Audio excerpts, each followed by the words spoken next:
Chapter 1274, Frightening Wealth. Sirius's bid silenced the venue. Is that guy nuts? Wasting 5,000 gold once isn't enough for him. Sirius's generosity stunned the players in the first floor hall. With 5,000 gold, one could purchase considerably high-quality epic equipment. Meanwhile, Melancholic Smile, who stood above the stage, revealed an excited smile. She had never expected the Holy City slots to sell for such a high price. Although she wouldn't receive a single coin from the sales, Zero Wing could earn so more money. They would have enough for the guild's development, reconstructing Stone Forest Town, and purchasing diamond wood. Like the first round of bidding for the Holy City slots, none of the superpowers contested for the second. Following which, Melancholic Smile started the bidding for the third slot. 5,000 gold. Sirius shouted yet again. Have the battle wolves gone mad? 9 Dragons Emperor frowned. Do they really think we won't challenge them? This time, the superpowers refused to let Sirius have his way. 5,100 gold. 5,300 gold. 5,500 gold. Both 9 Dragons Emperor and Phoenix Rain raised the price again and again. In the end, however, Sirius still won the third Holy City slot for 6,500 gold. As another purchased the first 3 slots, the various superpowers began to grow anxious, bidding even more fervently. In the end, among the 7 remaining slots, the cheapest had sold for 6,100 gold, while the final slot sold for 7,000 gold. The players in the venue were stunned. Meanwhile, the various first-rate guilds turned green with envy. Zero Wing made 62,400 gold by selling 10 slots. If Singular Burial knew about this, he would go mad. Galaxy Past smiled bitterly as he watched the Candlelight Auction's first phase come to an end. I'm afraid that it won't be long before Zero Wing becomes Star Moon Kingdom's overlord. It seems we'll still have to shift the Star Alliance's development to other kingdoms. A guild's strength was reflected not only in its expert and elite players, but also in its financial prowess. Although Zero Wing had been acknowledged the number 1 guild in Star Moon Kingdom, it had far fewer elite players than first-rate guilds. Zero Wing was only superior regarding tools of war and peak experts. In terms of management and deterrence force, wasn't in the same league. The guild's range of influence, in particular, couldn't compare to Blackwater's, for example. After Blackwater's withdrawal from Star Moon Kingdom, Heaven's Burial and the kingdom's second-rate guilds had rushed to take control of the abandoned territory. Even the Star Alliance had gotten in on the action in hopes of replacing Zero Wing as the kingdom's overlord. The Dark Guilds in Star Moon Kingdom had also harbored such thoughts as they frequently killed Zero Wing's members and the players heading into Stone Forest Town. Zero Wing had always walked the path of the elite and as a result, lacked manpower. However, now that the guild had obtained so much funding during the Candlelight Auction, it wouldn't be long before the guild could recruit a large number of high-quality elite members, compensating for its flaws. If any guild wanted to challenge Zero Wing Star Moon Kingdom, they had to think twice. After all, with so much money, Zero Wing would not fear a battle of attrition. Once the auction's first phase ended, the second phase quickly began.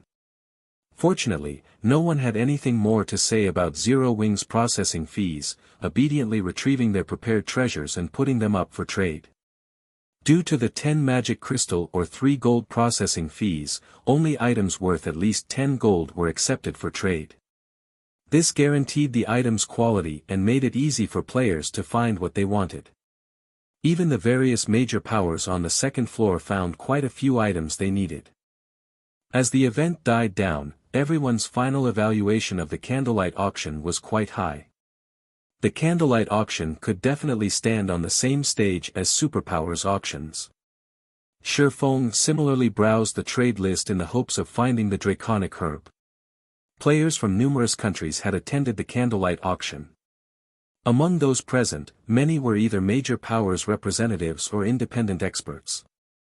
The likelihood of finding the draconic herb here was much higher than searching for the herb elsewhere.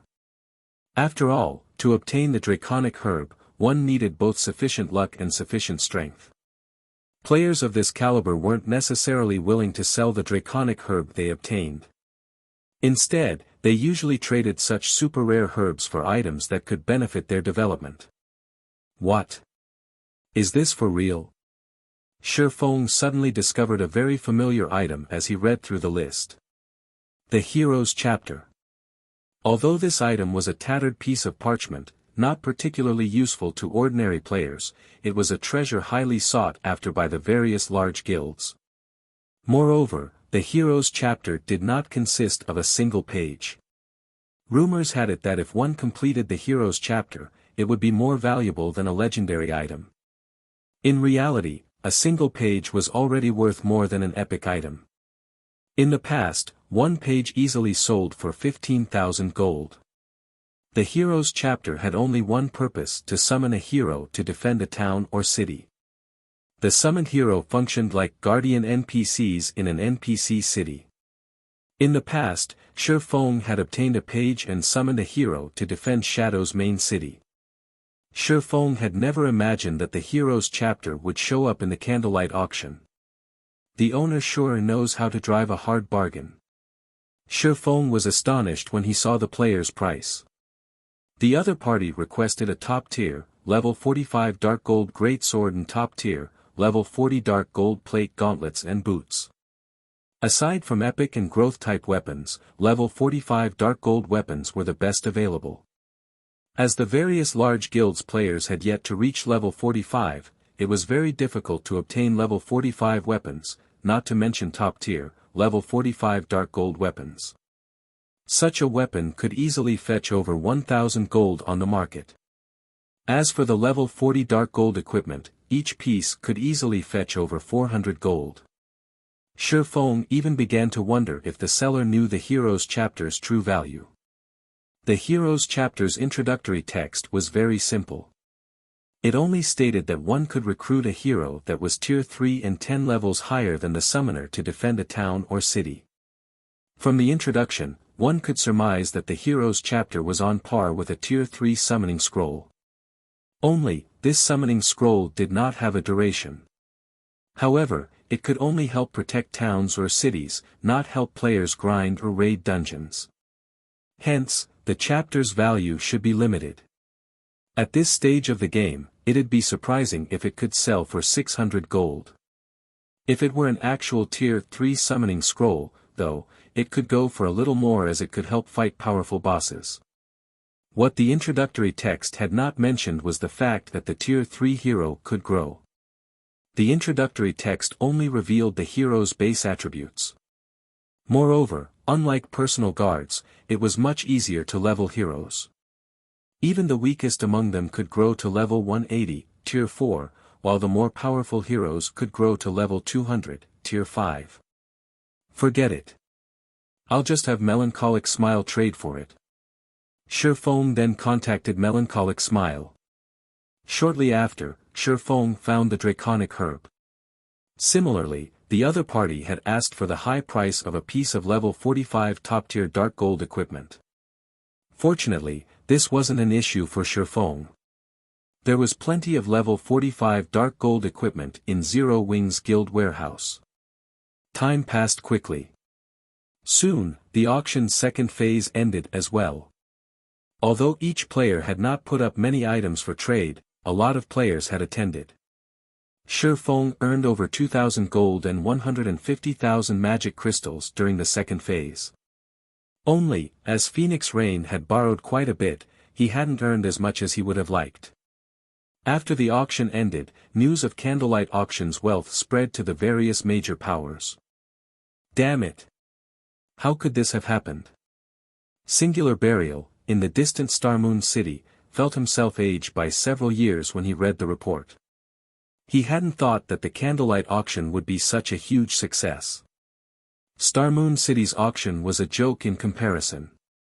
Moreover, now that Zero Wing had earned a fortune, Heaven's Burial's development was at risk. Following which, Singular Burial contacted Flame Blood and asked, Blood, how are things going on your side? Guild leader, I've tried my best to lure the small guilds and adventure teams over. Although some of them have started to wise up and grow suspicious, things on Abandoned Wave's side are developing smoothly. I don't believe it will be long before Heaven's Burial owns Starmoon Kingdom, Flame Blood said excitedly. Notify Abandoned Wave that Zero Wing has secured a lot of funding. If we don't hurry, the guild will be even more difficult to deal with in the future, Singular Burial commanded sternly. Also, think of a way to help Abandoned Wave hasten his progress. I don't care if you're exposed in the process. Understood. Hearing Singular Burial saying so, Flame Blood could not help his surprise. Just how far has Zero Wing developed to make the guild leader so nervous? Meanwhile, Shifeng had stealthily reached White River City's City Hall. Sir, how may I be of service to you today? The female receptionist asked as she approached Shifeng. I'd like to construct a city, Shifeng responded. Chapter 1275, Building a City. In a VIP reception room on the City Hall's second floor. A middle-aged man in exquisite clothing slowly opened the door and entered the room. A high-ranking identification skill would tell someone that this butler-like man was actually a level 180, Tier 3 NPC named Jarvis. Lord Protector, I hear that you'd like to build a city. May I see your city building order? Jarvis asked. Here. Shifeng took out a tattered parchment. This is indeed a city building order that the royal family gave out over a century ago. May I know where you wish to construct your city to give you an accurate estimate, my lord? However, I have to remind you that the high-level locations require higher construction fees, Jarvis explained. He then presented a magic scroll and allowed Shifeng to choose the location for his city. Understood. I wish to construct it in Witch's Hill. Shifeng pointed to Witch's Hill on the scroll. The Witch's Hill could definitely lure plenty of players as a level 50 to 70 large map. It was also close to the Mournful Ruins. The Mournful Ruins was a Hell Mode regional dungeon, and like the Stoneclaw Mountains, it produced an abundance of magic crystals. Witch's Hill itself had the entrance to an otherworld. Witch's Hill had still been popular among players even a decade after the game launched. Alright. May I know exactly where you want to build your city? Jarvis asked. He tapped on the magic scroll, and a miniature 3D model of Witch's Hill appeared before him. The exact location. Shifeng carefully examined the model before him. He had only asked about the cost to construct a city during his last visit.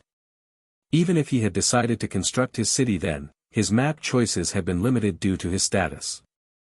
The system would have randomly decided the city's exact location. Now that he had the City Protector title, not only did Jarvis, the third most powerful NPC in the City Hall, serve him, but he could also choose his city's exact location. This privilege also had its own downsides. The construction fees would fluctuate depending on the terrain of the location he chose. If the system decided the location, however, ease of construction was generally prioritized over surrounding scenery. I'll pick this location. Shifeng pointed to the top of a mountain that was near a large waterfall. Sightseeing players would enjoy the wonderful scenery, and the terrain made the city difficult to attack. The only inconvenience one would face was ascending and descending the mountain. Level 50 players and above, however, generally had their own mounts, so traveling the distance would not be a problem. Lord Protector, you've chosen a location with complicated terrain. The manpower and resources required will cost at least 60% more to build here. It will also take longer to construct. Are you sure you wish to build here? Jarvis asked. Build it there. Shifeng nodded. He would save a lot of money by building the city on a flat plain, but it would be a lot harder to defend as enemies could attack from all sides. He couldn't afford to be stingy. Alright. I'll calculate the total cost. Please wait a moment. After Jarvis confirmed that there were no issues, he calculated the construction costs.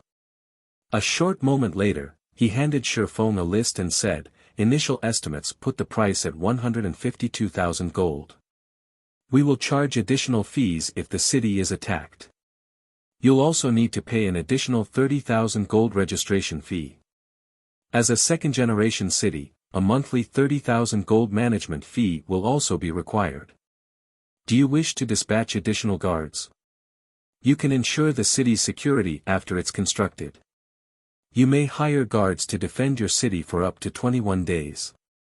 Every group of 100 Tier 1 guards will cost 100 gold per 3 days, while each group of 10 Tier 2 guards will cost 100 gold per 3 days. Sure enough, building a city is quite expensive." Shifeng was astonished as he read the quote. He had only received a general price during his previous visit. Now that he was constructing his city, including the guards, the final price was over 190,000 gold. This excluded the fees that he would incur when monsters attacked the city. Originally, he had planned to build the city after he finished collecting the required 7 luminaries crystals to construct the 4 towers of elements. Now that he had the hero's chapter, he could repel possible invaders even without the 4 towers of elements. Naturally, he had to construct the city as soon as possible. "I wish to hire 1,000 Tier 1 guards, and 100 Tier 2 guards for 21 days, Shifeng said. "All right. Your total bill comes to 192,000 gold. Jarvis excitedly announced. This was his first large transaction. It will take roughly 6 to 10 days to construct the city depending on the local situation. Shifeng handed over 196,000 gold. He had earned quite a bit with the sea god's blessings, but he had only decided to take 30,000 gold with him. He had left the remaining funds with Fire Dance for purchasing runic fragments and teleportation fees. Meanwhile, Shifeng made a fortune during the candlelight auction. After deducting the various costs, he had earned over 210,000 gold. The major powers in Starmoon Kingdom felt as if a noose had been placed around their necks. Even a first-rate guild couldn't compete with Zero Wing with such abundant funds. Trying to fight Zero Wing would be a death wish. "Lord Protector, here is the deed to your land. From now on, you are one of Starmoon Kingdom's lords and will enjoy the status of Count," Jarvis said respectfully. "System, congratulations. You are the first player to become a lord in Starmoon Kingdom. Rewarding 30,000 guild popularity, 1 city teleportation magic array design, and Starmoon Kingdom's Count title." The position of Starmoon Kingdom's Count was completely different from a city's Count.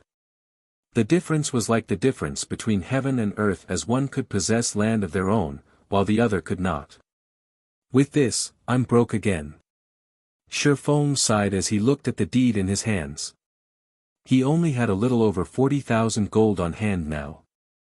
He would barely have enough to purchase diamond wood and reconstruct Stone Forest Town after deducting the funds for his promotion quest.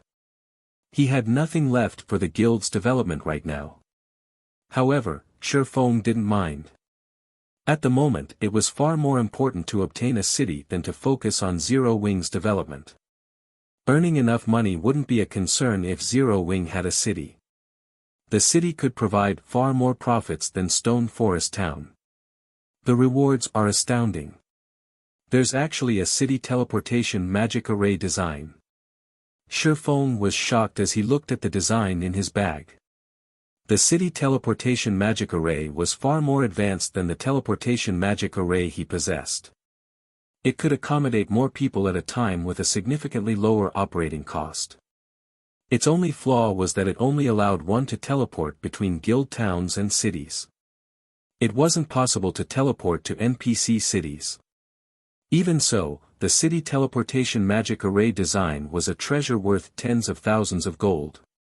Normally, one could only obtain the design from super large-scale Hell Mode team dungeons.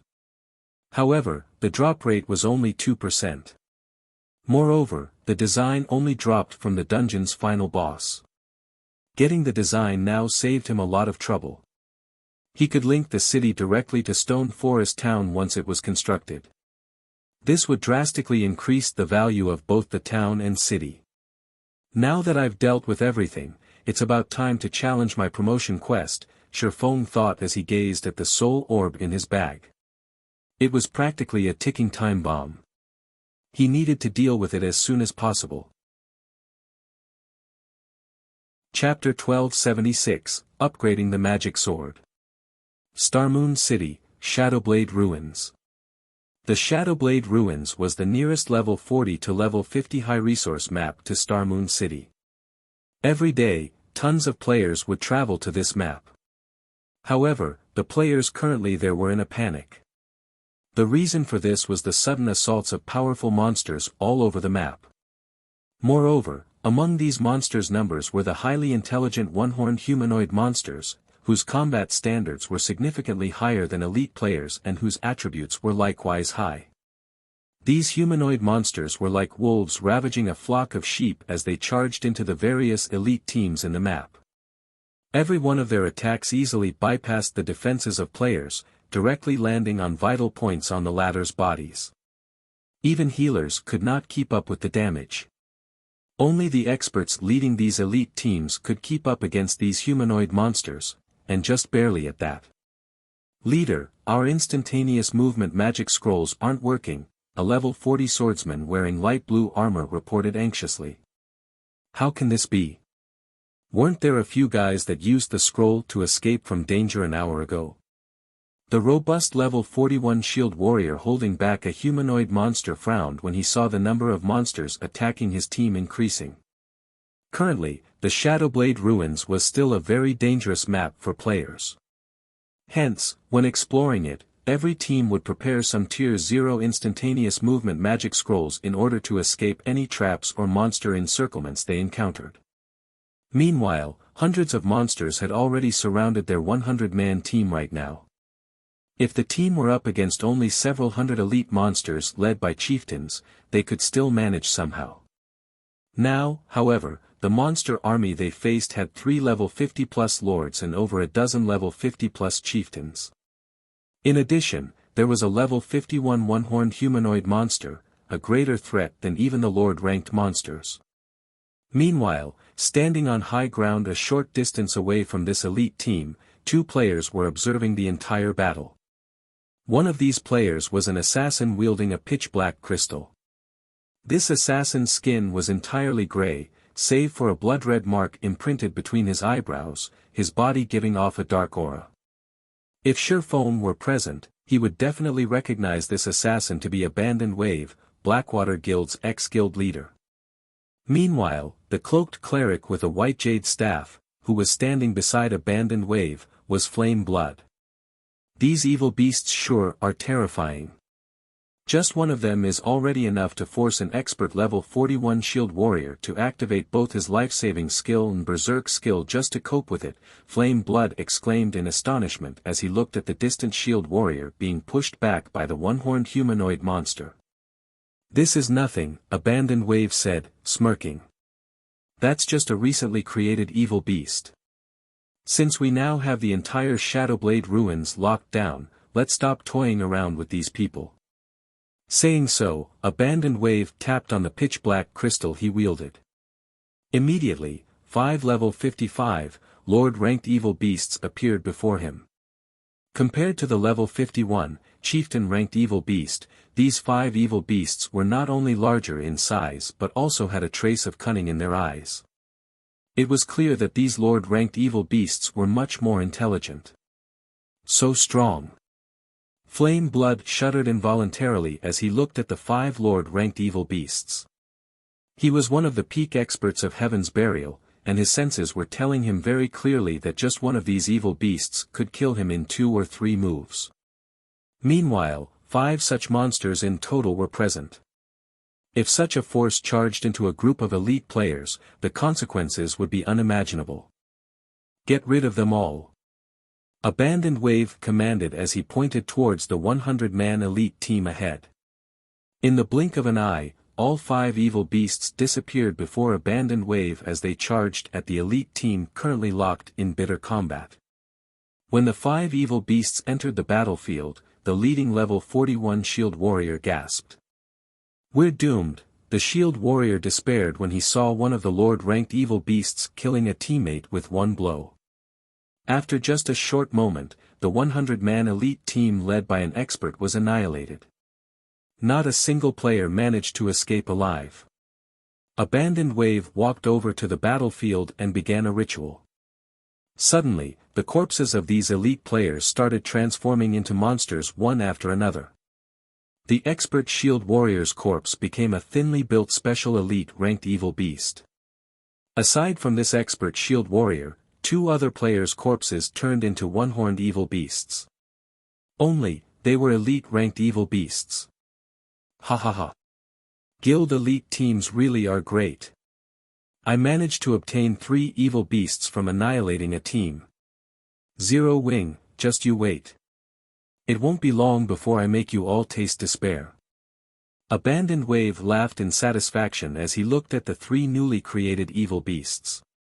Alright, let's head to the next location.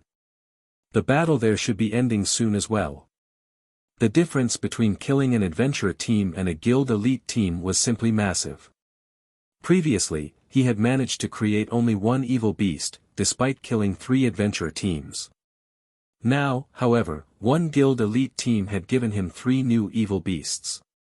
Among them, one was even an evil beast with high potential. After a few more days at this rate, not to mention flattening Stone Forest Town, even raiding an NPC town would be a piece of cake for him.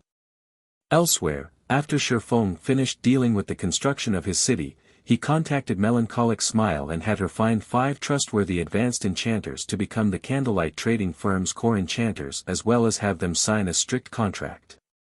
His Tier 2 promotion quest was extraordinary and would definitely take a long time to complete. Hence, Sherfong wanted to deal with all guild and trading firm-related matters first. Only then would he be able to focus on his quest. At this point, the Candlelight Trading Firm was already the publicly acknowledged #1 trading firm in Starmoon Kingdom. It also possessed a 3-star shop. As a result, plenty of lifestyle players were applying to join the trading firm every day. Even basic and intermediate lifestyle players did not have much of an advantage when they sought to join the trading firm, they could only become reserve members after passing the trading firm's test. Only advanced lifestyle players got to become official members immediately upon passing the test. Despite such strict requirements, a flood of applicants would still come to the trading firm. Hence, while it might be difficult to find advanced enchanters in other trading firms, the Candlelight Trading Firm boasted quite a few. Whichever one of you is willing to become a core enchanter of the Candlelight Trading Firm, come register with me. Melancholic Smile shouted in the lounge for advanced lifestyle players. Immediately, the various advanced lifestyle players inside the lounge perked up their ears in interest. However, when they heard that the offer was only for enchanters, many of the lifestyle players present turned to look at the enchanters among them with envy. Ha, it's actually enchanters this time. I wonder when it will be us forgers' turn, an advanced forger said, sighing dejectedly. Silent Wonder, who was also resting in the lounge, grew confused when she saw the downcast expressions the crowd in the room was wearing. What was there to feel envious about? Becoming a core member of the trading firm meant signing a strict contract and losing much of their freedom. On the other hand, non-core members only needed to make a certain amount of items each day. Once they hit their daily quotas, they could do whatever they wanted.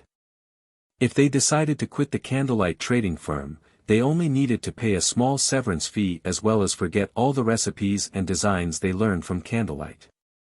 As for core members, if they wished to leave the trading firm, they had to not only pay a massive severance fee but also clear their masteries to 0 and forget all the recipes they had learned before. They would have to start all over again from scratch. Silent, you might not know this since you're new, but the Candlelight Trading Firm has the precious slots to enter the holy city of Titan. That is a great opportunity for us to become masters. However, only core members and advanced members may contest for those slots, with the majority of the slots allocated to core members. Hence, everyone here hopes to become a core member of Candlelight.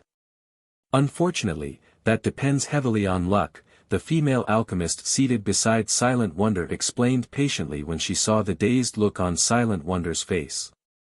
Candlelight still has more holy city slots. Silent Wonder could not help but be surprised by this revelation. She had already gained an understanding regarding the holy city slots through the recent auction. She knew that the holy city could greatly help lifestyle players in reaching the master rank. However, she had thought that Candlelight had already sold all of the holy city slots it had during the previous auction. This revelation tempted Silent Wonder. However, when she remembered the words Shifeng had said to her before, she quickly dismissed the notion from her mind. She had very nearly reacted the way Shifeng had said she would. Inwardly, she thought to herself, with my abilities, I refuse to believe that I won't be able to earn a holy city slot myself. Just you wait. You will definitely be the one begging me to stay in Candlelight later on. Inside a special forging room on the Candlelight trading firm's 6th floor. 5 advanced alchemists followed Melancholic Smile into the room and immediately grew nervous. Seated before them was a legendary existence who was both the guild leader of Star Moon Kingdom's #1 guild as well as the kingdom's #1 expert. I've asked you to come here for a very simple reason. Learn this basic enchantment design. Afterwards, focus on making basic runestones. Don't worry about the materials. In addition, the one who manages to make the most runestones within a certain period will have a holy city slot with their name on it. Shifeng then placed the basic enchantment design he obtained from the Sea God's temple on the table. The basic runestone was something none of the current major powers possessed.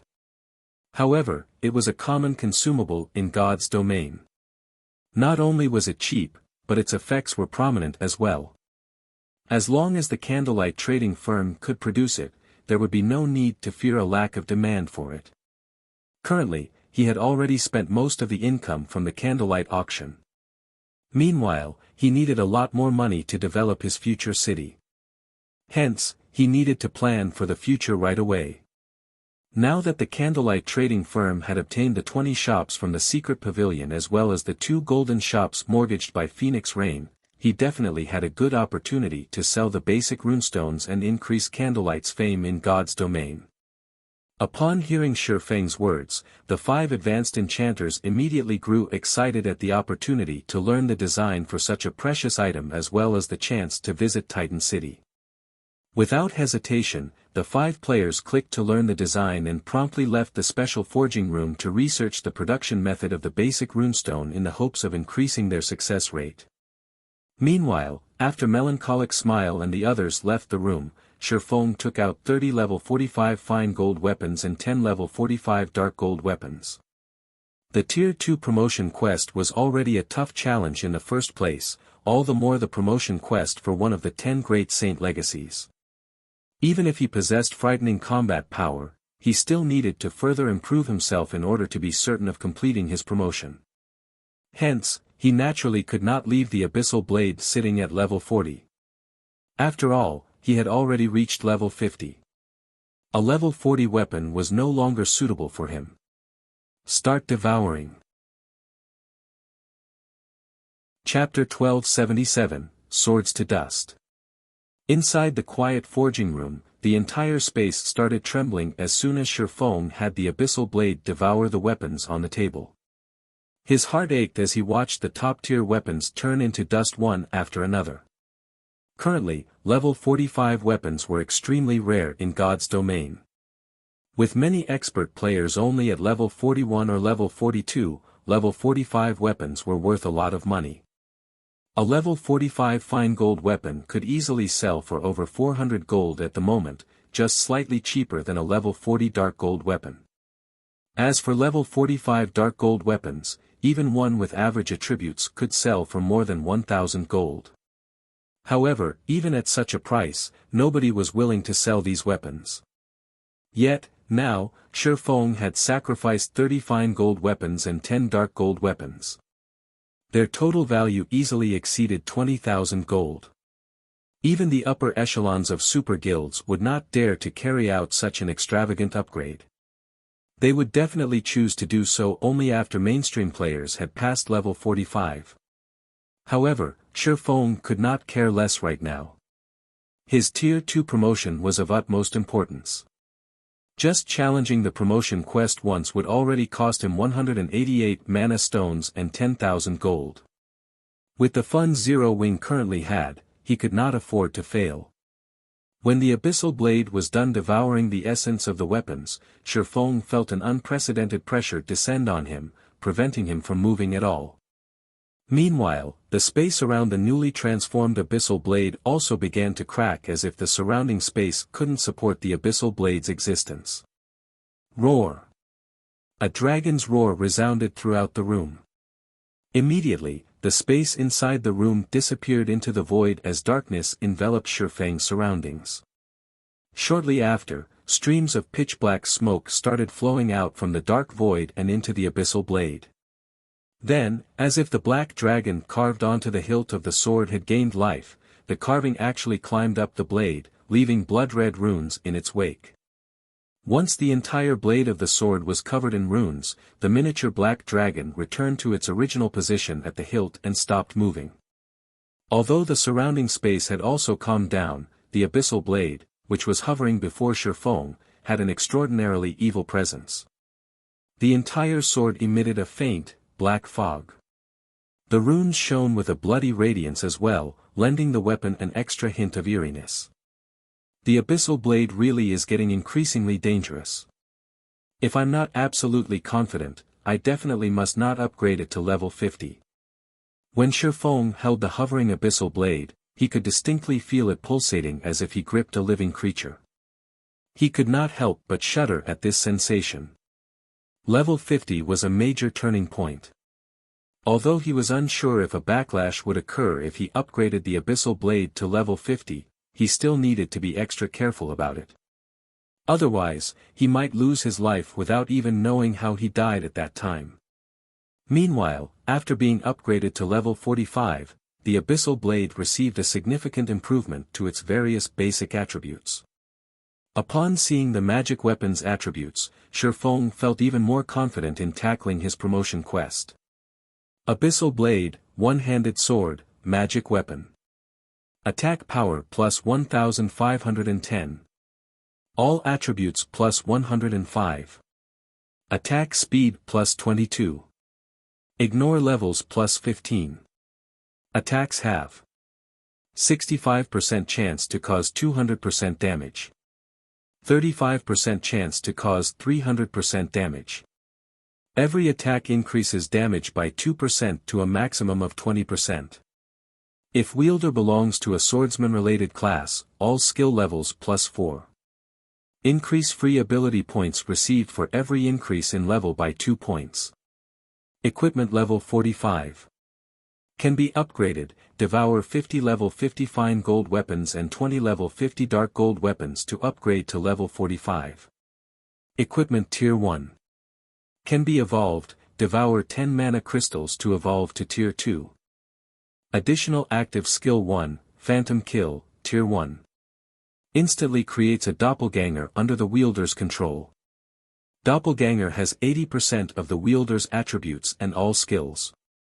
The wielder can swap positions with the doppelganger at any time. Duration, 1 minute, 10 seconds. Cooldown, 5 minutes. Additional active skill 2, Abyssal Bind, Tier 1. Binds enemies and prevents movement, reducing defense by 100%. Duration, 4 seconds. Cooldown, 50 seconds.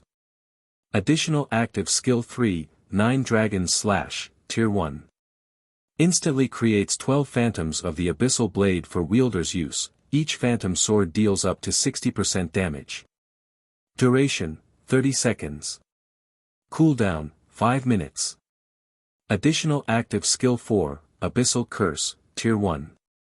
Prevents all targets within a radius of 30 yards from moving or attacking for 6 seconds and reduces their attributes by 20% for 10 minutes. Effect doubles if there is only one target within range. Cooldown, 30 minutes. Additional passive skill, Abyssal Will. Improves wielder's physique, depending on the surrounding mana density. The higher the surrounding mana density, the greater the improvement provided. Additional Profound Inheritance, Black Emperor, Tier 1. When activated, every critical hit will accumulate 1 stack of Death Aura. Each stack can be used to increase all attributes by 2% and attack speed and movement speed by 1% for 10 seconds or to reduce the cooldown of a skill by 3 seconds. Maximum of 33 stacks of Death Aura. Duration, 10 minutes. Cooldown, 10 hours. The famed Smith Olaces personally created the Abyssal Blade using the Black Dragon King's fangs as material. It is one of 36 famed swords, ranking 31st. However, the Black Dragon King himself has cursed this sword. Beyond the immense strength the blade offers, the wielder must face a backlash after a certain amount of time. However, after Jack had remodeled the Abyssal Blade with a star crystal, the strength of the backlash has been reduced greatly. If the wielder is unable to suppress the backlash, the wielder will receive the Black Dragon King's curse, permanently reducing all attributes by 50%. Unable to be dropped. Unable to be traded. Unable to be destroyed. Its basic attributes sure have increased significantly. Just its attack power can already rival that of an epic two-handed weapon. Its heavy weight is also amazing. Shifeng was inwardly astonished as he casually swung the Abyssal Blade a few times. Compared to a lightweight one-handed sword like Killing Ray, Shifeng personally preferred one-handed swords that were heavy. In his previous battles, due to his constantly rising level, he had gradually relied more on Killing Ray, which dealt more damage. As a result, he had mostly kept the Abyssal Blade, which had a higher compatibility with him, on reserve. Now that the Abyssal Blade had risen to level 45, he could now use it as his main weapon again. Following which, Shifeng went to his warehouse and stored some items that he would not need for the promotion quest, clearing out the clutter in his bag. At the same time, he also retrieved some magic scrolls and necessary potions from the guild warehouse. After that, he hurried to the library. On his way to the library, Shifeng suddenly received a call from Aqua Rose. Guild leader, quickly take a look at the official forums. Something big has happened over at Starmoon City. Aqua Rose said urgently. Just a while ago, the Shadowblade ruins got sealed, and none of the players that entered the map managed to escape. They can't even be contacted. Many guilds have already sent out their own teams to investigate this incident. Moreover, aside from the Shadowblade ruins, a few level 30+ high-resource maps were also sealed. A field map was sealed. And even communications have been blocked. Shifeng grew a little confused. He then opened Starmoon Kingdom's official forums. Normally, sealing a map only prevented players from using teleportation-type scrolls. Meanwhile, such large-scale sealings were only possible with a guild war order. However, if the seal was capable of blocking even communication methods, it was definitely something extraordinary. Based on Shifeng's knowledge, there were only 3 ways to carry out this kind of seal. After opening the official forums, he found that discussions regarding the sealed field maps dominated the entire forum. Shadowblade ruins sealed. Over 100,000 players cannot be contacted. Large groups of chieftains and lords suddenly appearing in Bloodmaw camp. Unable to teleport to Red Ridge town. Every post was about the sealed field maps or missing players. Chapter 1278, Tier 2 Promotion Quest. This seems like a good opportunity. Shifeng's lips hooked up after he finished reading through the related posts on the forum. An opportunity? Aqua Rose looked at Shifeng in the screen in confusion. Currently, the entire Starmoon City had already fallen into turmoil with many large guilds wrestling with this matter. After all, nobody was sure whether this weird phenomenon would spread to the surrounding areas. If it did, Stone Forest Town might even get dragged into the mess. That's right. This is a good opportunity, an opportunity to upgrade White River City, Shifeng said, smiling. NPC cities did not remain static. They could similarly be upgraded. However, this depended on the population and standard of the players residing in the city. Starmoon Kingdom had only so many players. Meanwhile, Starmoon City was generally a player's first choice when choosing a city to develop themselves in. Hence, despite White River City's various advantages, it just barely surpassed Starmoon City to become the most populous NPC city in the kingdom. As for the other NPC cities within the kingdom, the player population there would mostly remain constant for the foreseeable future. It would be very difficult to attract players from other cities and countries to migrate to White River City. After all, everyone had long since familiarized themselves with the towns and cities they started in. Now that a problem had occurred at Starmoon City, if this problem continued festering, many players would no doubt consider developing elsewhere. If they could lure these players to White River City, they might be able to upgrade White River City. Upgrading an NPC city brought with it many benefits. One such example was the flying transportation feature, which enabled players to gain additional leveling spots. In White River City's case, the additional leveling spot was the Eclipse Gate. Not only did the Eclipse Gate have plenty of advanced and military quests, but the leveling speed and resources available there were also extraordinary. Moreover, the Eclipse Gate was a level 40 to level 70 leveling spot. If White River City could activate the flying transportation feature, the leveling speed of Zero Wings members would undoubtedly increase. They could also start collecting the energy essence required to nurture their guild mounts. Upgrade the city. Aqua Rose could not help but grow excited. She understood, more or less, the ramifications of upgrading NPC cities. If they could upgrade White River City, not only would it allow Zero Wings members to accelerate their leveling speed, but it would also lure more players from other cities to develop in White River City. This situation would greatly benefit both the guilds and trading firms' development. Immediately announce to the public that we are recruiting members. Also, during this time, discount all daily consumable items sold at White River City's Candlelight trading firm by 20%, Shifeng instructed.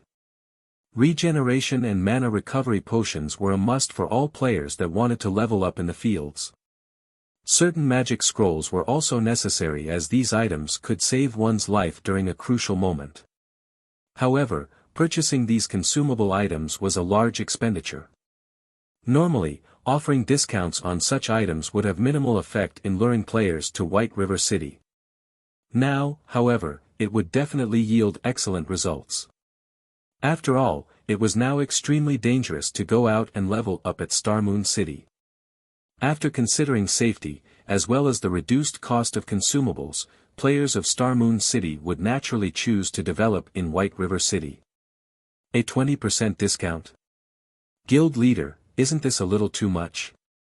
Aqua Rose frowned. Basic consumable items were originally fiercely competitive and had a small profit margin.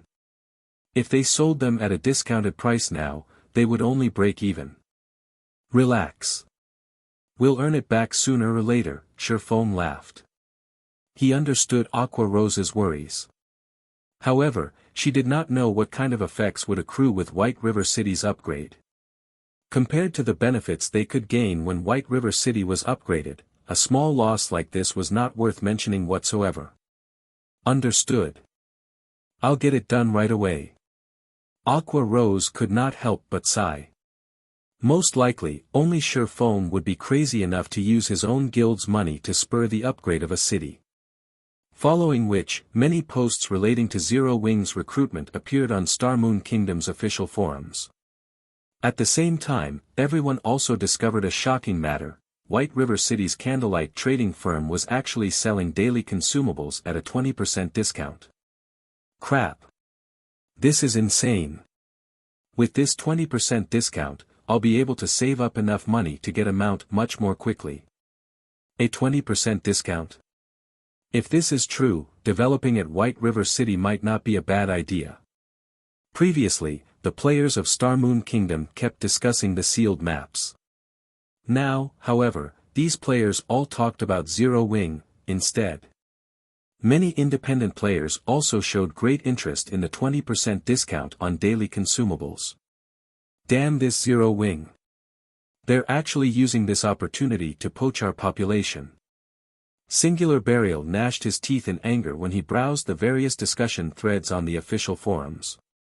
However, he very quickly calmed down. Sneering, he said, "I'll let you all feel joyful for now. When the time comes, both Stone Forest Town and White River City will become mine." Currently, the various large guilds still did not know that Abandoned Wave was slaughtering the players inside the sealed maps. Meanwhile, the evil beasts and monsters under Abandoned Wave's command were also growing at a rapid pace. As long as they managed to wipe out the players inside these maps and were further trained for a certain period, Stone Forest Town would eventually change ownership. Guild leader, are we just going to let them continue poaching the players here? Daybreak Fog asked.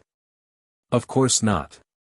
Chuckling, Singular Burial said, since everyone feels that Star Moon City is in chaos, we can't let White River City remain peaceful either. Immediately notify all the dark guilds. Tell them to stop killing players around Stone Forest Town and shift to White River City, instead. They can kill however many players they want. Just make sure to make a mess over at White River City. I want to see just how long Zero Wing can continue poaching players. Understood. Daybreak Fog then bowed and left the room. White River City's library. As soon as Shifeng stepped into the Star Moon Hall, he immediately felt as if he had stepped into a muddy swamp, his movements becoming extremely sluggish. You've come. Charlone's gaze shifted from her book to Shifeng. Smiling, she said, it seems you've made quite a lot of preparations. Have you decided to challenge your promotion? Emicham. Shifeng then took out 188 mana stones and 10,000 gold from his bag. Seeing this, Charlene waved her hand. By the time Shifeng reacted, the mana stones and the bag of 10,000 gold in his hands had already disappeared, reappearing in Charlene's hands, instead. Meanwhile, the sound of a system notification also entered Shifeng's ears. System, congratulations, you have accepted the Blade Saint class's Tier 2 promotion quest. Alright, since you've already decided to take the challenge, I'll tell you some of the risks, Charlene said as she jiggled the bag of money in her hand a few times. Smiling, she continued, your promotion is somewhat special. If you fail, it won't be as simple as dying once. You also won't be able to challenge it again for another 20 days. Most importantly, I can only send you there. I cannot guarantee whether you can return or not. Charlene's words rendered Shifeng speechless. Something like this should have been explained before he accepted the quest, yet Charlene actually did so only now, after he had accepted. I'm helpless about this as well. After all, the location you are heading to is the former residence of a god. Due to the disturbance caused by the magic arrays there, return scrolls also cannot be used. This could also be considered a very normal situation. Charlene rolled her eyes at Shifeng when she noticed the ugly look on his face. She then smiled and continued, right, I forgot to ask which place you wish to go. You have 3 options, each of which has its own difficulties, Hell, Azura, and God. Which one do you plan on choosing? Upon hearing Charlene's words, Shifeng was momentarily stunned. From what he remembered of the past, the difficulty options for promotion quests for Tier 2 and above were only normal, hard, and Hell modes. There were no Azura and God modes. This was the same even for peak classes. As long as one was an expert player, they had a high chance of clearing a normal mode Tier 2 promotion quest as long as they had made sufficient preparations. However, even expert players would have trouble clearing hard mode. Needless to say, Hell mode was even more difficult. Shifeng had never heard of anyone in Star Moon Kingdom successfully conquering a Hell mode Tier 2 promotion. Moreover, this was only in the case of ordinary classes. The promotion quests for hidden classes were far more challenging. Yet, now, even the lowest grade was Hell mode. Chapter 1279, Selecting Difficulty. Sure enough, the Blade Saint class's promotion quest is quite extraordinary.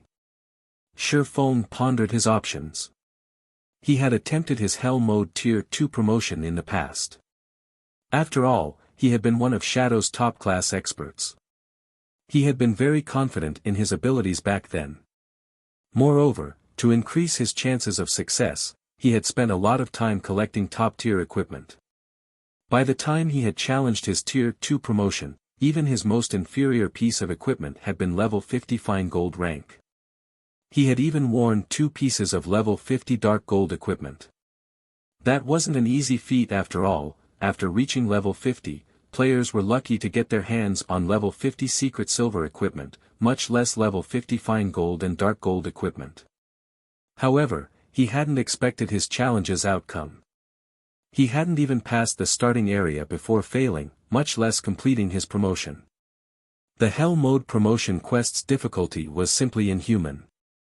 In this life, though, both his combat standards and his items were more powerful than they had been in the past.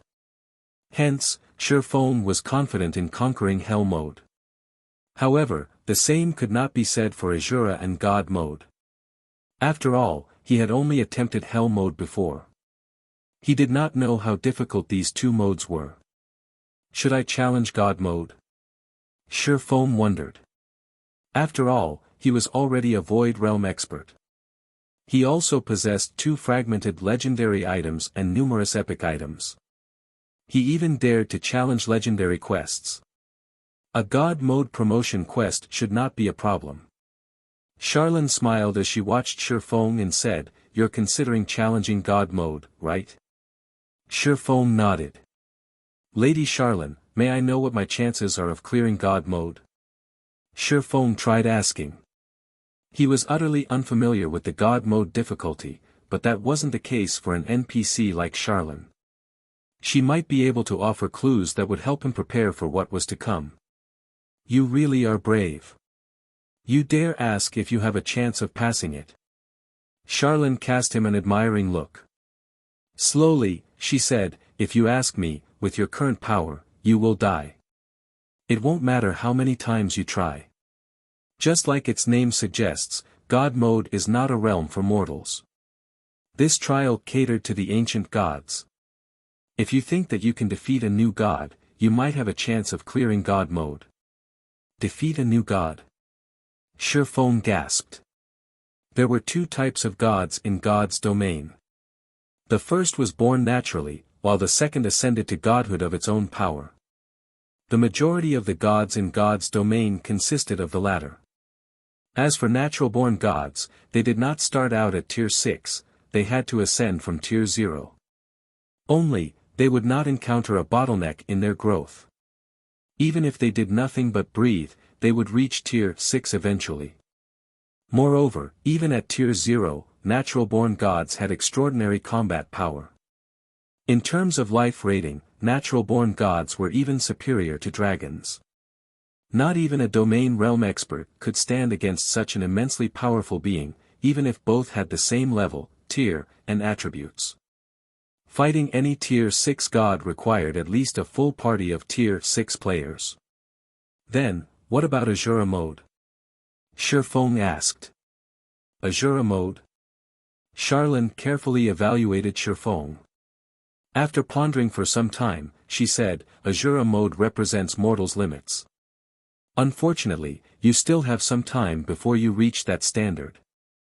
However, you might have a fighting chance with such high-quality weapons and equipment. Unfortunately, that chance isn't very high. I'd say that you die 9 out of 10 attempts. In my opinion, you're better off challenging Hell Mode. The trials the ancient gods left behind are outstanding. Passing even the easiest trial is already an impressive feat. So 10%. Shifeng smiled bitterly. He was 100% confident in clearing the Hell Mode promotional quest. Otherwise, he wouldn't have challenged his promotion quest so soon. However, he never imagined that there would be such a massive gap between Hell Mode and the other 2. Consider this carefully. You know that the more difficult your quest is, the more severe the punishments for failure will be, Charlene somberly reminded Shifeng. I've decided. I want to challenge Azura mode. After weighing his options for some time, Shifeng gave his answer. Developing in God's domain was akin to sailing against the current. If one were not moving forward, they would drift backward. He had already reached his limit. If he wished to improve, he needed to take risks. Challenging Hell mode wasn't a risk, it wouldn't help him. But he couldn't choose God mode either, as that was beyond a challenge. By choosing God mode, he'd just be asking for a beating. If he cleared Azura mode, he would be handsomely rewarded. The rewards would certainly boost his development. This was why so many expert players were adamant about challenging hard mode and risking failure. Some experts had even gone as far as to delay their progress, challenging Hell mode until they passed it. Otherwise, they would have a more difficult path after their promotion. Fine. Don't regret your decision. Charlene sighed. She then used the mana stones to form a magic array. All 188 mana stones hovered in the air, creating an artificial starscape. However, while the scene was beautiful, the pressure the seven-colored magic array radiated was terrifying. Moreover, this pressure grew as time passed. As Charlene chanted her incantation's final verse, a black hole manifested in the middle of the hall. Arcs of silver lightning circled the black hole's edges, crackling. Suddenly, a pair of golden doors descended from the black hole. Although the doors were not particularly large, roughly 6 meters tall, they radiated powerful divine might, instantly rendering Shifeng immobile. The floor started to crack beneath the doors as if it couldn't withstand the weight. The doors began to sink. Impossible. This is the library. Shifeng was stunned. Powerful magic arrays strengthened the library. Even Tier 4 NPCs couldn't damage the building, yet a pair of doors crushed the floor. It was clear that the floor wouldn't last long as it began to give out and crumble. Divine strengthening. Seeing this, Charlene quickly started to write divine runes in the air. The divine runes merged with the ground, creating a magic array. Only after the magic array appeared did the doors stop sinking. The divine might filling the hall also weakened, allowing Shifeng some freedom of movement. However, after summoning the golden doors, Charlene had significantly paled. Sweat beaded on her forehead. As Charlene had said, it was not easy to summon these doors. This task normally required 3 Tier 5 magical classes to accomplish. Once the doors stabilized, Charlene started chanting another incantation while she drew more divine runes. After writing over 100 lines, she opened her eyes. 2 golden magic arrays then surfaced from her eyes. Space-time connection. Charlene sent one line of golden runes into the doors after another. After a minute, the doors finally started to open. Through the gap between them, Shifeng could see a path through a silver vortex. The path itself radiated divine might, while the rest of the space was pitch black. He could not see the path's end. Shifeng finally understood why Charlene had said that she could not guarantee his return once he entered the trial. Go, quickly. I can't maintain it for long, Charlene hurriedly commanded. Her complexion was deathly pale, and sweat covered her face. Not daring to delay a moment longer, Shifeng dashed into the silver vortex, vanishing. Charlene slowly closed off the path. As she watched the golden doors fade, she whispered tiredly, I pray for your success. Chapter 1280, Super Treasury. What's going on? Am I trapped inside this spatial tear? As Shifeng entered the silver vortex, his surroundings remained dark. However, due to the divine might radiating from the path, he couldn't move.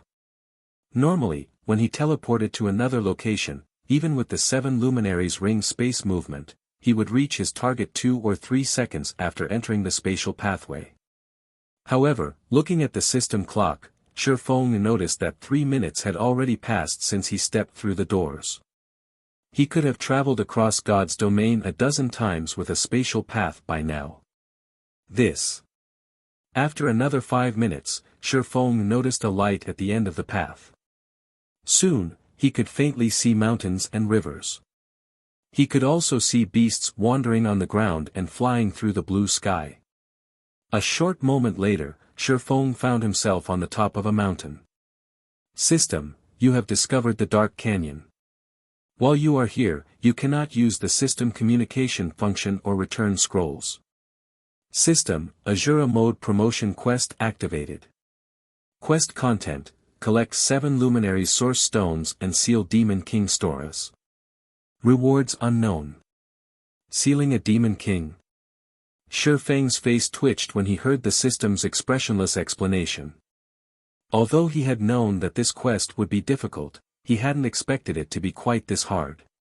A Demon King was the equivalent of a Tier 5 legendary monster. It could wipe out entire cities. Current players were no match for such power. If Azura mode was this difficult, it was no wonder Charlene had said that he would die if he challenged the God mode promotion quest. If he had chosen God mode, he would have likely died the instant he entered the quest area. However, after seeing Azura mode with his own eyes, he knew he had no chance of completing the quest. He was only a Tier 1 swordsman. Even if he had 1,000 copies of himself, he would be no match against a Tier 5 Demon King. This was how God's domain worked. The higher the tier, the greater the gap. Hence, the various large guilds in the past had come up with all sorts of method to nurture powerful experts. During the game's later stages, quality was far more important than quantity. A Tier 5 player was more useful to a guild than 100,000 Tier 2 players. Not only could the Tier 5 player defend a city without help, but they could also lead teams to raid Tier 5 legendary monsters. Normally, one needed at least a 100-man team of Tier 3 players to raid Tier 5 monsters. Moreover, the players needed to know the monsters' weak points and target them appropriately with various tools and items. Otherwise, such monsters were impossible to raid. Asking him to deal with a Tier 5 Demon King alone was asking for the impossible. Fortunately, the quest content mentioned something about gathering 7 Luminary Source Stones. Shifeng breathed a sigh of relief after he read the quest content again carefully. Shifeng knew a little about the 7 Luminary Source Stone. It was even more precious than the 7 Luminaries crystal. The stored mana was much more refined. However, unlike the 7 Luminaries crystal, which contained every type of elemental mana, the 7 Luminary Source Stone was limited to one type. As a result, its usage was limited. It could only be used for special situations such as powering up certain sealing magic arrays. Since I've confirmed the quest contents, next up will be the search for the 7 Luminary Source Stones. Shifeng gazed down at the massive canyon below him. The canyon was poorly illuminated. However, he could hear faint roaring and sounds of battle. A tall tower had been erected in the canyon center. This tower reached into the clouds, and it was several times taller than the mountain he currently stood on. A large number of flying monsters circled the tower. 9-headed vulture, demonic beast, high lord. Level 60. HP 30,000,000/30,000,000. With so many 9-headed vultures circling the tower, it was impossible to approach the building from above. Since flying isn't possible, I'll have to head down the mountain and investigate the canyon. Shifeng then activated Wind Rider and rapidly descended the mountain. The mountain path leading to the peak was very narrow. There were also plenty of powerful demonic beasts lying in wait, hoping to ambush unsuspecting prey. Seeing this, Shifeng sighed in relief. Fortunately, he hadn't chosen to walk down the mountain path. Otherwise, he would have fallen into these demonic beasts' trap and died. After Shifeng dove into the canyon's depths, silence and darkness wrapped around him. Although he hadn't seen it from the mountaintop, the darkness hid a large courtyard, in the heart of which stood the tower. From above, Shi Feng spotted all kinds of high-tiered demonic beasts roaming the courtyard. Some of these demonic beasts even fought each other for territory. As soon as Shi Feng entered the massive courtyard shrouded in darkness, he felt his body grow heavy. At the same time, Wind Rider's effect was forcefully removed, and he plummeted. The gravity acting on his body grew stronger as he neared the ground. Fortunately, Shi Feng had the ring of gravity. Activating gravity liberation, he freed himself from the pull. The speed of his fall also decreased.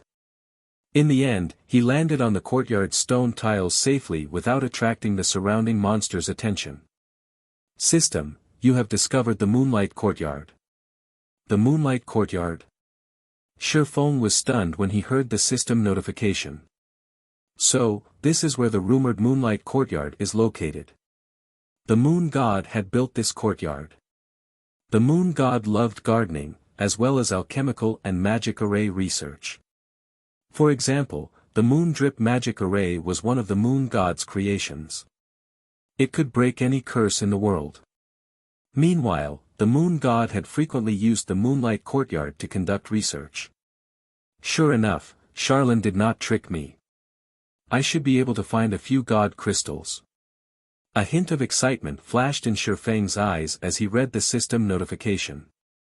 As the Moon God's favored research location, there were bound to be many items the Moon God had left behind. Regardless of how powerful these items were, they would contain divine power if the Moon God had used them frequently, and could be used in place of God crystals. In any case, he needed the God crystals to feed to the soul orb. If he came across a powerful treasure, he would reluctantly absorb it with the soul orb. Following which, Shi Feng stealthily moved through the courtyard. There were plenty of powerful monsters in the courtyard, and even the weakest among them was a level 60 chieftain. To avoid trouble, Shi Feng activated omniscient eyes to deal with his visibility problem and an invisibility potion to remain undetected. With his current strength, Shi Feng had no problems against a level 60+ chieftain in a one-on-one fight. However, as soon as the battle began, the commotion would attract the attention of nearby monsters. If that happened, only death would await him. As for using instantaneous movement magic scrolls and skills like space movement, Shi Feng had already tested them and found that he had access to none of them. In addition, this area barred flight. If he were surrounded, he would die. He needed to be very careful. After wandering around the courtyard for over 2 hours, Shi Feng finally got through the courtyard's outer area and entered the middle ground between the outer and inner areas. The inner area is so luxurious. Shi Feng wore a wistful expression as he gazed at the distant inner area. He could spot a herb garden in the inner area. Although the herb garden had existed since ancient times, due to magic arrays and divine ruins bolstering the garden, all of the herbs were healthy. Unfortunately, the demonic beasts were eating these herbs. Shi Feng noticed that many of the plants had already been devoured. Furious, Shi Feng even considered cooking these demonic beasts for his own meal. It would have been fine if the beasts had only devoured the ordinary herbs, but the garden also contained super rare herbs such as the Flower of Life. The Flower of Life had a similar effect to the Water of Life and could heal an NPC of all their injuries. Shi Feng could also see exotic grass, which could dispel the majority of God's domain's curses. Even in herb-rich kingdoms and empires, one would be hard-pressed to find these kinds of herbs, and unfortunately, no one knew how to grow them either. Yet, these extraordinarily precious herbs were nothing but food for the area's demonic beasts. It was no wonder why the demonic beasts here were so fat. Moonlight fruit. Shi Feng suddenly noticed a tree that was roughly 30 meters tall. Hanging from the silver tree's branches, Shi Feng noticed a translucent fruit. When he saw this translucent fruit, his heart began to pound. In the past, the moonlight fruit had sold at one of the superpowers auctions. After that auction, not a single player throughout God's domain had forgotten the fruit's name. However, this wasn't because the fruit had sold for an astronomical price. Rather, it was due to the fruit's effects. When consumed, the moonlight fruit would permanently improve a player's physique. Chapter 1281, Exploring the Herb Garden. In God's domain, the moonlight fruit was one of the very few treasures that could permanently improve a player's physique. Although each fruit could only improve a player's physique by 2%, it was exceedingly valuable. Moreover, each player could consume a maximum of 5 fruits. In other words, players could improve their physiques by up to 10%. While 10% might not seem like much, the boost to a player's combat power would be astounding. There were 2 main reasons for the massive gap between Tier 1 and Tier 2 players. The first reason was the tier of skills they could learn. The other reason was the difference in physique. Tier 2 players' physique was 40% stronger than Tier 1 players. Although physique would not increase a player's damage or basic attributes, it could enhance a player's 5 senses and improve their body's flexibility. Players would be able to predict attacks that were originally impossible to spot and perform actions that were normally impossible to execute. This was why Tier 2 players could easily defeat Tier 1 players even if both sides possessed the same attributes and combat standards. In the past, a moonlight fruit easily sold for 3,000 gold. Regardless, countless experts had fought over it. As Shifeng stared at the large, silver tree, a massive figure beneath the tree stirred. The figure was an 8-meter-tall bear with thick, snow-white fur. Its claws were razor-sharp, and a silver horn grew from atop its head. Currently, the bear slept peacefully beneath the tree. Occasionally, it would rub its back against the silver tree. Silvermoon Bear, Demonic Beast, Great Lord. Level 65. HP 74,000/7400000. Shifeng spotted a total of 6 Silvermoon bears resting beneath the tree. He also saw a large number, easily over 1,000, Silvermoon rats roaming the garden. Moreover, these monsters moved relatively close to each other. Silvermoon Rat, Demonic Beast, Lord. Level 62. HP 18,000/18,000,000. It doesn't seem possible to sneak my way there. Shifeng observed his surroundings, but he couldn't find an opportunity to get past the monsters to take the moonlight fruit. I guess that I'll have to clear out the area, taking the monsters down slowly. If I obtain the moonlight fruits, it'll help Fire Dance and the others get through their promotion quests. With Fire Dance and the others' strength, they would likely clear their hard mode promotion quests. However, the likelihood of them clearing hell mode was relatively low. Although there was only a 1-grade difference between the two, the rewards would impact their development. However, if he could improve their physiques, then they could clear the hell mode promotion quest more easily. Moreover, he had another reason to eliminate the demonic beasts in the garden. He needed to reach the courtyard's inner area safely. On the off chance he caused a commotion and were surrounded, he would undoubtedly die. Thinking up to this point, Shifeng quickly went into action. As a preventive measure, let's summon a demon. Thinking so, Shifeng took the Bible of Darkness from his bag. Although he was confident in defeating these Lord-ranked Silvermoon rats, it would take too much time and energy by himself. He needed some help.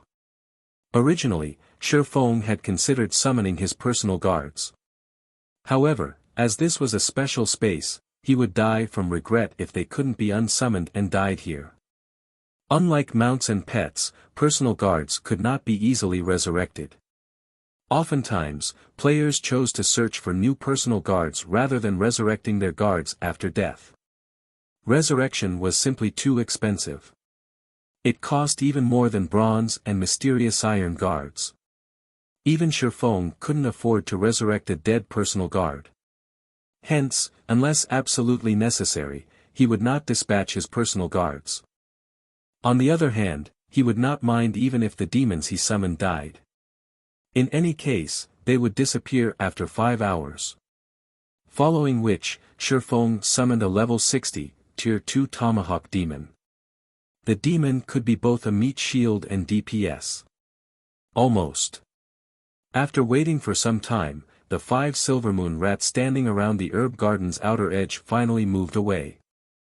Immediately, Shifeng drank 2 bottles of Sea God's Blessing, increasing his basic attributes by 15% and all resistances by 150 points for 15 hours. Afterward, he activated an isolation scroll to reduce the chances of detection. He then executed void steps and quickly reached an ancient tree near the outer edge. With a light jump, he made it to the top of the tree, over 70 yards away from the 5 demonic beasts.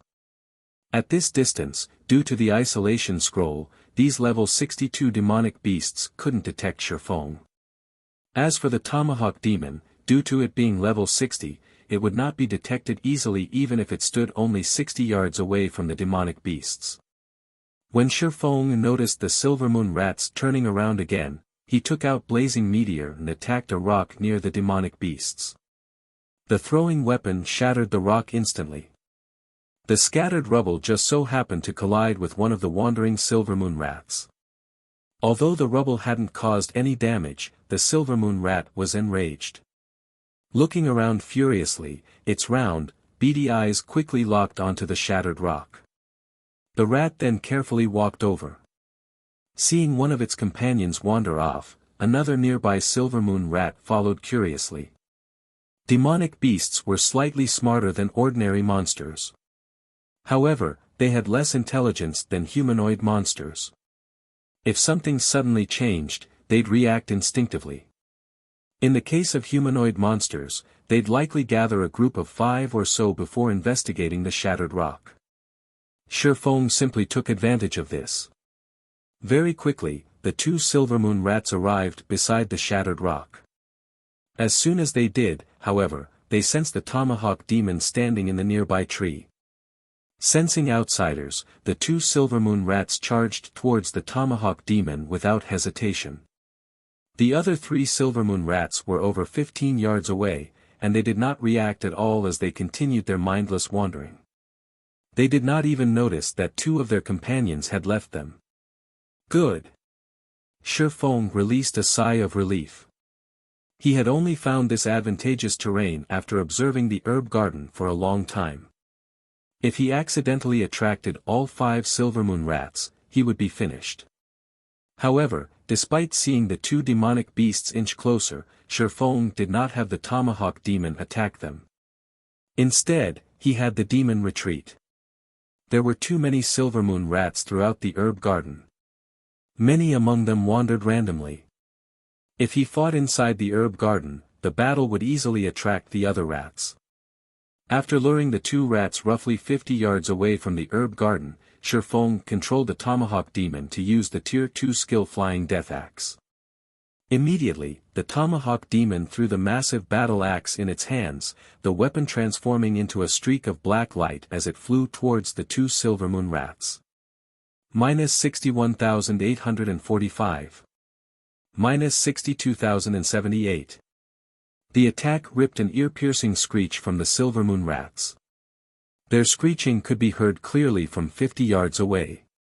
In a panic, Shifeng turned his gaze back to the herb garden. Immediately, he noticed another Silvermoon rat charging out of the herb garden. Shifeng suddenly felt a brewing headache. However, after another moment, no other rats charged out of the herb garden. That was close. This chain reaction is dangerous. Fortunately, none of the other Silvermoon rats were alerted. Sighing, Shifeng shifted his gaze back to the approaching Silvermoon rat. He decided to lure the 3 demonic beasts further away from the herb garden. Only after they were 100 yards away from the herb garden did Shifeng allow the Tomahawk Demon to fight the demonic beasts again. Although the Tomahawk Demon only had 13 million HP, which was less than what the Silvermoon rats possessed, in terms of combat techniques, the Tomahawk Demon was stronger than the demonic beasts. If the Tomahawk Demon focused on defense, it would take a long time for the 3 Silvermoon rats to kill it. After the Tomahawk Demon stabilized its aggro, Feng used Skywheel Sword to seal the area followed by Firestorm. The raging inferno immediately caused the three rats to screech in pain, their HPs falling by around 90,000 every second. Occasionally, they would even receive a frightening damage of around -180,000. By the time Firestorm ended, the Silvermoon rats had each lost over 700,000 HP. The Tomahawk Demon used the Tier 2 skill Demon's Voice, forcing every enemy to focus on the Tomahawk Demon. At the same time, the Tomahawk Demon's defense and attack speed increased by 40% for 30 seconds. With the Tomahawk Demon as an MT, Feng activated Phantom Kill, 9 Dragon Slash, and the Ice Blue Devil Flame and launched a rampant assault. Both Feng and his doppelganger dealt around -4,000 damage with their normal attacks, while their skills dealt anywhere from -10,000 to -20,000 damage. When the Tomahawk Demon was close to death, Feng immediately switched to the Aura of Water and used Life Bloom on it, healing it back to full HP. After fighting for nearly 20 minutes, the three Silvermoon rats collapsed. However, aside from gaining some skill proficiency, Feng did not receive any EXP from the demonic beasts. Suddenly, Feng felt that the system was very black-hearted. He had just killed 3 level 60 lords for crying out loud. In the outside world, it would take a party of level 60 players to take down such a monster, yet the 3 lords' deaths hadn't yielded any EXP or equipment. Suddenly, Feng noticed a translucent, nail-sized grain beside one of the Silvermoon rats. He picked it up and took a closer look. 7 Luminaries Shard. What? These monsters drop 7 Luminary Shards.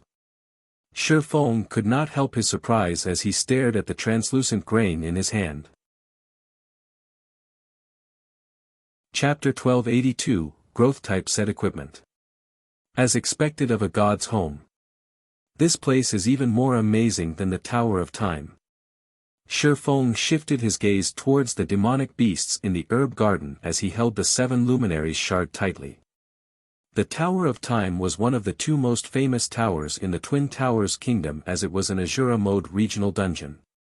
Although the dungeon was a similar rank to the Stoneclaw Mountains, there was a huge difference between the two. The Tower of Time's bosses dropped 7 Luminaries crystals. However, the Moonlight Courtyard was even more astounding. He had a chance to obtain 7 Luminaries Shards by killing the numerous Silvermoon rats here. On their own, 7 Luminaries Shards weren't particularly useful. However, they could be sold to NPCs for a high price. NPC merchants would be more than willing to purchase each shard for 1 gold. However, players weren't likely to sell their 7 Luminaries Shards to NPCs. Players could synthesize 7 Luminaries crystals from the shards. However, this task required a master alchemist at the very least. A master alchemist's synthesis success rate was roughly 30%, it was neither high nor low. Even independent players would attempt to synthesize their shards rather than sell them. After all, 7 Luminaries crystals could upgrade a player's mind space. Nobody would foolishly sell such an important resource and give up on constructing their own private space for rest and entertainment. Thinking up to this point, Feng was suddenly motivated to wipe out the demonic beasts in the herb garden. He wouldn't find an opportunity like this elsewhere. Normally, one had to venture to extremely dangerous secret lands and kill the area's bosses to obtain 7 Luminaries Shards or crystals. Now, however, he only needed to kill Tier 2 lords. This was like a bargain bin for 7 Luminaries Shards. After a short rest, Feng began to lure the Silvermoon rats once again. His second attempt was much easier than his first. Moreover, he only lured 2 rats this time. Although he could take on 3 at once, fighting so many placed a heavy burden on the Tomahawk Demon. He needed to use Life Bloom constantly to keep the Tomahawk Demon alive. By fighting 2 at a time, however, the Tomahawk Demon did not need to defend itself constantly and could launch counterattacks from time to time. This increased the total DPS. Feng attacked the Silvermoon rats' weak points relentlessly. Like before, he healed the Tomahawk demon with Life Bloom when its HP was low. Like this, Shifeng cleared out wave after wave of Silvermoon rats, each wave taking over a dozen minutes to defeat. Shifeng cleared out over 20 waves without rest. Although the repetition was boring, the more Shifeng fought, the more smoothly he defeated the Silvermoon rats as he became increasingly familiar with the demonic beast's attack patterns and weak points. As a result, he needed less time to defeat the rats each time he lured a wave over. Moreover, his harvest was considerable. After killing 47 Silvermoon rats, he had obtained 21 7 luminary shards. The shards' drop rate was much higher than he had initially expected. Others' synthesis success rate was only 30%. However, Shifeng had the Philosopher's Stone. As long as he collected 57 luminary shards, he could synthesize a 7 luminaries crystal with a 100% success rate. If he continued to grind the demonic beasts here, he might collect all of the 7 luminaries crystals he needed to construct the 4 towers of elements. Why is combat here so taxing on stamina? After killing another wave of Silvermoon rats, Shifeng felt a little tired. In God's domain, when a player's stamina had decreased to a certain point, they would start feeling tired, affecting their combat power. If they continued to consume stamina, their combat power would continuously decrease. By the time players exhausted their stamina, they would not be able to move a single finger. Hence, when players fought in the fields, they would take breaks after fighting for a certain time. One of the reasons for doing so was to maintain their strength. Another reason was to avoid having insufficient stamina should they encounter anything unexpected. Shifeng had considered this before he had started fighting. Hence, he had been using the basic Tyrant title. Not only did the title provide him with 30 fortitude, but it also increased his maximum stamina by 20%, yet even after fighting around 24 battles, his stamina had fallen to a critical level. He hadn't expected his stamina consumption to be this high. I've only killed 47 Silvermoon rats after such a long time. This promotion quest is extraordinarily difficult. After consuming a drop of life essence, Shifeng turned to the distant Silvermoon rats, a bitter smile appearing on his face. It seems I've miscalculated. Fortunately, the promotion quest doesn't have a time limit. It would take a long time just to clear a path to the courtyard's inner area, not to mention killing every demonic beast here. Thinking about time, Shifeng glanced at the system clock displaying the time in the real world. He felt that it should be about time to log out and rest. After all, he had been playing for quite some time. This would not benefit his real body. What's going on here?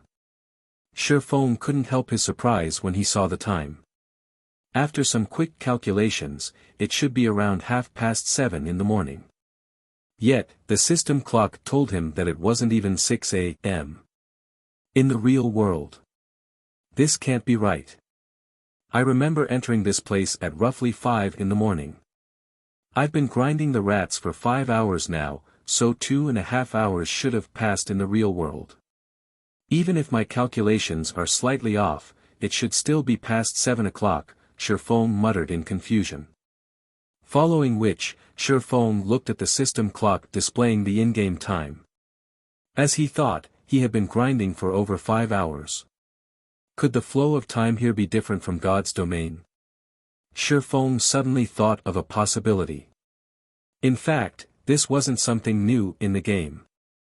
Although rare, when one entered certain secret lands, the flow of time was different. Following which, Shifeng started comparing the time flow in the Dark Canyon and the real world.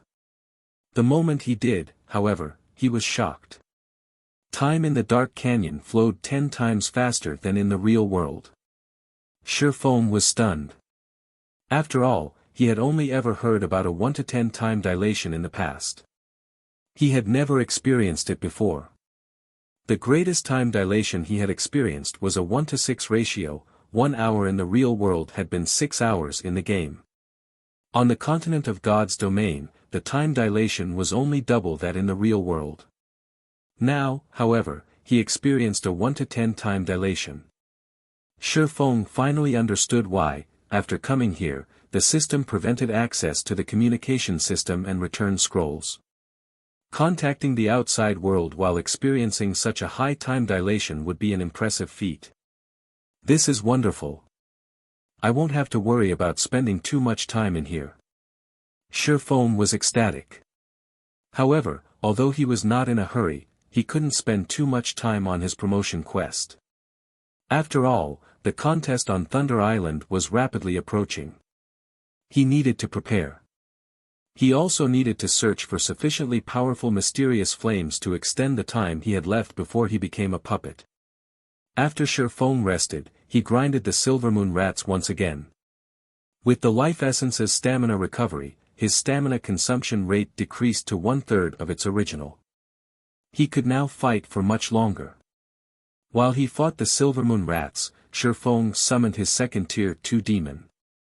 Hidden Thorn Demon. This type of demon was similar to an assassin. It possessed explosive power and control capabilities.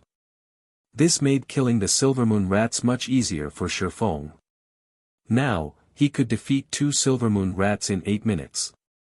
As Shi Feng grinded Silver Moon rats, he also discovered that, aside from dropping 7 luminary shards, the Silver Moon rats dropped equipment, though at a very low probability. However, the low drop rate was justified as the demonic beasts dropped growth-type set equipment for level 50 to level 60 players. The set equipment could be upgraded from bronze to dark gold rank. These items were far more valuable than ordinary level 60 dark gold set equipment. The Silver Moon rats dropped 2 variants of growth-type set equipment. One was the Magic Moon set equipment, meant for magical classes, while the other was the Shadow Moon set equipment for physical classes. Both were 7-piece sets. After grinding for over a dozen hours, Shi Feng had only obtained 3 set pieces, 2 for the Magic Moon set and 1 piece of the Shadow Moon set. Meanwhile, he had collected 91 7 luminary shards. As Shi Feng was about to enter the herb garden and lure more monsters, every one of the Silver Moon rats in the garden started to tremble.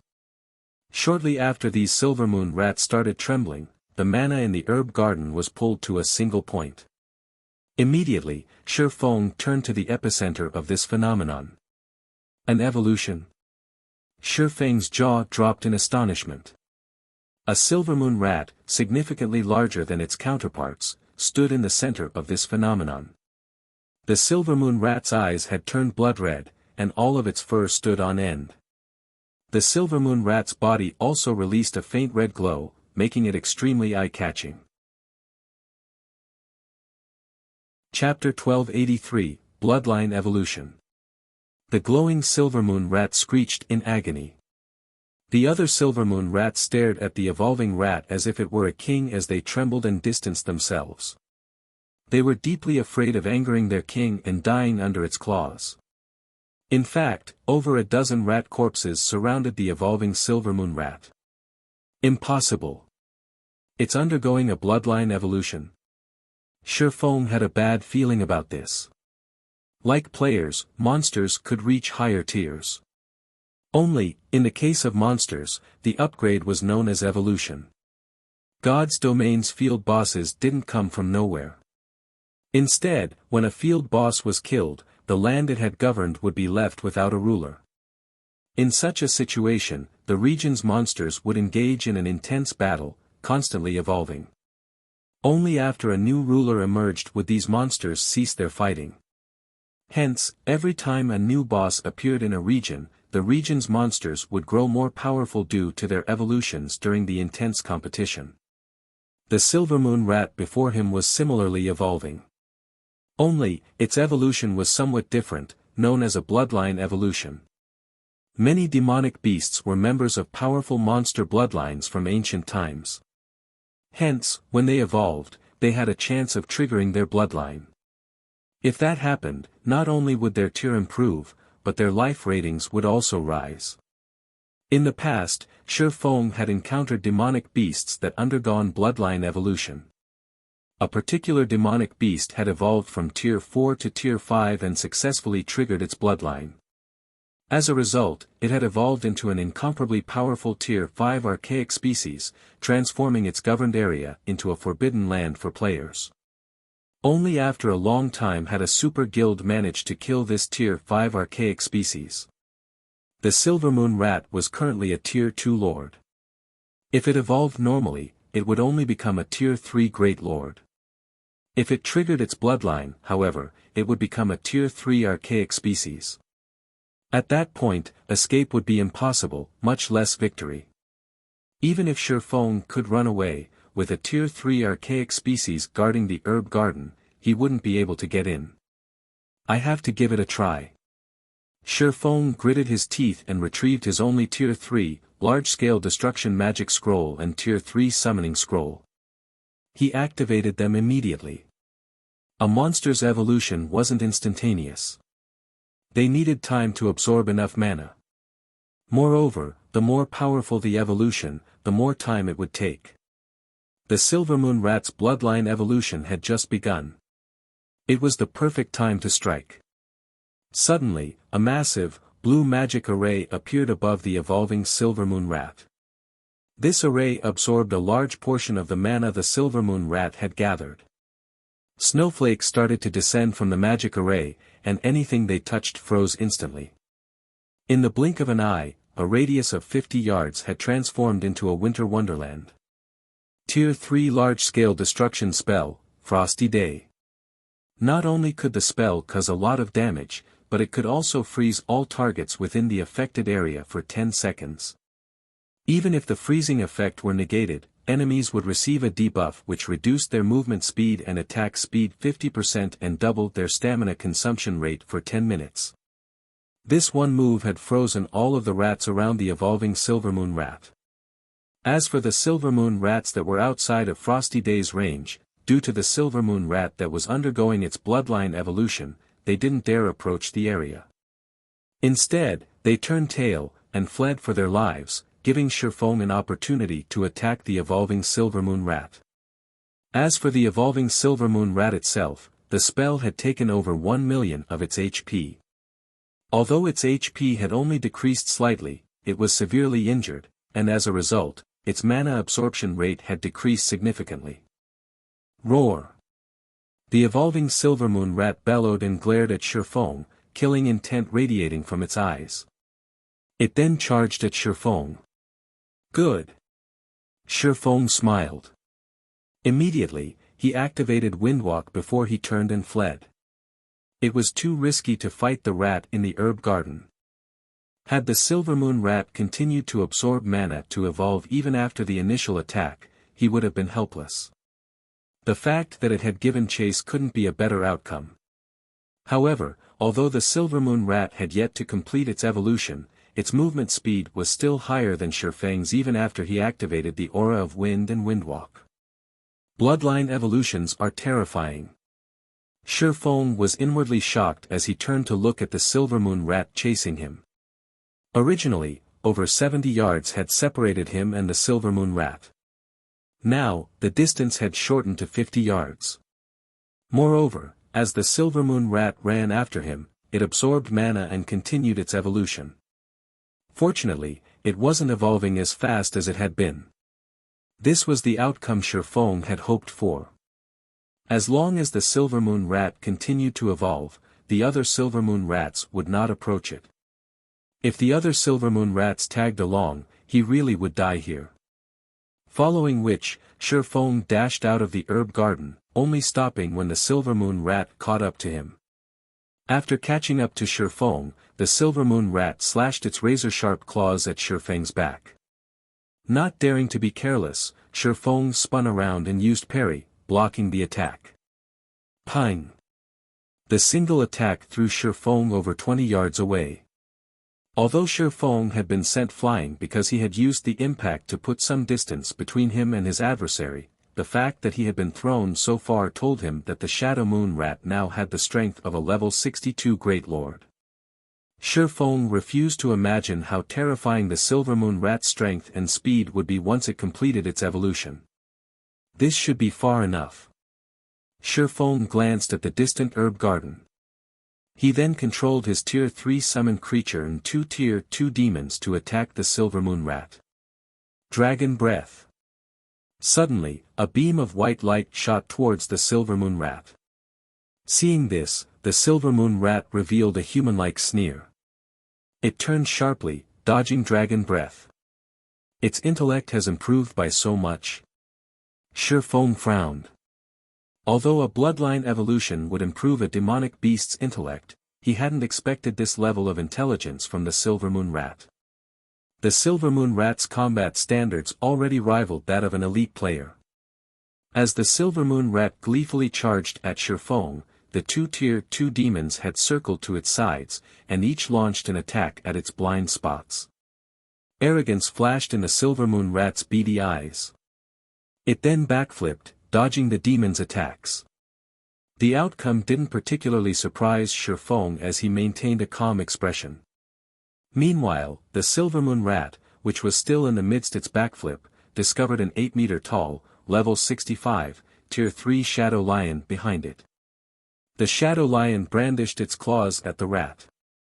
Boom! The lion slapped the Silver Moon Rat to the ground, the impact ripping an agonized screech from the demonic beast.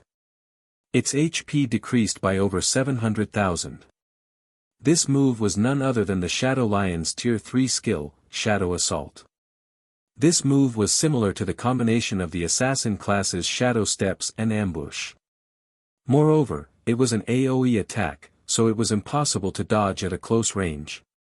By using Dragon Breath, Shifeng had determined the Silver Moon Rat's combat standards. After determining its combat standards, he used the 2 demons to launch a feint, leaving room for the Silver Moon Rat to dodge. He responded by directing the Shadow Lion to injure the rat. After his plan succeeded, Shifeng switched to the aura of fire and activated Firestorm. As the Silver Moon Rat's body had been embedded in the ground, it couldn't dodge the raging inferno in time. The Silver Moon Rat screeched again as the scorching flames engulfed it, its HP decreasing rapidly. Suddenly, its blood-red eyes turned pitch black. Despite the raging inferno, the surrounding temperature dropped. Roar! The Silver Moon Rat suddenly released a deafening roar. It began to transform. Not only did it grow larger, but its dark gray fur had also turned silvery white. Its single tail split into 3, and it now had 4 front legs rather than 2. A pitch-black horn protruded from its forehead. This is insane. It's forcing its evolution. Shifeng frowned. Chapter 1284, Soloing an Archaic Species. After completing its evolution, the Silver Moon Rat had more than doubled in size. Now, it was 6 meters tall and loomed like a 2-story house. Its aura had also grown more intense, making it difficult for Shifeng to breathe. Meanwhile, its statistics had undergone an earth-shattering transformation. Silver Moon Rat King, weakened, Archaic Species, Great Lord. Level 64. HP 90,000,000/90,000,000. As Shifeng stared at the information, the Silver Moon Rat King vanished. In the blink of an eye, the Rat King appeared before Shifeng, its 4 front paws transforming into streaks of light as they slashed at Shifeng. So fast. Shifeng believed that in terms of speed, no player was his match in God's domain. However, compared to the Silver Moon Rat King, he was slow. Not to mention, the Rat King attacked with 4 limbs. Even if he could move faster, he couldn't dodge all 4 attacks. Defensive Blade. Ping. Ping. Ping. Over a dozen streaks of light slashed at Shifeng again and again. In the blink of an eye, Shifeng heard his defensive barrier shatter. In a single round of attacks, the Silver Moon Rat King had exhausted defensive blade's block counts. As soon as the Silver Moon Rat King ended its first barrage, it launched another. However, black mist now extended from its paws, forming 4 shadow whips that lashed at the swordsman. As if the Rat King were an expert with the weapon, the four shadow whips sealed off every one of Shi Feng's paths of retreat, preventing him from dodging the attacks. It clearly forced its evolution, but why has its intellect improved by so much? Shi Feng's expression darkened when he saw the four incoming whips. If a monster tried to force its evolution, not only would it receive a backlash, but it would also suffer a weakened state for some time, their attributes decreasing significantly in all aspects. Naturally, its intellect would be affected. Only after its weakened state faded would it recover to its peak. Although Shi Feng's exchange with the Silver Moon Rat King had been brief, he could tell that the Rat King had the combat standards of a player that had reached the Trial Tower's fourth floor. Shi Feng found this truly inconceivable. If the Silver Moon Rat King had evolved normally, what kind of combat standards would it have had? The Trial Tower's fifth floor? Or the sixth floor? With such high attributes and superb combat standards, the Silver Moon Rat King would be an utter nightmare. Not even an entire team of experts would be a match for the Silver Moon Rat King, much less a 100-man team of level 60, Tier 2 players. It was much different than the Tier 5 archaic species Shi Feng had faced in the past. Due to the lack of weaknesses, players had been forced to take the Tier 5 archaic species head-on. In the end, the Tier 5 archaic species had only died after a super guild had dispatched a team led by a Tier 6 god-ranked player. Against the Silver Moon Rat King's skill attack, Shi Feng activated Divine Steps without hesitation. Immediately, 10 doppelgangers appeared around him. The instant the shadow whips descended, Shi Feng switched places with one of the distant doppelgangers. In the end, the four shadow whips passed through Shi Feng's doppelganger unhindered and struck the ground, slicing the packed dirt apart as if it were a cake. The grooves were roughly 6 yards deep and extended up to 50 yards. The attack's range and power rendered Shi Feng speechless. After the skill ended, Shi Feng swapped positions with another doppelganger and appeared beside the Silver Moon Rat King, the abyssal blade descending on the Great Lord. Chop. -16,748. The Silver Moon Rat King reacted as it turned and snapped 2 shadow whips at Shi Feng. Shi Feng once more switched positions with a doppelganger on the other side of the Rat King and quickly followed up with Thundering Flash.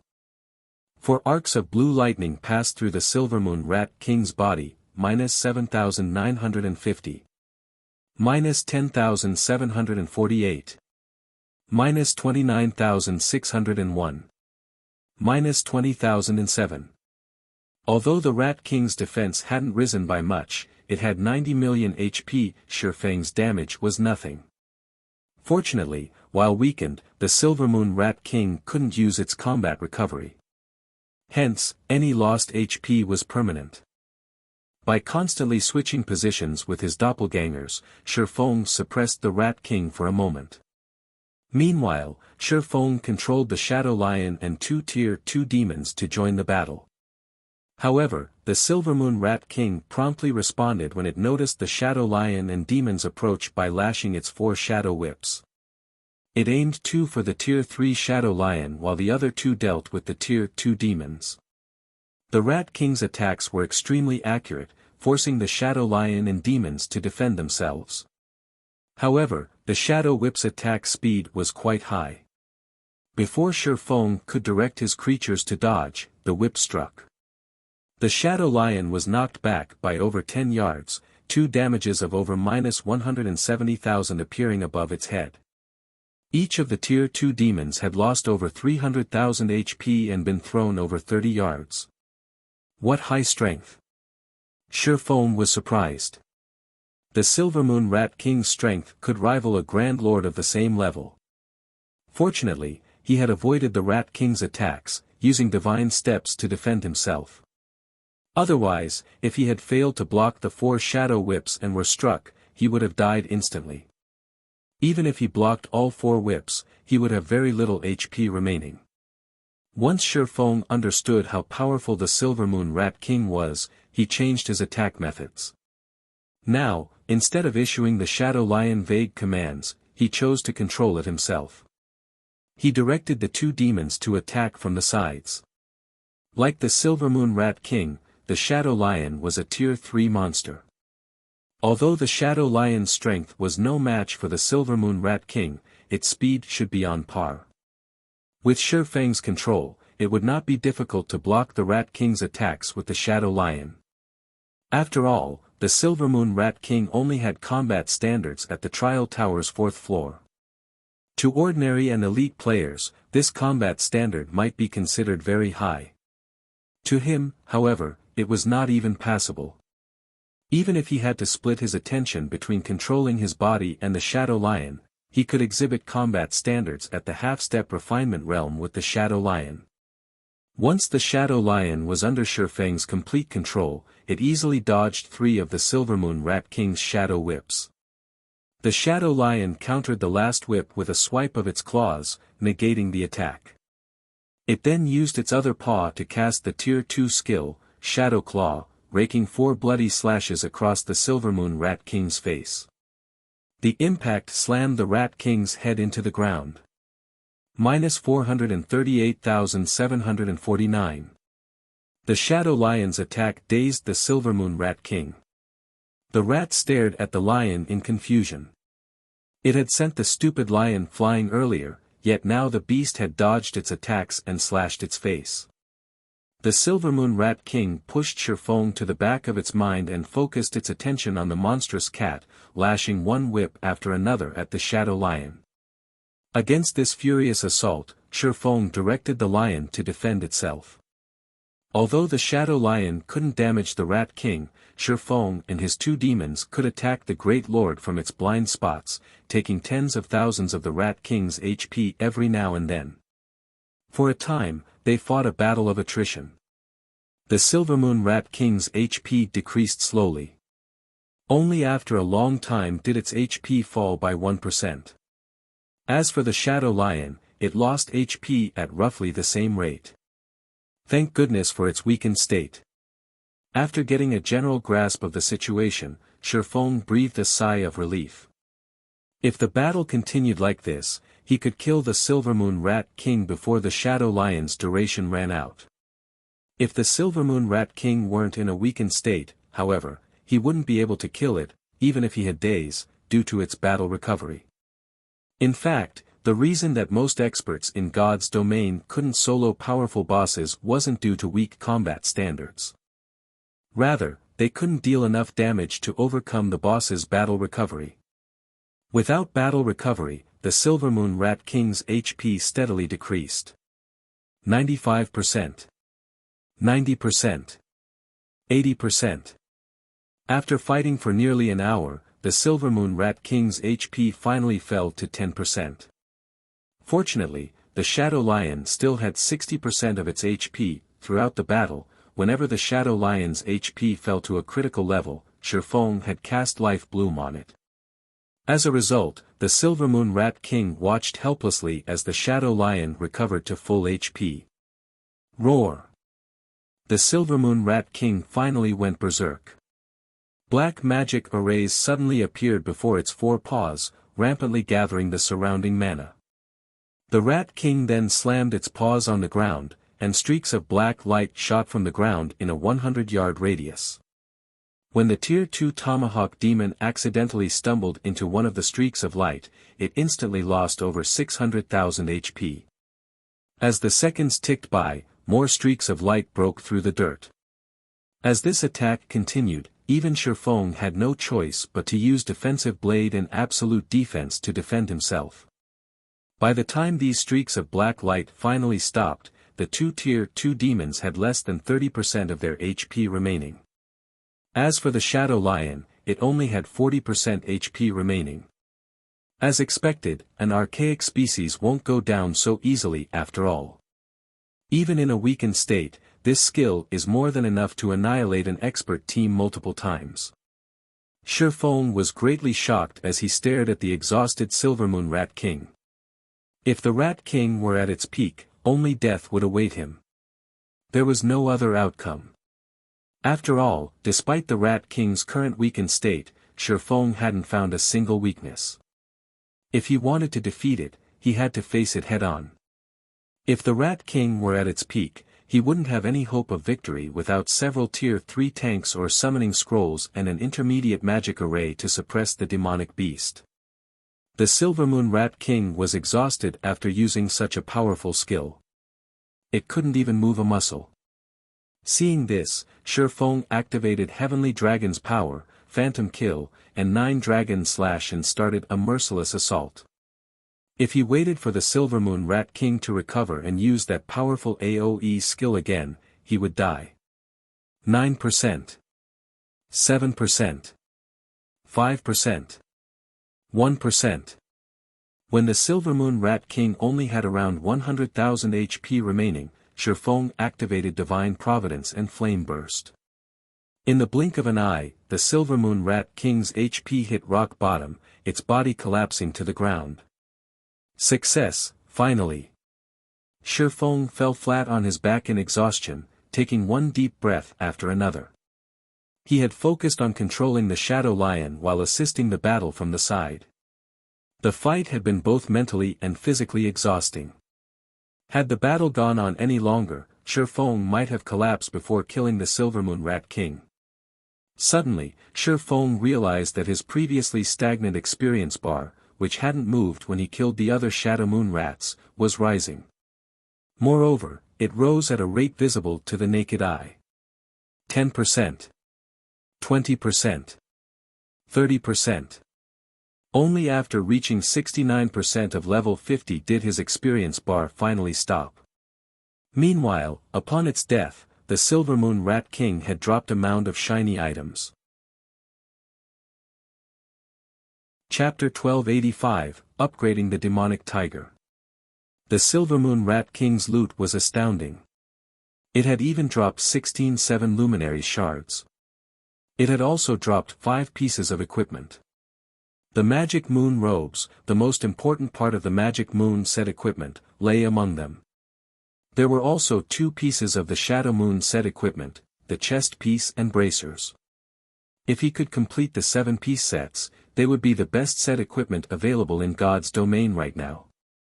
Besides that, the Silvermoon Rat King had dropped the level 60 Fine Gold Moonlight Shield and level 50 Dark Gold Necklace, Shadow Talisman. Any of the various large guilds would drool over the items. Quite a few tools had dropped as well. These tools included a Tier 3 Domain Scroll and Tier 3 Defensive Scroll. Shifeng considered these items compensation for the Tier 3 Large-Scale Destruction Magic Scroll and Summoning Scroll he had used. Shifeng had also obtained 7 Tier 3 Attribute Gemstones. What's this? Shifeng had thought that he had collected all of the loot, but he suddenly noticed a nearly transparent stone beside the Silvermoon Rat King's corpse. Although this stone rested there quietly, the surrounding mana surged towards it. Curious, Shifeng picked up the stone and examined it. However, he discovered that he couldn't see its information. This left him with no choice but to use omniscient eyes. I struck gold this time. After the 10-second appraisal process completed, Shifeng revealed an excited expression as he read the item's description. Bloodline Essence, Dark Gold Rank Item. This item contains a trace of a ferocious beast's bloodline. It can give a mount a trace of the ferocious beast's bloodline. Although specific items could upgrade guild mounts, there were very few items in God's domain that could upgrade a mount strength. A mount strength was not static. It could be improved. However, upgrading a mount was far more difficult than nurturing personal guards. Shifeng had never thought he would be so lucky as to obtain a dark gold strengthening tool for mounts. Although his demonic flame tiger was a dark gold mount, it was only as strong as a chieftain of the same level. It was not even a match for a Tier 2 lord. Against experts of his level, the demonic flame tiger wouldn't be of much use. At most, it could cast a few buffs. If he could upgrade the demonic flame tiger to the standard of a lord, however, the mount would be of significant help. After all, a lord was the equivalent of a Tier 2 player. Moreover, unlike personal guards, Shifeng did not have to worry about the demonic flame tiger dying as it was much cheaper to resurrect. The only downside was that, after its resurrection, the demonic flame tiger would enter a weakened state for a certain period. Following which, Shifeng summoned the demonic flame tiger. When the tall, mighty demonic flame tiger manifested, it obediently lay down beside Shifeng and rubbed its furry head against his arm. How much strength you get from this depends on you now. Shifeng then placed the bloodline essence before the demonic flame tiger's mouth. Seeing the translucent stone, the demonic flame tigers shone with hunger like a cat staring at a fish. Without hesitation, it licked the bloodline essence off of Shifeng's hand and gulped it down. When the bloodline essence entered the demonic flame tiger's stomach, blood-red patterns began to appear across the feline's body. The surrounding mana surged into the demonic flame tiger. The flood of mana wasn't one bit inferior to the Silvermoon Rat King's evolution. As it succumbed to the change, the demonic flame tiger wailed in agony. Following which, the blood patterns released a brilliant glow as they devoured the tiger's body. As the surrounding mana density reached its peak, the demonic flame tiger's form began to change. The demonic flame tiger had stood 5 meters tall. Now, however, its body shrank, reducing to 3 meters. A pitch-black horn grew from its forehead, and arcs of silver electricity crackled around its 4 paws as black flames licked up its legs. The demonic flame tiger appeared more ferocious and majestic than before. Its aura, in particular, had undergone an earth-shattering change. So strong. The bloodline essence's effect is impressive. Shifeng could not help his surprise when he checked the demonic flame tiger's attributes. Despite its current, Lord rank standard, its basic attributes were much higher than a Lord of the same level. It could nearly rival a High Lord. A mount that was almost as strong as a High Lord. Just thinking about it excited Shifeng. The strongest mount he had seen in the past had been on par with a great lord. It had belonged to a superpower's upper echelon and had been carefully nurtured. Countless resources had been spent on the mount's growth. Shifeng had been jealous. After all, that player who had owned the mount had only been as strong as he had been, yet that player had such an impressive mode of transportation. Now that the demonic flame tiger was as strong as a High Lord, as long as he nurtured it properly, it might become as strong as a great lord by the time he reached Tier 3. It would be a powerful ally. After all, his tiger now had a strand of a ferocious beast's bloodline. It was much stronger than monsters of the same rank. It's about time to log off and get some rest. Taking a look at the real-world clock, Shifeng thought that this would be a good time to take a break.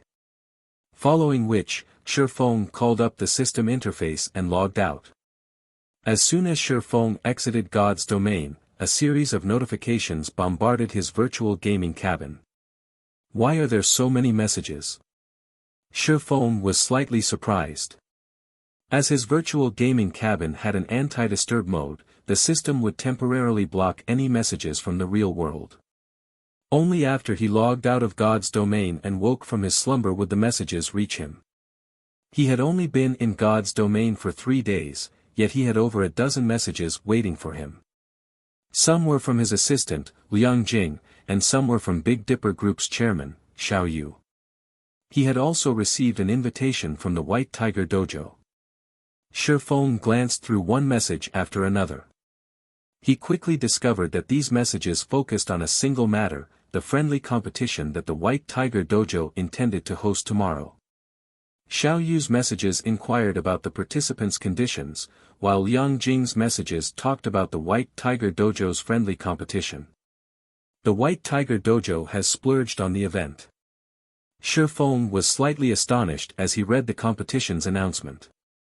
Not only had the various dojos and training centers in Jinhai City been invited to the competition, but the White Tiger Dojo had also involved 5 other nearby cities. Anybody could apply to join the competition, the participants weren't limited to the invited dojos and training centers. As long as one passed the qualifiers, they could take part. As a result, this competition was even more ambitious than Jinhai City's annual fighting competition. In addition, the White Tiger Dojo had changed the competition's rewards. Now, anyone who placed within the top 5 would receive prize money, first place would receive 5 million credits, even fifth place would receive 500,000 credits. To the various dojos and training centers, this prize money was negligible. Rather, these organizations had their sights set on the Green God Company's invitation card. To the majority of the participants, however, the reward money was considerable. According to Liang Jing's report, there were already more than 10,000 applicants. While Shifeng was stretched, Xiao Yu called him anxious. Chapter 1286, Competition Preparations. Big Dipper Tower's 51st floor, Chairman's office. Currently, 2 people sat in a large office by the French windows. Upon closer inspection, one would discover that these 2 people looked somewhat similar. Only, their auras were different.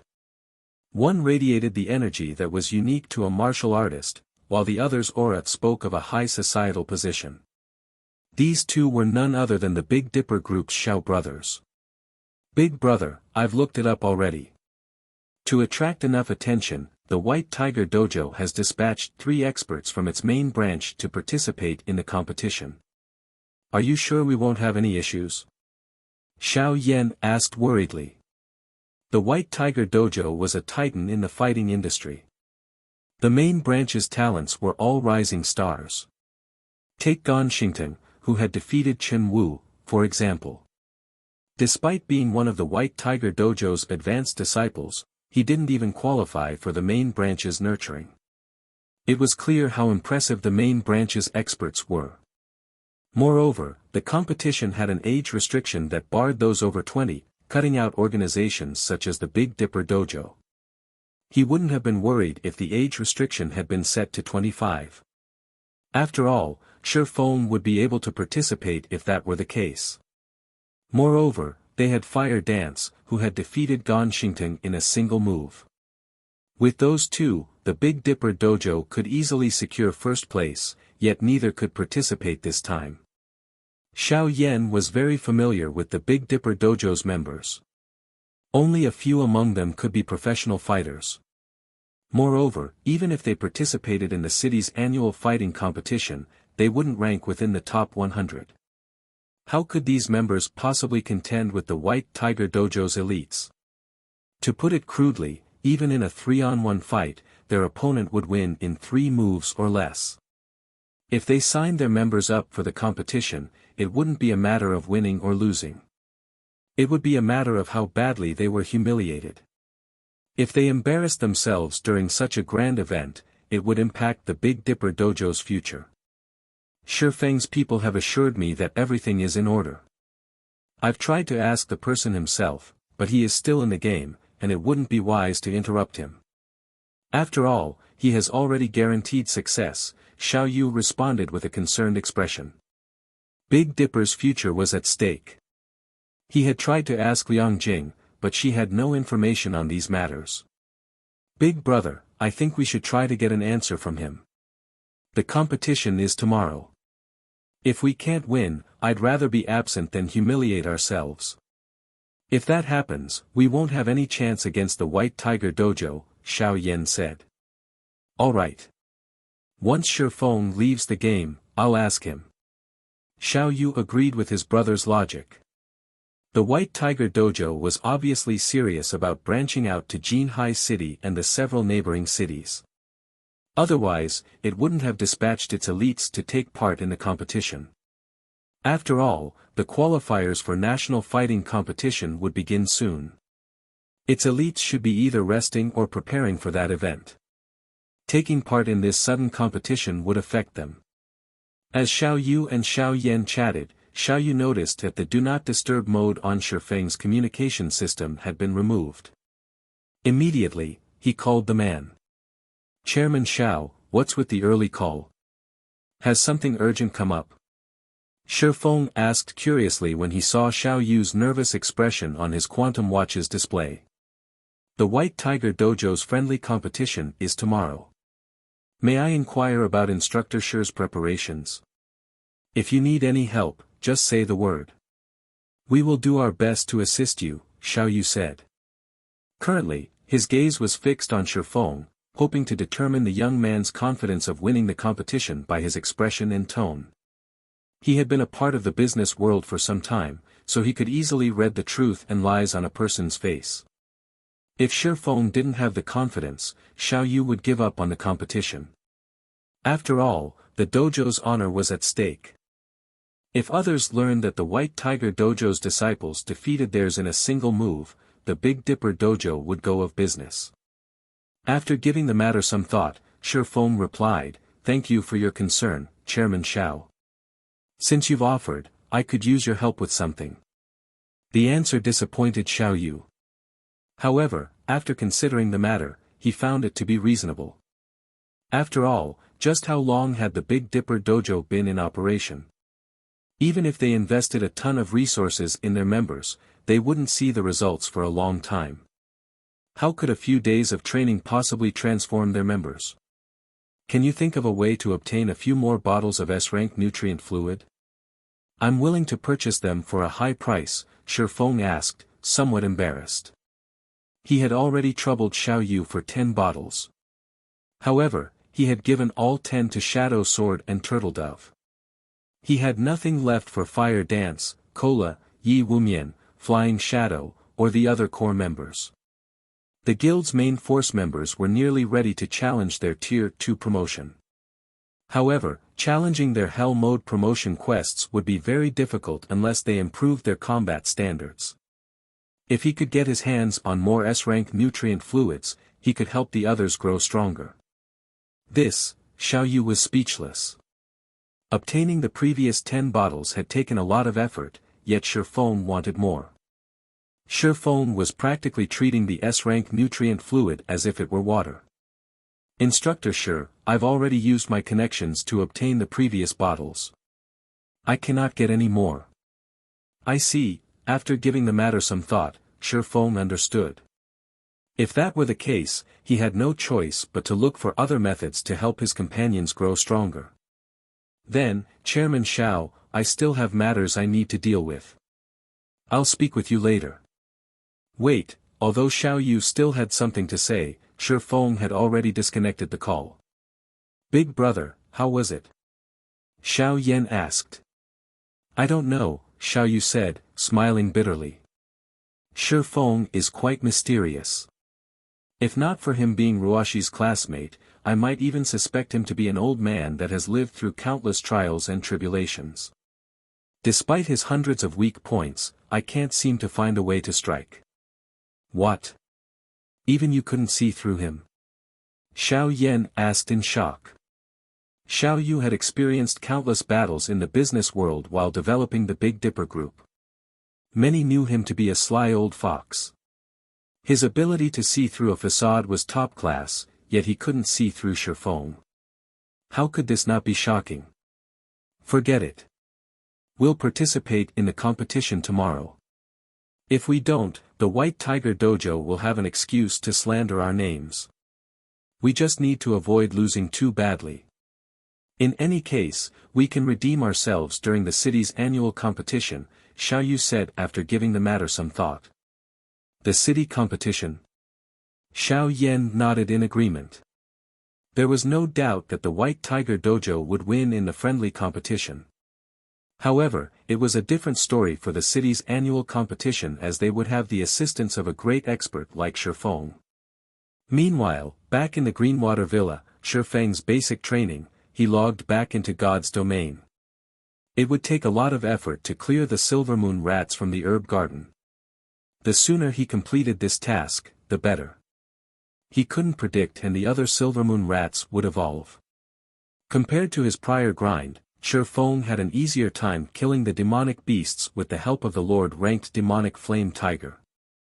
Now, not only did he and his summoned demons receive the tiger's buffs, but the demonic flame tiger's own combat power was even greater than the Tier 2 demons. Fortunately, the Dark Canyon's monsters did not respawn. After grinding away half a day, Shifeng finally cleared out the Silvermoon rats. Although the grind was boring, he had collected a total of 714 luminary shards. If he used the Philosopher's Stone, he could synthesize 14 7 luminaries crystals. He was now much closer to his goal of obtaining 40 units of 7 luminaries crystal. He also had 5 unique pieces of the Magic Moon set equipment. He had 4 duplicates as well. As for the Shadow Moon set equipment, he had collected 6 unique pieces with 2 duplicates, he only needed the belt now. As Shi Feng set his sights on the Silver Moon bears, several figures flew down from the distant tower. As these several figures grew closer to the herb garden, the demonic beasts in the moonlight courtyard panicked. Even the great lord-ranked Silver Moon bears covered their heads with their paws and shuddered in fear, not even daring to glance at the distant figures. This is insane. Why are magic light dragonlings here? Shi Feng was astonished when he saw the 3 massive figures fly over him. Chapter 1287, Dark Shaman King. The magic light dragonlings were pitch black and shrouded in a layer of black mist. Their skin sparkled faintly from time to time, resembling the night sky. The dragonling's wingspan stretched over 20 meters, and a single flap was enough to create a strong gust of wind, the whistle echoing throughout the courtyard. Seeing the magic light dragonlings rapidly approach the garden, Shi Feng turned and fled. The magic light dragonlings were bona fide dragons. Although they were infants and only at the Tier 3 standard, they were much stronger than an archaic species of the same tier. And 3 of these level 65 magic light dragonlings were flying towards him. If they discovered him, his fate would be sealed. Fortunately, the dragonlings were quite far away, so Shi Feng had more than enough time to get out of the herb garden. Shi Feng wasn't the only one trying to leave the herb garden. The Silver Moon bears lazing around the moonlight fruit did not dare linger either. It wasn't long before the 3 magic light dragonlings landed in the center of the herb garden. As soon as they landed, 3 figures jumped off of their backs. Among them, 2 were level 70, Tier 3 demons wearing exquisite armor, and 1 was a black-robed elder wielding a crimson staff. Although this black-robed elder did not exude any kind of aura, Shi Feng, who watched from a distance, did not even dare to move a single muscle, deeply afraid of attracting this elder's attention. This elderly man was far more terrifying than the magic light dragonlings.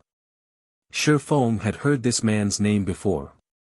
Dark Wizard Raymond was a legendary Tier 5 Grand Wizard. He had been a marshal that commanded the Apocalypse Empire's Mage Corps. However, to pursue the essence of magic, he had betrayed the human race and dealt a severe blow to the Empire.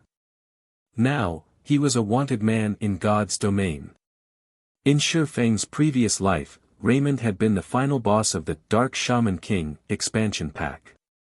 Back then, the various superpowers had suffered countless casualties to exterminate the Dark Wizard Raymond. In the end, it had taken 2 super guilds working together to take him down. Shi Feng had never expected his promotion quest to lead him to such a terrifying boss. It was no wonder why the magic light dragonlings were treated like mounts. Only a legendary grand wizard like Raymond could accomplish such a feat. This promotion quest really is deadly. Shi Feng was at a loss for words as he quietly watched Raymond. If he were discovered, he would die here. There was no way for he could escape a Tier 5 Grand Wizard. If Raymond guarded the herb garden, Shi Feng's promotion quest was as good as over. After Raymond dismounted, he began to collect herbs in silence. Meanwhile, the 2 Tier 3 demons stood guard. Seeing this, Shi Feng breathed a sigh of relief. Raymond was also a Grandmaster alchemist. He had most likely come to the garden to collect herbs for his research. As Raymond harvested the plants, Shi Feng hid in a bush and remained motionless. A Tier 5 NPC's perception was incredibly powerful. Even though he was 500 yards away from Raymond, there was no guarantee that the NPC wouldn't detect his movements. He could only wait until Raymond left the herb garden. Time passed quickly. After harvesting herbs for nearly 10 minutes, Raymond finally stood and prepared to leave.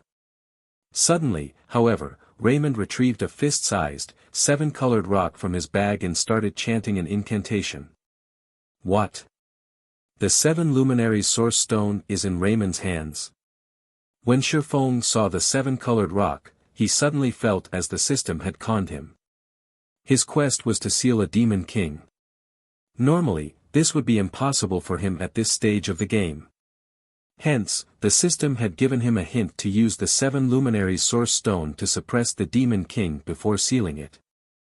Yet, now, it was revealed that Raymond possessed the 7 luminaries source stone, and the Grand Wizard was most likely stronger than a Tier 5 demon king. As Shifeng agonized over how he would obtain the 7 luminaries source stone, a magic barrier formed around the herb garden. In the next moment, Shifeng saw Raymond retrieve some seeds from his bag and plant them in the garden. In the blink of an eye, these seeds started to sprout. Their growth rate was astonishing. Moreover, the herbs were extraordinary. They were all soul flowers, which were no less valuable than the flowers of life. Soul flowers were so valuable because they could reduce the system's penalty when players died. The death penalty was a massive headache for all of God's Domain's players.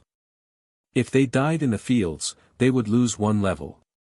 However, if they were resurrected with the basic resurrection potion, crafted with the soul flower, their death penalties would be reduced by 80%. The potion could also substitute for a team's lack of healers. However, the basic resurrection potion was only effective on level 70 and below players. It was ineffective on those who were above level 70. Moreover, the potion had a long, 1-day cooldown. Regardless of these flaws, the basic resurrection potion was undoubtedly a miracle. Unfortunately, while the recipe was very easy to obtain, the soul flower, the potion's main material, was extremely rare. Normally, the various large guilds kept the resurrection potions they crafted for their own use. Very few were willing to sell the potion. If any did show up in the auction house, even if they were only basic rank, they could easily sell for 500 gold apiece. Aside from being used in resurrection potions, the soul flower was one of the materials required to resurrect NPCs. If players wished to resurrect their personal guards, they needed 4 things: soul flower, flower of life, water of life, and 3,000 gold. Because of this, players were rarely willing to resurrect bronze and mysterious iron personal guards. The soul flower, flower of life, and water of life were all extremely rare. They were impossible to obtain even if one had the money. This was also the reason why Shifeng avoided summoning his personal guards if he could help it. Shifeng hadn't expected Raymond to have soul flower seeds. He certainly hadn't expected the man to have so many. If he could obtain these soul flowers, he could make a fortune. Following which, Shifeng watched Raymond instruct the 2 level 70, Tier 3 demons before climbing back onto the magic light dragonling. All 3 dragonlings then flew back to the tower. The 2 Tier 3 demons remained behind. They were obviously tasked to guard the soul flowers and prevent the nearby demonic beasts from eating them. 2 level 70, Tier 3 demons. Shifeng smiled. If Raymond had tasked the magic light dragonlings to guard the soul flowers, Shifeng wouldn't have had any hope. However, it was a different story if he only had to take out 2 Tier 3 demons. Following which, Shifeng summoned his personal guards. He hadn't done so early because he had worried that wouldn't be able to unsummon them. Their deaths would cause him a lot of trouble. However, the situation had changed.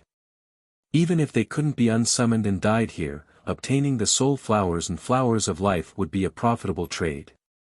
Some time after the 2 summoning magic arrays appeared, Anna and Kite emerged. The 2 NPCs were an even higher level than their last summoning. Anna was already level 72, while Kite had reached level 70. Their weapons and equipment had also transformed. Without Shifeng's knowledge, Anna had gained an additional fragmented legendary headpiece, while Kite had obtained a fragmented legendary one-handed sword. Shifeng was pretty jealous. He had to admit that dumping coins into their high-ranking quests had been a worthwhile investment. Go. Although both of his personal guards were only Tier 2, Shifeng didn't hesitate to send them to deal with the 2 level 70, Tier 3 demons. Chapter 1288, Overwhelming Tier 3 Demons. After hearing Shifeng's command, both Anna and Kite set their sights on the demonic hunters guarding the herb garden. Demonic Hunter, Dark Creature, Demon. Level 70. HP 35,000/35,000,000. Compared to monsters, demons had less HP. In return, though, their intellect was much higher. In addition, they had many skills at their disposal. If given the choice, players would rather fight dumb monsters than demons of the same tier. The instant Anna and Kite set foot into the herb garden, they attracted the demonic hunter's attention. Intruders, you dare set trespass into Lord Raymond's territory.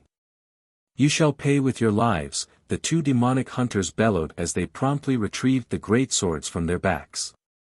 They both charged at Anna, the summoner. Not only were the demonic hunters faster than the Silver Moon Rat King, but their combat standards were also higher. Moreover, they knew how to coordinate as each of them activated demonic charge from two different directions, their movement speed increasing instantly. When the two demonic hunters were only 30 yards away, Anna slammed the butt of her staff on the ground and pointed a finger towards the sky. As she did so, she finished chanting her incantation's final verse. Suddenly, a massive, golden magic array appeared before her. Silver magic arrays also appeared around Anna, one after another, surrounding the summoner. When the two demonic hunters were only 15 yards away, a golden giant emerged from the golden magic array. The golden giant served as a gatekeeper as it stood in the demon hunter's path. This move was the Tier 2 curse Anna had learned, Song of Summoning. It allowed her to summon a Tier 3 golden giant to aid her. 10 Tier 2 rock guardians also appeared from the silver magic arrays around Anna. In the blink of an eye, Anna had summoned a monster army. Golden Giant, Elemental Being, Great Lord. Level 72. HP 77,000,000/77,000,000. Rock Guardian, Elemental Being, Lord. Level 72. HP 31,000,000/31,000,000. Although the two demonic hunters tried to circle the summoned creatures and attack Anna directly, the summoner had prepared for this. With a light wave of her staff, she fired several elemental bullets at the demonic hunters. Dang! Dang! Dang! The two demonic hunters responded quickly by blocking the bullets with their greatswords. However, the golden giant appeared behind the two demonic hunters, its fists descending on their heads. Boom!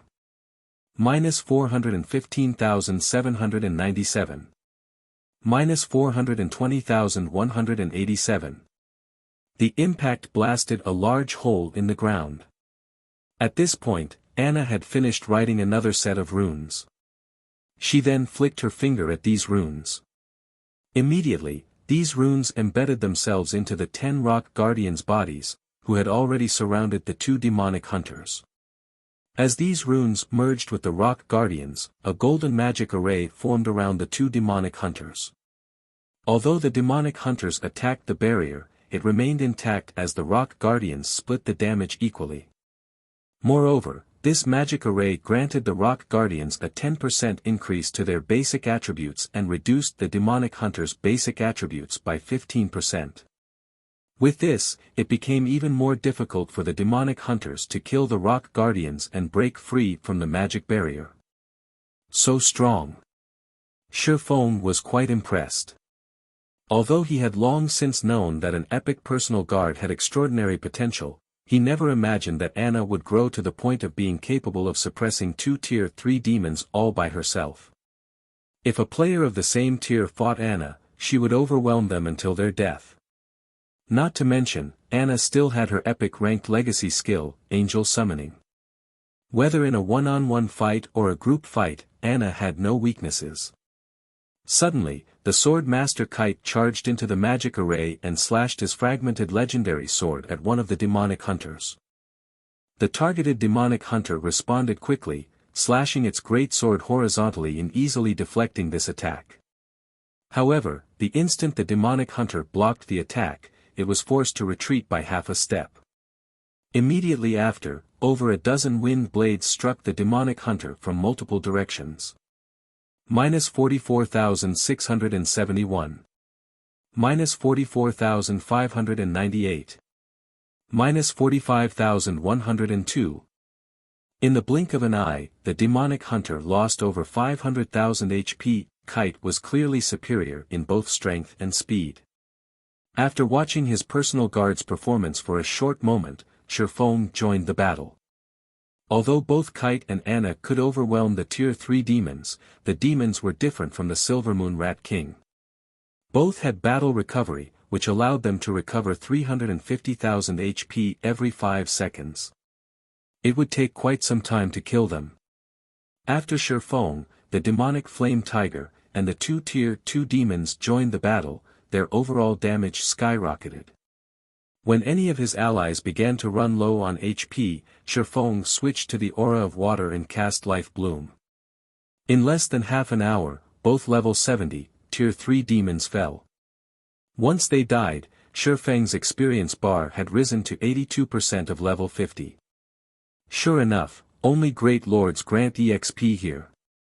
Glancing at his experience bar, Shifeng gained a general understanding on some of the Dark Canyon's rules. He then shifted his gaze to the loot drop the two demonic hunters had dropped. Due to divine providence, the demonic hunters had dropped a total of 9 7 luminary shards and 2 pieces of level 60 fine gold equipment. They had also dropped 2 small pouches. Opening the pouches, Shifeng discovered that they actually contained seeds. The 2 pouches combined contained a total of 27 seeds. The monsters here drop seeds? Shifeng was somewhat confused. This was the first time he had obtained seeds after killing a monster. Normally, one could only obtain seeds from NPC merchants or opening treasure chests. Following which, Shifeng curiously checked the seeds attribute panel. Mutated rainbow tree seeds. Survival rate increased by 20%. Amount of rainbow fruit produced during each maturity cycle increased by 30%. There is a chance to produce mutated rainbow fruit. What? These are rainbow tree seeds? Shifeng was momentarily stunned. Fruit trees in God's domain were different from herbs. They would not disappear once harvested. Instead, the tree would continue to bear fruit as long as one nurtured it properly. Only, the fruit's maturity cycle was a little longer than herbs. One could easily purchase an ordinary fruit tree's seeds from NPC merchants for relatively cheap. However, rare trees' seeds were much more expensive, not to mention the rainbow tree's seeds. In the past, one such seed easily sold for 400 gold. Unfortunately, rainbow trees had a very low survival rate of roughly 20%. Hence, if one wished to their own, it would cost around 2,000 gold. If one were unlucky, the seeds might cost them as much as 4,000 gold. The rainbow tree seeds were so expensive because rainbow fruits could produce rainbow wine. Not only was the wine delicious, but its effects could also rival the 100-berry wine. Moreover, the rainbow wine's effects lasted much longer. The mutated rainbow tree seeds, however, likely cost several times more than ordinary rainbow tree seeds. After all, the seeds boasted such a high survival rate. These trees would also produce more fruit than usual. Most importantly, they had a chance of growing mutated rainbow fruit. After Shifeng collected the loot, he chose to unsummon his personal guards, letting Anna and Kite return to their original locations. However, despite numerous attempts, the system notified him that he had failed to unsummon the NPCs. Sure enough, I can't send them back. It seems that I'll have to unsummon them after completing the quest. Shifeng could not help but sigh. However, when he shifted his gaze to the soul flowers and rare herbs that filled the herb garden, his mood instantly lifted. There was even a large number of moonlight fruit waiting to be harvested. He had to admit that an Azura mode promotion quest was wonderful. Shifeng collected the rare herbs and moonlight fruits frantically while waiting for the soul flowers to mature. Normally, soul flowers needed 3 to 4 days to reach maturity. However, due to Raymond's magic array, these only needed around 6 hours. Time passed very quickly. By the time Shifeng collected the soul flowers, his bag space was nearly full. It's about time for me to log off, Shifeng thought as he looked at the real-world clock. It was almost time for the White Tiger Dojo's friendly competition. As the Big Dipper's head instructor, he couldn't be absent from the event.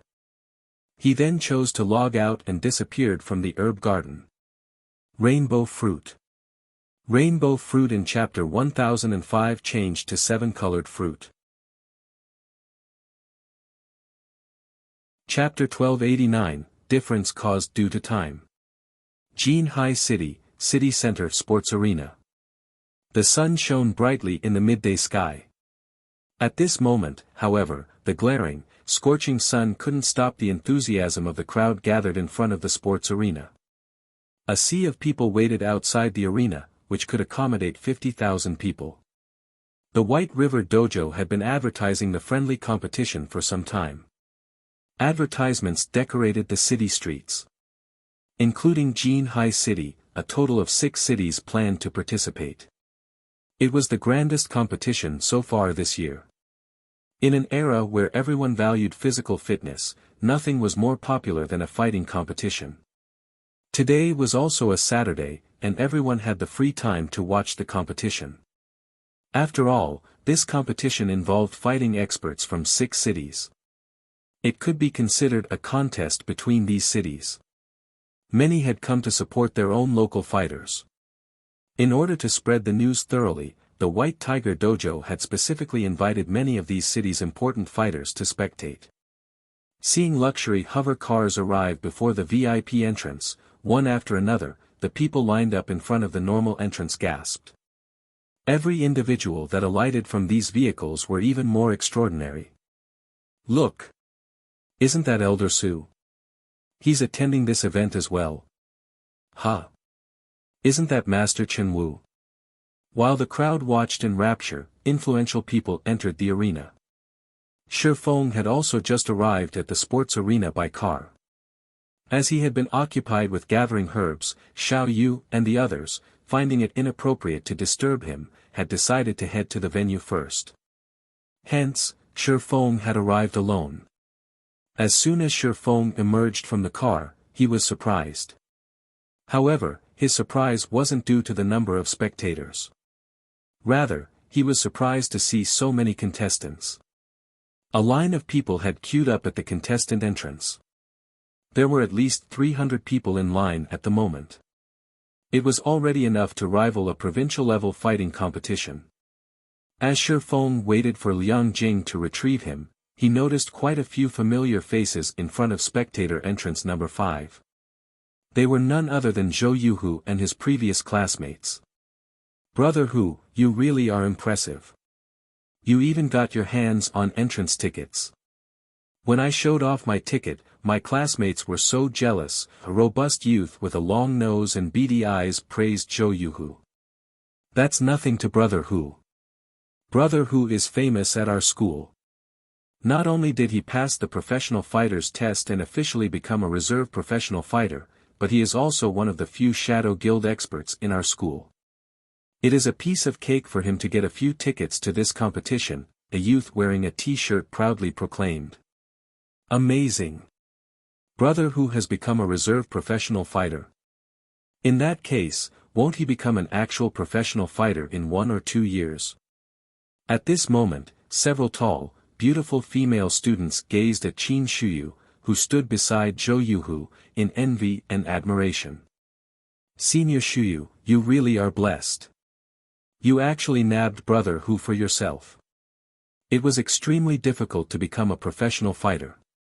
One needed talent. Becoming a professional fighter also meant earning a high income. If one became one of the top 10 fighters in the city, living in a high-end residence and owning a luxury car would be possible. If one became a champion, they would gain a lot of influence and wouldn't have to worry about money for the rest of their life. What are you girls talking about? Qin Shuyu, who wore a blue blouse and short skirt, pretended to get angry. However, her eyes contained a faint trace of pride. As the group chatted merrily, Zhou Yuhu noticed Shifeng, who waited in the distance. "Huh? Isn't that Shifeng?"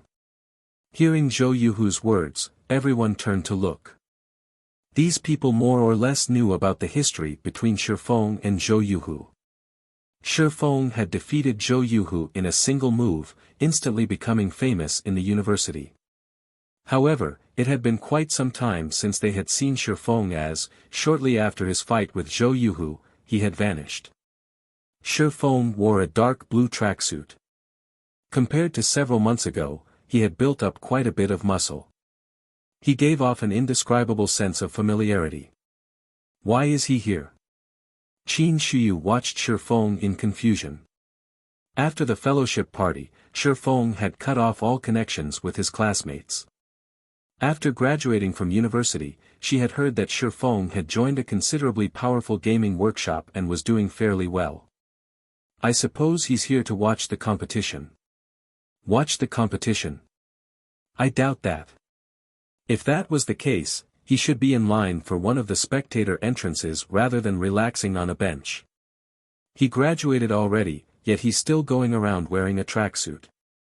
I guess he hasn't done that well. Sure enough, those rumors about him becoming powerful were lies. Senior Shuyu, it seems your decision back then had been a wise one. I wish my eyes were as keen as yours. The group praised Zhou Yuhu, one after another. After all, the difference between Zhou Yuhu and Shifeng was obvious.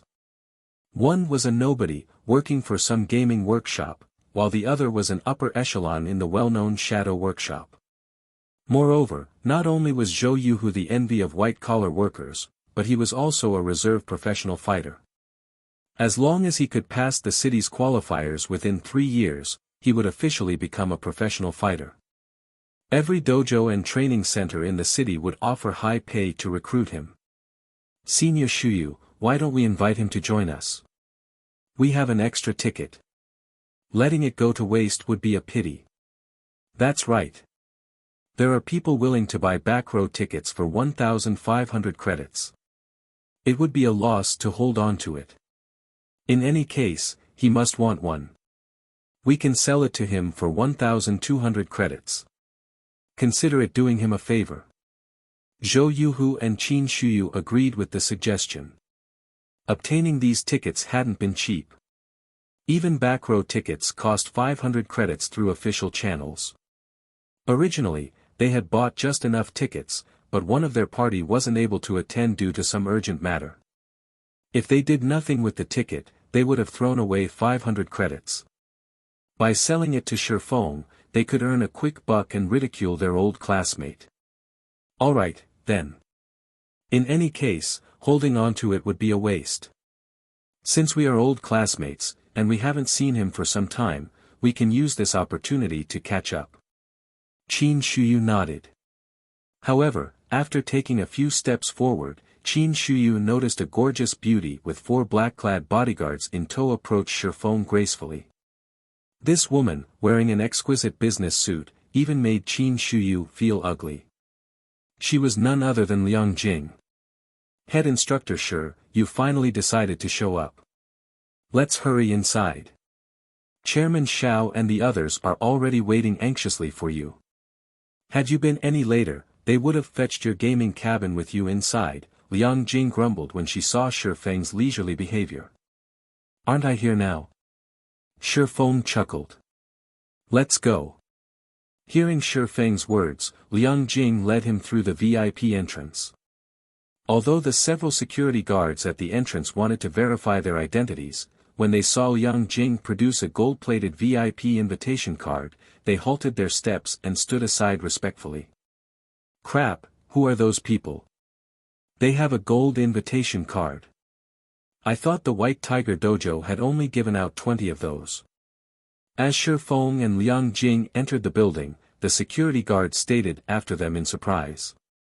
If the 20 golden invitation cards were split evenly among the 6 cities invited, each city would only get 3 or 4 cards. Only those whom the White Tiger Dojo valued would receive one.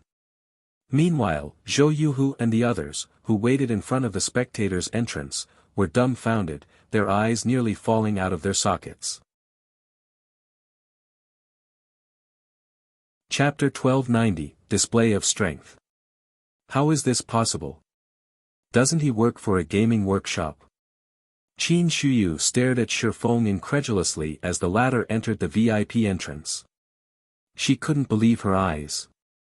Every person she had watched go in through that entrance was an influential fighter in Jinhai City, yet Shi Feng boldly walked through the doors. Moreover, even the security guards had treated him with respect. How was he not doing well after graduating? He had risen to an entirely different level. So the rumors were true. Her companions' jaws had dropped as they stared at the VIP entrance. When they thought about how they had planned to sell Shi Feng a backrow ticket, they realized the idea was laughable. Fortunately, they had not actually tried to sell him the ticket. Otherwise, they would have humiliated themselves. Senior Shuyu, aren't you very familiar with Senior Shi Feng? I'm very interested in gaming. If there is an opportunity, would you introduce us? A petite girl with big, round eyes and cherry-red lips asked Qin Shuyu with anticipation. Ah. Emichim. If there is an opportunity. I'll introduce you, Qin Shuyu muttered, wearing an indescribably awkward expression. Meanwhile, in the sports arena's VIP hall, upper echelons from the various dojos and training centers, as well as influential figures from the various cities, had gathered, chatting merrily. Only, despite the sounds of laughter that filled the hall, an intense hostility snapped between them. When 3 of the White Tiger Dojo's people entered, practically every upper echelon shifted their gazes to the newcomers. Among these 3, the one leading the group was a middle-aged man in his mid-30s. The man gave off a peaceful aura. Of the 2 men beside him, one was Gan Xingteng, the representative instructor for Jinhai City's White Tiger Dojo, while the other was Xie Qiwen, White Tiger Dojo's rising star. What? Jiang Tianyuan is here. Seeing as Jiang Tianyuan is attending, this competition must be quite important to the White Tiger Dojo. When the crowd saw the middle-aged man, Jiang Tianyuan, they spoke in hushed whispers. In the fighting world, Jiang Tianyuan had been a superstar in the past. He had participated in multiple international competitions and had placed quite well. During his youth, he had been practically unrivaled among his peers within the country. The White Tiger Dojo had raised him to the position of advanced instructor at a very young age. He had even become a hall master, managing over a dozen branches. Jiang Tianyuan was definitely one of the White Tiger Dojo's core upper echelons. Even the dojo's head hall master treated him with respect. The fact that such an important figure had set foot in a backwater city like Jinhai City proved that the White Tiger Dojo intended to do anything possible to win this competition. The minor dojos and training centers clearly had no chance of winning. Qiwen, are the arrangements for the competition complete? Jiang Tianyuan asked quietly after he greeted the various VIPs. Hall Master, everything is complete. Once this competition is over, the White Tiger Dojo will secure all 6 cities, Xie Qiwen reported, smiling. Good, then. Jiang Tianyuan nodded. However, I heard that the Big Dipper Dojo has a few skilled fighters. I've also heard that Lei Bao is now one of their instructors. Make sure our competitors do not grow complacent. Hall Master, rest assured, we've investigated the Big Dipper Dojo's situation. Among their 20-year-old and younger members, none are exceptional. I am sure that some other dojo or training center will deal with Big Dipper before we have to, Xie Qiwen said confidently. If the woman named Fire Dance, who had defeated Gan Xingteng in a single move, took part in this competition, they would have to take Big Dipper seriously. However, none of the dojo's new members had any talent to speak of, much less strength. Compared to the Big Dipper dojo, the other dojos and training centers posed were a greater threat. Right, who have you chosen to be our third representative in this competition? Jiang Tianyuan asked. I've heard that both Yu Ziping and Liao Huajie have performed considerably well thus far.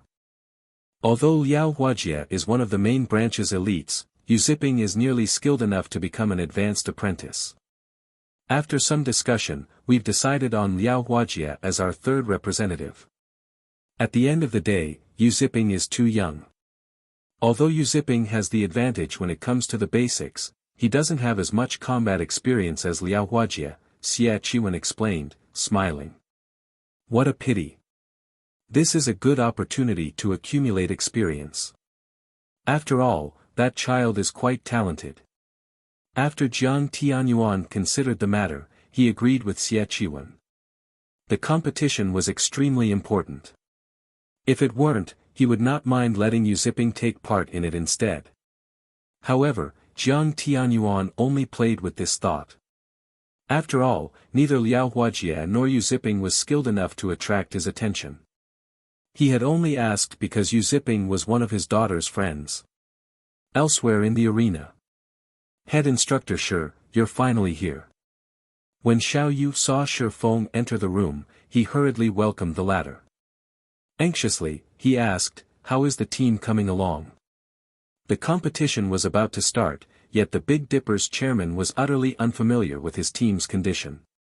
To make matters worse, quite a few influential figures within Jinhai City were concerned and had repeatedly asked him about Big Dipper's representatives.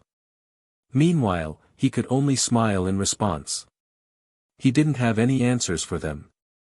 They should be all right, Shi Feng said, chuckling. Hearing Shi Feng's vague reply, Xiao Yu was speechless. He even wondered if Shi Feng was concerned at all. However, Xiao Yu's requirement wasn't overly high. As long as they didn't lose too miserably, he'd be satisfied.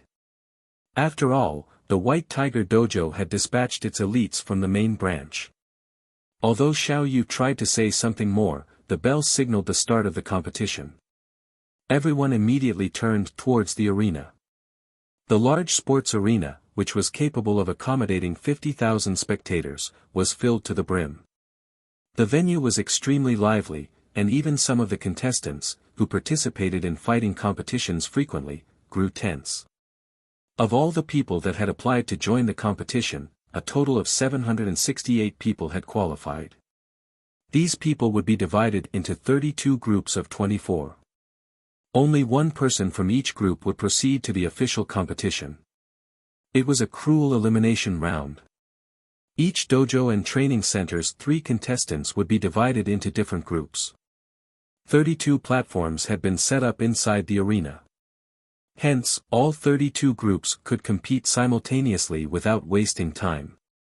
The audience would get their fill of exciting fights. A virtual screen had also been set up in the arena center, displaying the winners of each round. Naturally, the more winners a dojo or training center possessed, the more powerful they would be. The results would allow the audience to judge just how strong the various dojos and training centers were. Although the White Tiger Dojo called this a friendly match, everyone knew that it was a ploy to show off its strength and the difference between itself and the other organizations. Following which, the contestants entered the arena. They moved towards the platform corresponding to their groups. Seeing the various contestants, the audience seated grew excited. Look! Isn't that Gu Chen, one of the White Tiger Dojo's geniuses? A frequent participant in the national competition is actually taking part in this competition. Huh! Isn't that Beauty Yi Yuqing? I heard that she is a female genius second only to Tang Jingyao in the White Tiger Dojo. If she's here as well, there's no need for this competition. The final match will definitely be between Yi Yuqing and Gu Chen. As the audience watched the White Tiger Dojo's representatives approach the stages, they were stunned. Meanwhile, the various dojos and training centers' upper echelons paled at the sight. With two of the White Tiger Dojo's geniuses participating in this competition, how could they compete? Xie Qiwen, who watched from the VIP stands, suddenly noticed a familiar figure on platform number 14. This figure was none other than Yu Ziping. Why is he here? Xie Qiwen was flabbergasted. Chapter 1291, Death Group. So, you secretly applied for the qualifiers, knowing that you wouldn't be chosen as a representative?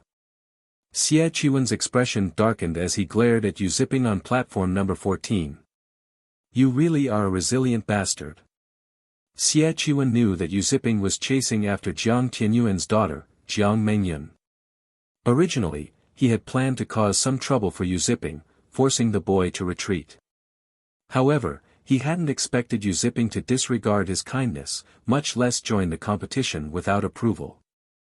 Following which, Xie Qiwen sent Gu Chen, Yu Yiqing, and Liao Huajie a message.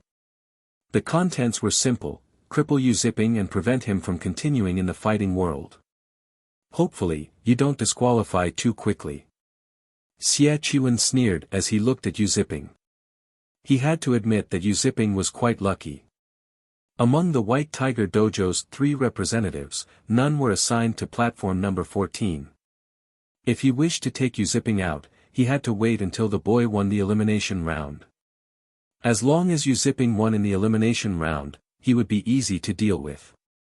Although this was only a friendly competition, injuries were common in any fighting competition. For an elite like Gu Chen, accidentally crippling Yu Ziping in a fight would be a piece of cake. Even if Yu Ziping could recover, a mere disciple with no background wouldn't be able to afford the treatment. Suddenly, Gan Xingting approached Xie Qiwen, respectfully handing his superior a folder. Boss, here's the detailed report on the dojos and training centers representatives that you asked for. Good job. Xie Qiwen nodded, casually browsing through the information. He was responsible for handling the occupation of the 6 cities. This was the first important task the White Tiger Dojo had assigned him. Naturally, his performance had to be flawless. Although he didn't expect anyone from the 6 cities to defeat his dojo's representatives, he had Gang Xingting investigate any noteworthy opponents. Among the 6 cities, there were only 3 noteworthy opponents: the Martial Heaven Dojo, White Cloud Dojo, and Big Dipper Dojo. Among the 3, the Martial Heaven Dojo and White Cloud Dojo deserved the most attention. After all, these 2 were considerably famous in the past. Only, their fame had fallen considerably since then. However, they were still capable of nurturing national fighters once every few years. The martial arts master, Lei Bao, was the only reason the Big Dipper Dojo was considered a worthy foe. They also had Fire Dance, who was suspected of being a martial arts master as well. With these 2 masters, the Big Dipper Dojo might have some hidden trump cards. As Xie Qiwen read through the files, however, he noticed a familiar name: Yu Ziping. Moreover, Yu Ziping was representing the Big Dipper Dojo. Seeing this, Xie Qiwen was momentarily stunned. He was utterly dumbfounded by Yu Ziping's foolishness. Had Yu Ziping joined the competition as an individual, the youth would retain his identity as a White Tiger Dojo intermediate disciple. If that were the case, he couldn't do anything too drastic against the youth. After all, Jiang Tianyuan was watching. However, the situation had changed. By representing another organization, Yu Ziping had severed all ties with the White Tiger Dojo. Even if he crippled the boy, Jiang Tianyuan wouldn't interfere. On the contrary, Jiang Tianyuan would be pleased.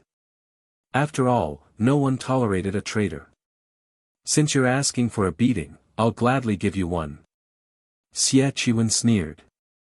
However, something is off about this Big Dipper Dojo. Were they unable to find suitable candidates? They're actually willing to work with members from other dojos. Although the information regarding Shadow Sword and Turtledove showed that both had participated in their own city's professional qualifiers, they had never passed the elimination rounds to become official professional fighters. This year was their last opportunity to surpass their status of reserve professional fighters. Even in weaker dojos, people like Shadow Sword and Turtledove were a dime a dozen. They were only slightly stronger than the Big Dipper dojo's new members.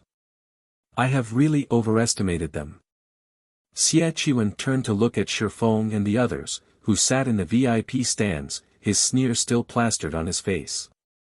It would be a pity to keep such interesting information to ourselves. Xingteng, notify the text to switch the main screens to these three people when it's their turn to fight. I want everyone to watch the Big Dipper dojo's performance. There were 4 virtual screens set up in the center of the arena to give the audience a better view of the fights. However, due to the number of platforms, only the interesting matches were broadcast. As the host of the competition, the White Tiger Dojo could choose any particular fight to broadcast. When choosing to join a dojo or training center, fighters usually based their selection on the establishment's capability to nurture its members. If it was well known that if a dojo's members were weak, no one would join it, regardless of who the instructors were. Boss, rest assured, I'll make sure that they are the main focus of the competition, Don Xingteng said. Meanwhile, in the VIP stands. When Xiao Yu read the information Shifeng had provided regarding the Big Dipper dojo's representatives, he very nearly fainted. He had met these 3 people when they had arrived at the sports arena. However, he didn't know much about them. Now that Xiao Yu had read the reports, he regretted not holding Shifeng back. He felt that Shifeng had underestimated the 6 cities' various dojos and training centers. After all, of the dojo's representatives, 2 were not even professional fighters. They were merely reserves. Even if Big Dipper were weak, it was more than capable of hiring professional fighters to assist them, yet Shifeng had chosen reserve fighters. Moreover, the only professional fighter was a White Tiger Dojo disciple. If the 2 reserve fighters performed badly, and they had to rely on the White Tiger Dojo's disciple to achieve victory, others would still assume that the White Tiger Dojo was more powerful. They would be promoting the White Tiger Dojo instead of the Big Dipper Dojo. On the other hand, if they lost, they would be slandered for misleading a White Tiger Dojo disciple with poor training. To make matters worse, both Shadow Sword and Turtledove had been assigned to Death Group. Although none of the White Tiger Dojo's elites were in their Death Group, many excellent provincial-level fighters were. Quite a few were even preparing to challenge the national competition this year. Their combat standards far exceeded city-level professional fighters. These reserve fighters had no chance against them. As Xiao Yu contemplated stopping the competition, the first match on platform number 1 began. To Xiao Yu's dismay, Shadow Sword, Fu Jinghong, had been chosen to fight in the first match. And to make matters worse, his opponent was the favorite to win in platform number 1. His opponent's name was Lu Jingshan, a genius disciple from the White Cloud Dojo. It's over. When Xiao Yu saw Lu Jingshan's 2-meter-tall, muscular frame walk up the platform, his expression darkened. Lu Jingshan was one of the White Cloud Dojo's favored disciples. He had been born with extraordinary physical strength and was a talented fighter. Last year, he had secured 5th place in a provincial fighting competition and had very nearly qualified for the nationals. This year, Lu Jingshan had challenged many experts and defeated numerous people from last year's national competition. His strength had long since reached the national level. In the White Tiger Dojo, he would easily become an advanced disciple. So, the fight is over before it has even begun. Xie Qiwen stifled his laughter when he saw Fu Jinghong's opponent. Once both fighters were in position on platform number 1, the referee swung down both his hands and declared the start of the match. Chapter 1292, Shocking the Arena. The moment the match began, the screens above the arena began to broadcast the fight, attracting everyone's attention. Ha ha ha. Chairman Xiao, you've really got some bad luck. Your boy has to face our White Cloud Dojo's genius right off the bat. This year, little Lu has achieved a punching strength of 604 kilograms. He can even rank near the top in the national competition. A white-haired, old man began to laugh not far from Xiao Yu. Hearing this old man's comment, Xiao Yu's expression darkened further. Even Hall Master Chen Wu, Jinhai City's #1 expert, only had a punching strength of 453 kilograms. The Big Dipper dojo would be eliminated in the very first round. Xiao Yu wasn't the only one with such thoughts. Everyone in the venue shared a similar opinion. Even Fu Jinghong thought so. Lu Jingshan was very famous in the fighting industry, even top-class, city-level professional fighters looked up to the genius. Guild leader, will it really be alright? Fu Jinghong could not help but glance at Shifeng, who watched from the distant VIP stands, worriedly. He had only arrived at the Greenwater Villa 4 days ago, yet he was participating in such a large-scale competition, required to face off against experts from various cities. Although he had undergone 3 days of special training and consumed plenty of S-rank nutrient fluids, which significantly improved his physique, he had no confidence in winning. After all, before this, he had been a reserve fighter. Unfortunately, despite his many attempts to convince Shifeng that he wasn't skilled enough to participate in such a large competition, Shifeng had told him to relax and fight like normal. "Brat, are you going to get off of the stage yourself, or do I have to throw you from it?" Lu Jingshan asked, sneering at Fu Jinghong. "I'll say this. My strength has increased again recently, so don't blame me if I can't control it." "Come," Fu Jinghong said, gritting his teeth. He decided to put up a fight. After all, Shifeng had invested 5 bottles of S-rank nutrient fluid in him. If he surrendered, he would forsake his guild leader's kindness. "Oh! How courageous of you!" Lu Jingshan clapped his hands in mock praise. However, a second later, he dashed towards Fu Jinghong. As he moved, he looked like a brown bear, inspiring fear in his opponent. As Lu Jingshan arrived before Fu Jinghong, he jabbed at the latter's face, his fist moving so fast that it left behind even afterimages. Not bad. He has trained a standard punch to such a degree. No wonder even some national-level fighters aren't a match for him. Jiang Tianyuan praised the fighter from the VIP stands. From the moment Lu Jingshan charged forward to the moment he threw his punch, he had completed the entire process like flowing water. He was fast, accurate, and ruthless. There wasn't any excess movement to hinder his strength. Lu Jingshan threw his entire weight into the single punch. Although there was nothing special about this move, it was extremely dangerous. If not dealt with properly, the hit might finish Fu Jinghong off. Boom! An explosion echoed throughout the platform. However, Lu Jingshan's punch didn't reach its mark. Instead, it stopped 3 inches away from Fu Jinghong's face. The audience was stupefied. He missed.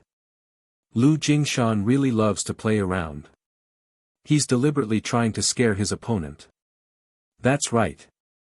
After all, the difference between them is massive.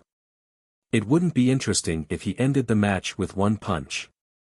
Lu Jingshan must be trying to spare his opponent's reputation. Fu Jinghong really is unlucky.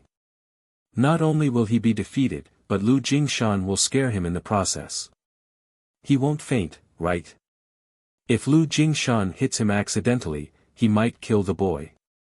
Some of the audience members, who were familiar with Lu Jingshan, chatted merrily as they watched. They could not help but pity Fu Jinghong. Meanwhile, in the VIP stands, Xiao Yu could no longer bear to watch the match. Instead, he glared at the smiling, white-haired elder hatefully. The White Cloud Dojo was clearly using the Big Dipper Dojo to gain more fame. Who would want to join the Big Dipper Dojo after this devastating fight? Suddenly, however, the white-haired elder was confused. He had assumed that the boy was a brute, all muscle and no brains, yet the boy had increased his dojo's fame. And yet, Lu Jingshan didn't look as gleeful as everyone had expected. Rather, he looked at Fu Jinghong with a serious expression. He was not as kind or playful as everyone thought. He had planned to finish off Fu Jinghong with 1 punch from the very beginning to shock his following opponents. After all, this was not your standard competition. He had to fight several matches in a row. He might even suffer injuries as a result. Although the sports arena was equipped with excellent medical facilities and could help him heal small injuries very quickly, medicines and machines couldn't restore one's mental state. Hence, he had intended to finish his fights as quickly as possible. However, he had never expected Fu Jinghong to dodge his punch. "Brat, you got lucky, but your luck ends here," Lu Jingshan shouted. Immediately, he executed chaotic arrow strikes, his swiftest and most violent technique. He planned to overwhelm his opponent with brute force and speed. A wall of fists bombarded Fu Jinghong. Lu Jingshan's trademark chaotic arrow strikes. "That kid is doomed. It will take several months in the hospital to recover from his injuries." The audience could not help but pity Fu Jinghong when they saw Lu Jingshan's ruthless assault. As everyone thought that Lu Jingshan would send his opponent flying, Fu Jinghong reacted, blocking every one of the incoming punches. "Impossible. He can actually block that. Is he even human?" The audience in the VIP stands were shocked. This was especially true for the White Cloud Dojo elder. Lu Jingshan's punches were both swift and strong. This technique would even overwhelm national fighters, yet Lu Jingshan couldn't even hit Fu Jinghong. What refined skills! Jiang Tianyuan's eyes glowed as he watched Fu Jinghong's movements.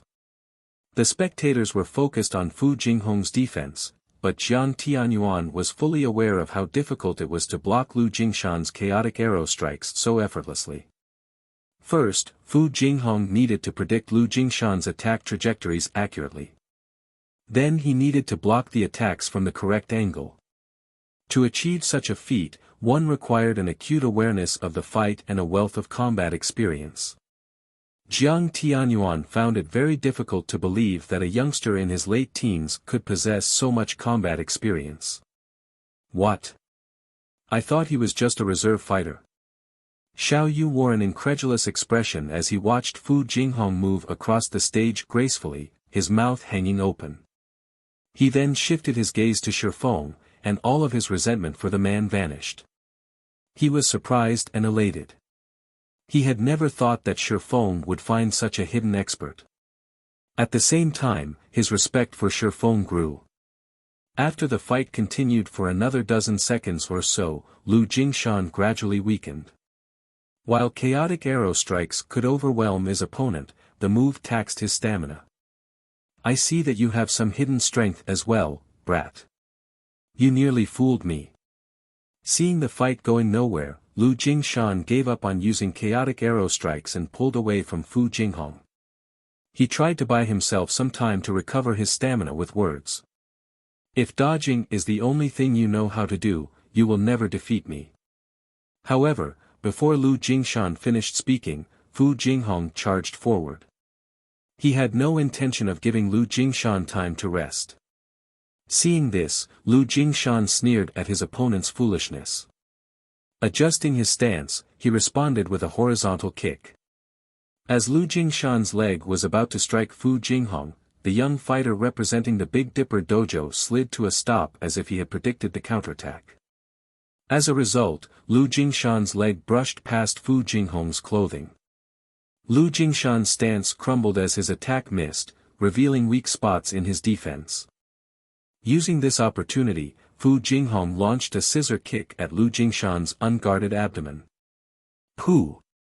Lu Jingshan spat a mouthful of blood on the spot, flying off the platform and slamming into the ground. Although Lu Jingshan tried to stand, he swayed before losing consciousness and collapsing back to the ground. As this was a friendly competition and each contestant had to participate in more matches than the standard competition, once a referee determined that a contestant was incapable of continuing, they would immediately declare the fight's outcome. Winner: Big Dipper Dojo's Fu Jinghong. Chapter 1293, Another Monster.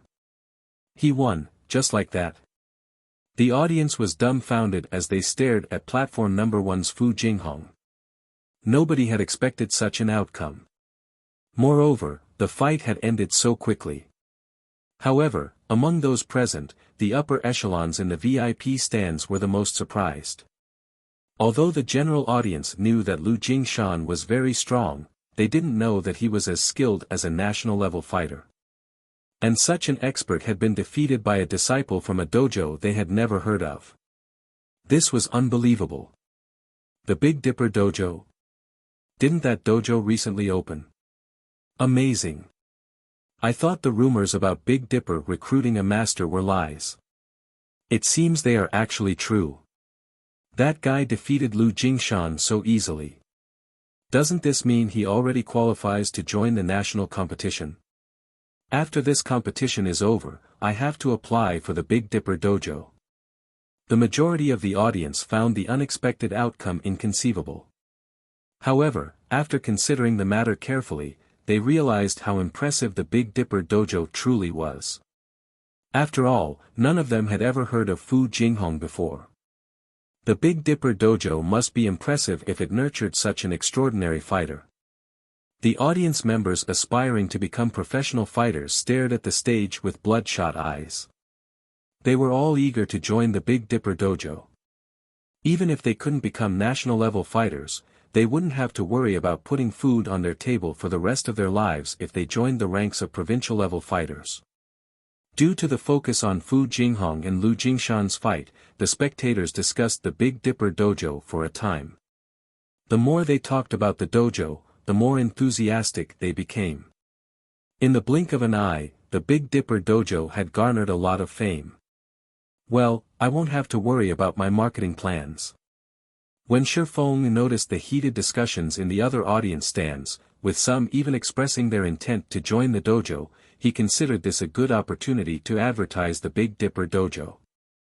The White Tiger Dojo was trying to occupy the various third-tier cities because it wanted to recruit more talented fighters as leverage during its negotiations with international corporations. After all, everyone had already learned that talented fighters had an easier time becoming experts in God's domain. Hence, instead of blindly recruiting players in God's domain and hoping to find hidden gems, it was far more efficient to recruit talented fighters and train them in the game.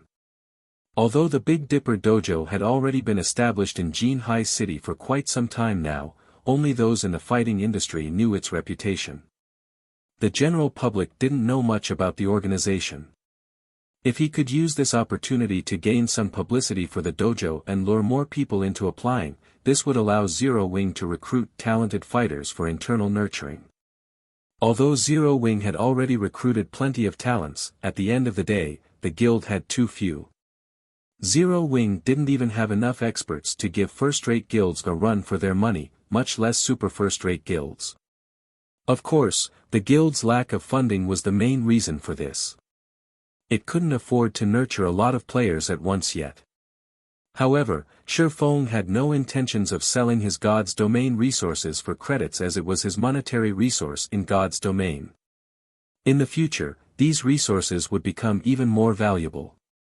Selling them now would be the epitome of foolishness.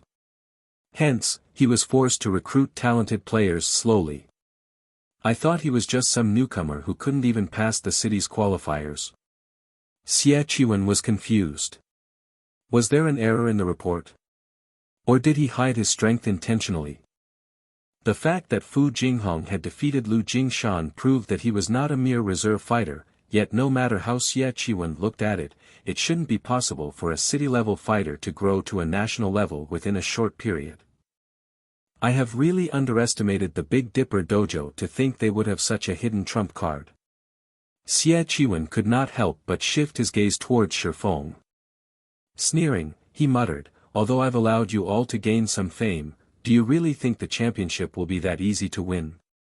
He hadn't expected the Big Dipper Dojo to have an expert capable of defeating Lu Jingshan. However, Gu Chen and Yi Yuqing had no cause for concern. Meanwhile, Shadow Sword, Fu Jinghong, was still dazed as he remained on platform number 1. I won, just like that.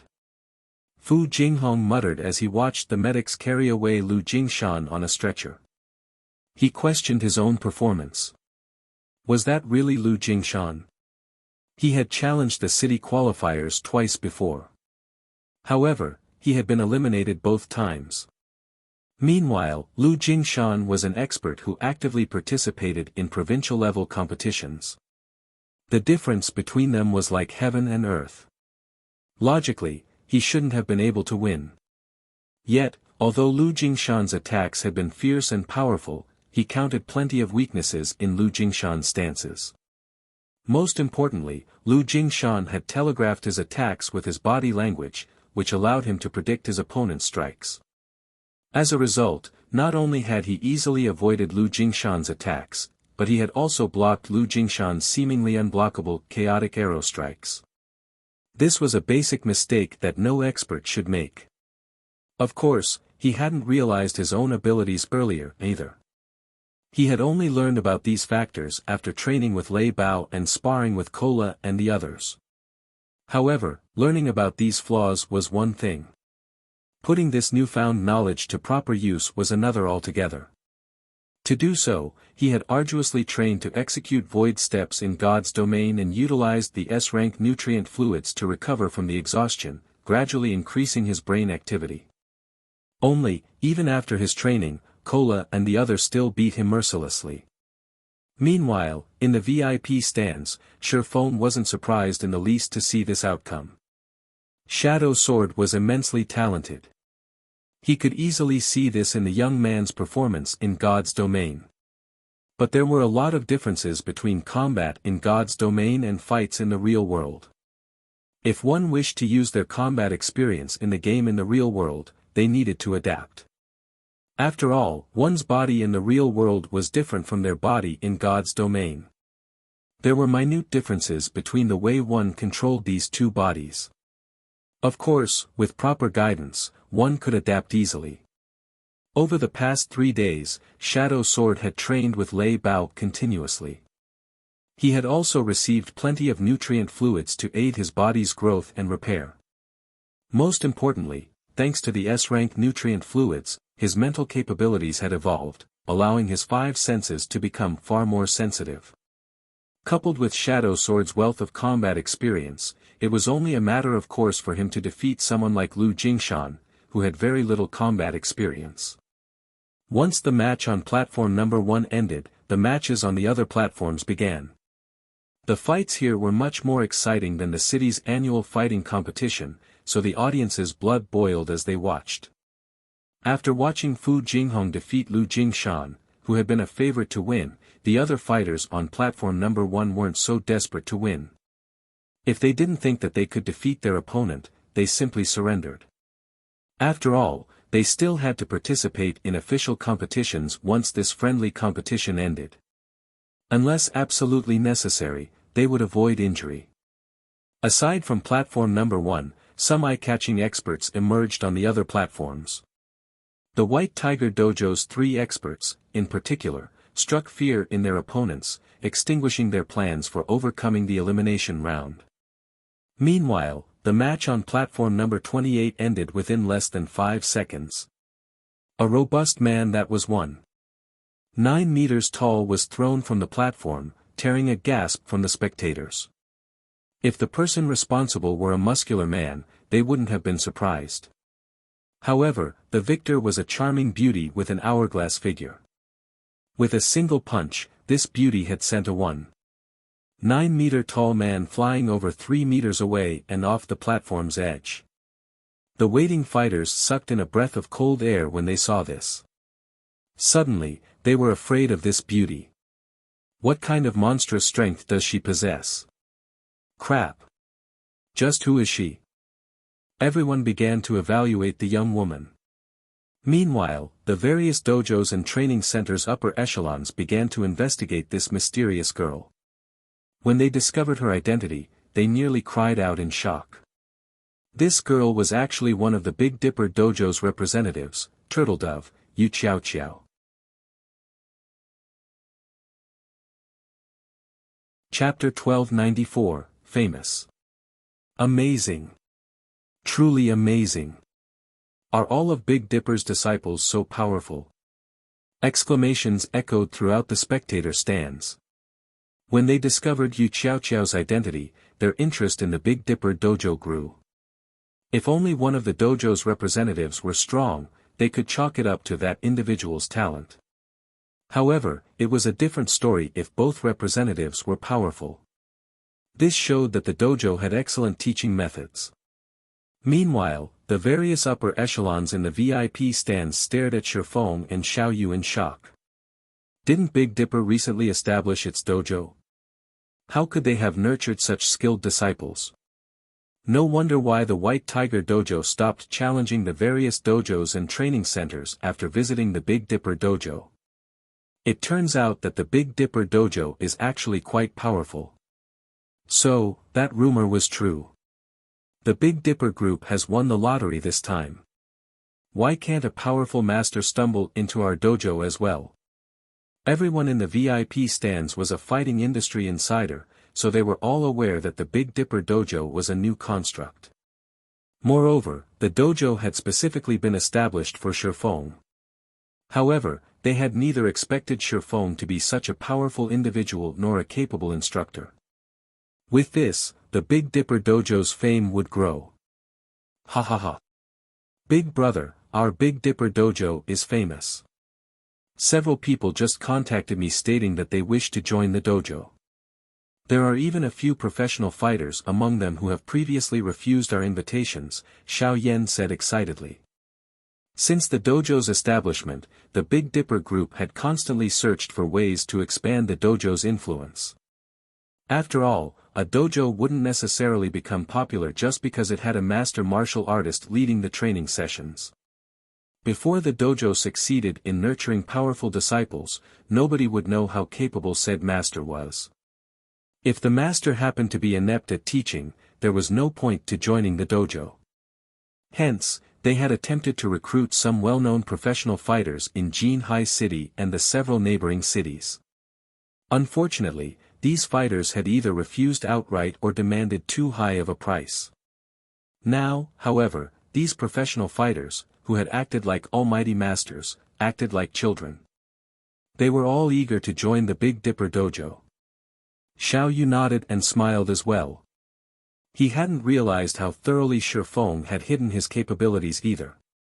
Now, they didn't have to worry about damage to the Big Dipper Dojo's reputation, and they could recruit a plethora of well-known professional fighters. As the audience paid more attention to the Big Dipper Dojo, the matches around the arena became increasingly intense as the various competitors fought to obtain the only advancement slot for their respective platforms. As predicted, all three representatives from the White Tiger Dojo advanced through the elimination round eventually. All three were unbelievably skilled. The other dojos and training centers didn't fare as well. Over 40+ dojos and training centers had come to participate. Even if the remaining slots were divided equally, not every establishment could earn a slot. Furthermore, many fighters had joined the competition independently. In the end, only the stronger dojos and training centers would advance. The White Tiger Dojo really is impressive as expected of one of the country's best dojos. The other dojos and training centers simply aren't a match for it. The Martial Heaven Dojo is also pretty strong. All three of its representatives advanced. As for the White Cloud Dojo, if Lu Jingshan hadn't lost, all of its representatives would have advanced as well. That Big Dipper Dojo is also quite skilled. All three of its representatives advanced to the next round, too. Moreover, I heard that the Big Dipper Dojo is relatively new. It can definitely rival the Martial Heaven Dojo and White Tiger Dojo. When the organizers displayed the list of fighters who had advanced above the stage, the audience discussed the various establishments. Among the many dojos and training centers, only the White Tiger Dojo, the Martial Heaven Dojo, and the Big Dipper Dojo would be represented by all three of their fighters in the next round. Hence, many people started comparing the three dojos. When Xie Qiwen heard the chatter, he paled. The spectators were comparing one of the country's best dojos to third-rate organizations. If news of this reached the main branch, the higher-ups would call his management capabilities into question. Damn it! Where did Big Dipper find so many experts? Xie Qiwen balled his fists as he glared at the distant Xiao Yu. In his opinion, the only person in the Big Dipper group capable of such a feat was the sly old fox, Xiao Yu. As Xie Qiwen inwardly cursed Xiao Yu's cunning, Jiang Tianyuan asked from beside him, "Qiwen, why is Yu Zipping listed among the Big Dipper dojo's representatives?" "Hall Master, this. I'm not sure." Feigning ignorance, Xie Qiwen replied, "I'll have someone find out what is going on immediately. Once he returns, I'll demand an explanation." "No need." Despite the White Tiger Dojo's nurturing, he dares to represent another dojo without consent. He has already broken one of our sacred taboos. He is no longer a member of the White Tiger Dojo. "Let him fend for himself," Jiang Tianyuan announced coldly. Originally, he had considered Yu Zipping a talented child worthy of the dojo's attention. Hence, he had specifically asked if the boy had been chosen to represent their dojo in this competition. Even if Yu Zipping hadn't been chosen, he had intended to recommend moving the youth to the main branch for better training.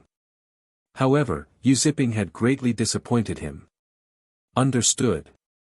Xie Qiwen nodded. However, when Jiang Tianyuan looked away, he revealed a faint sneer. Yu Zipping had lost his protection from the White Tiger Dojo. It was obvious that Jiang Tianyuan's attitude towards Yu Zipping had changed significantly. After this, dealing with the boy would become easier. Once the competition ended, he would report Yu Zipping for violating his contract with the White Tiger Dojo. Not only would Yu Zipping be forced to pay a massive compensation fee, but it would also deal a blow to the Big Dipper Dojo's reputation. To protect itself, the Big Dipper Dojo might be forced to abandon Yu Zipping. Shortly after the elimination round, the 32 contestants that had advanced approached the sports arena's main stage to draw lots. The main stage was far more spacious than the surrounding platforms. Moreover, the virtual screens constantly broadcast the main stage, allowing all of the spectators to watch the fights. As the 32 contestants drew lots in sequence of their platform number, a petite, beautiful girl in a blue martial arts uniform walked up to Yu Zipping. This girl was none other than Yi Yuqing. "Yu Zipping, must you do this?" Yi Yuqing asked quietly. "You know that Hall Master Jiang already plans to give Mengyun to Xie Qiwen.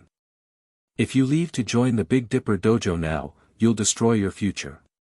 In the White Tiger Dojo, very few knew that Yi Yuqing, who was only second to the goddess Tang Jingyao in terms of strength, had a friendship with Yu Zipping and Jiang Mengyun. "I couldn't care less about that anymore.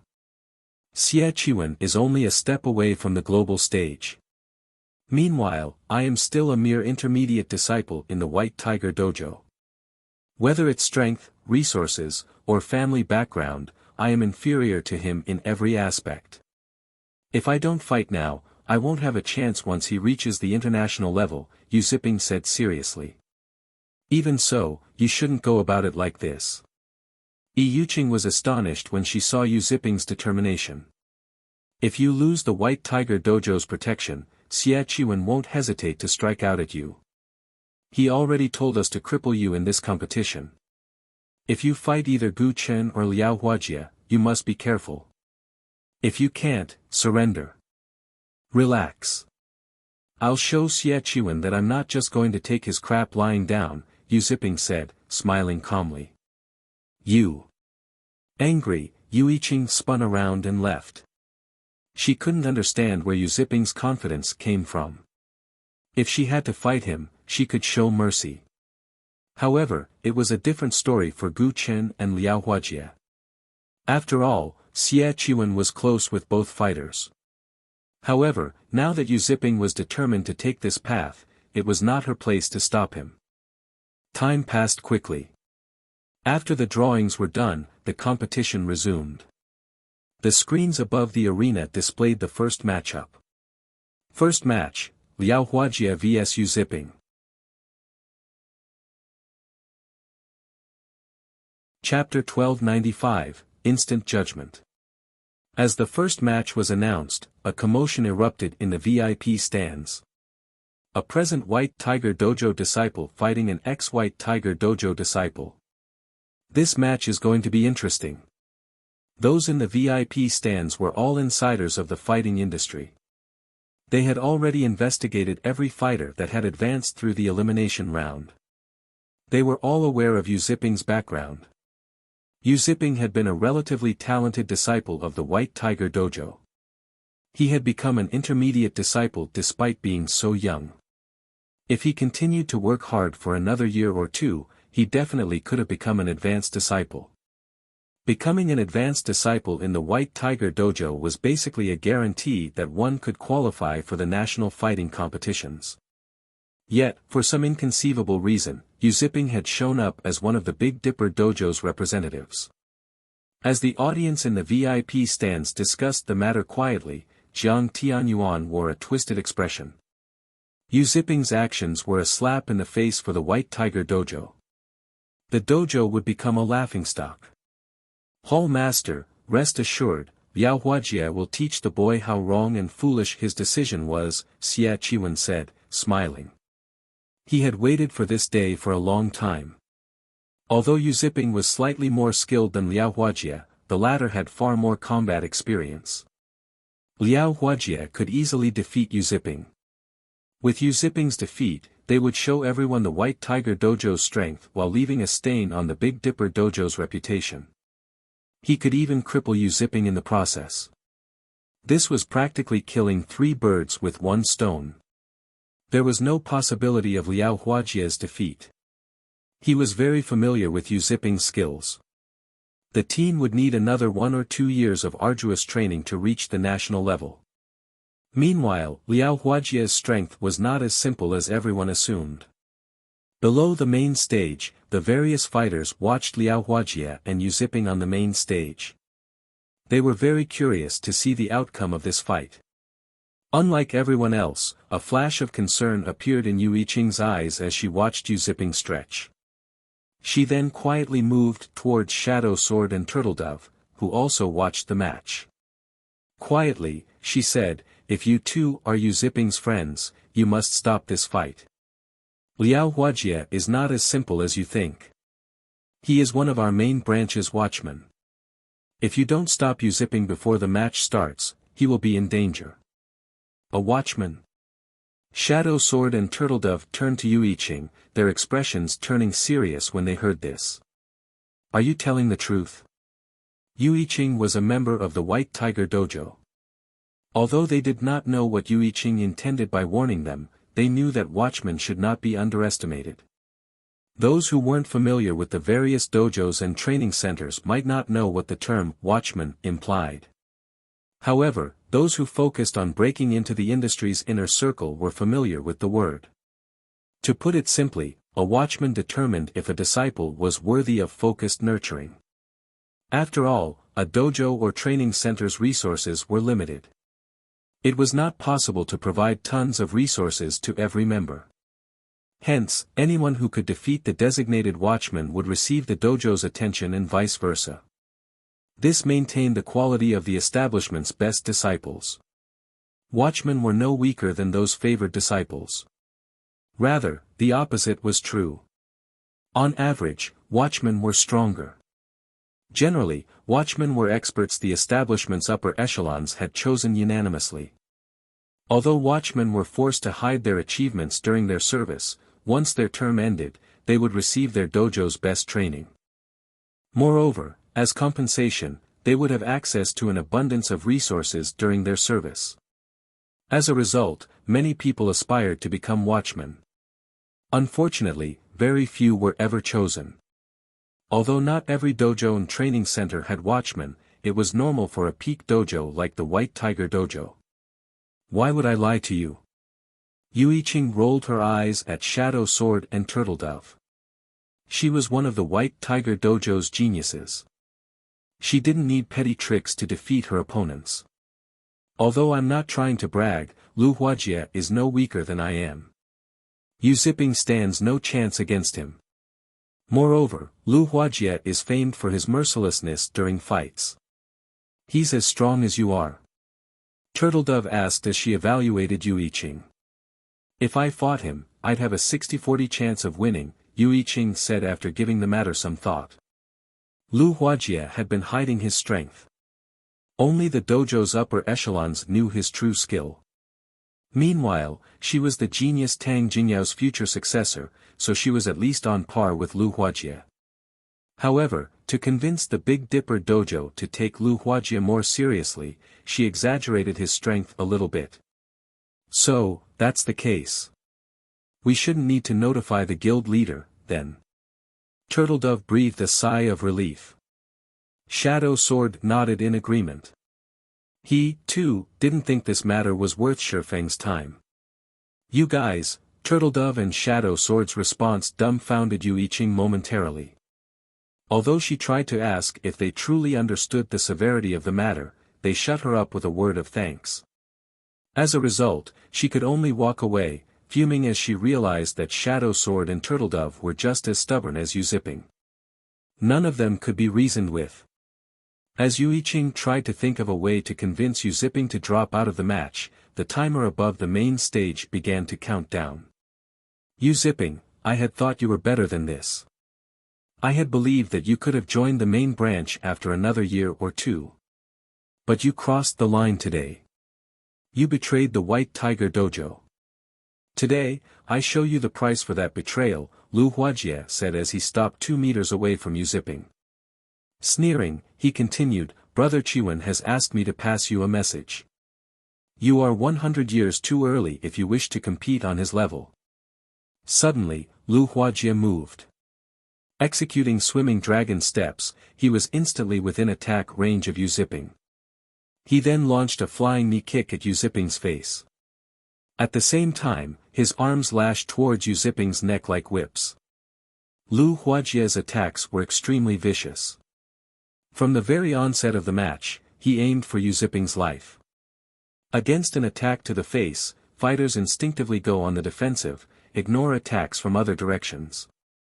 However, Lu Huajie wanted more from his flying knee attack than Yu Zipping's focus on defending himself. Martial artists frequently practiced conquering their defensive instincts. Rather, Lu Huajie wanted to distract his opponent with the initial attack, preventing Yu Zipping from noticing the attacks aimed for his neck. As Lu Huajie's knee flew towards Yu Zipping's face, Yu Zipping dashed forward, instead of retreating. That guy is insane. The fighters below the stage were shocked by Yu Zipping's suicidal counter. If the knee struck his face, he would die. Is he trying to get himself killed? Lu Huajie was a little surprised by Yu Zipping's actions. However, it didn't distract him from his attacks. In the moment between life and death, Yu Zipping barely avoided the knee as he circled to Lu Huajie's side. When their bodies interlocked, Yu Zipping used centrifugal force to land a powered punch to Lu Huajie's back. Yu Zipping's attack was as quick as lightning, giving his opponent no time to react. Thud. When Yu Zipping's fist met Lu Huajie's back, Lu Huajie felt as if he had been struck by a hammer. Immediately, Lu Huajie spat a mouthful of blood as the strike threw him over 3 meters away. By the time he hit the ground, Lu Huajie had lost consciousness. The entire process was complete in the blink of an eye. What just happened? Practically everyone watching the fight was stunned.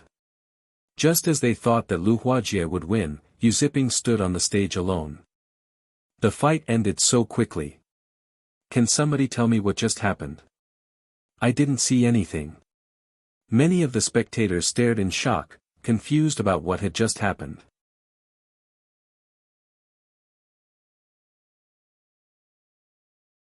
Chapter 1296, Competition with Many Hidden Experts. The various dojos and training centers' upper echelons were even more shocked than the audience in the spectator stands, staring at the match's victor with wide eyes. However, nobody was more surprised than Xie Chiwen. What? What is going on? How is he so strong? He was extremely familiar with Lu Huajie's strength. Although Lu Huajie was slightly weaker than Gu Chen, the boy could still rank among the top of the main branch's advanced disciples. This was why the main branch had agreed to dispatch Lu Huajie for this friendly competition. Evie Xie Chiwen wouldn't be able to defeat Lu Huajie so quickly, yet Yu Ziping had ended the match in the span of a breath. Yu Qing stared at Yu Ziping with a stupefied expression from below the stage. Impossible. How did he become so strong? Yu Qing thought back to what Yu Ziping had told her. Could he have hidden his strength all this time? Moreover, Yu Ziping wasn't the only one behaving strangely today. The other two Big Dipper representatives, Fu Jinghong and Yu Qiao, had been extraordinarily calm despite learning that Lu Huajie was a watchman. They were both obviously confident of Yu Ziping's victory. However, this only further confused Yu Qing. If Yu Ziping had revealed such strength early on, the White Tiger Dojo would have offered him focus training. If that had happened, even Xie Chiwen would have had a hard time dealing with him. Could the Big Dipper Dojo be responsible for this? Yu Qing considered the possibility, her voice shaking as she spoke aloud. She couldn't bring herself to believe it. When the referee on the stage announced Yu Ziping's victory, shrieks of excitement flooded the arena. So strong. Is this the Big Dipper Dojo's true strength? Is that guy a monster? I didn't see what had happened. After this match, the audience's admiration for the Big Dipper Dojo reached new heights. Jiang Tianyuan, however, wore a solemn expression as he watched from the VIP stands. Hall Master, Lu Huajie must have been careless. However, Gu Chen and Yu Qing should be able to restore our reputation. Xie Chiwen hurriedly explained. Although he knew that his explanation was somewhat forced, it was true that Lu Huajie had been careless.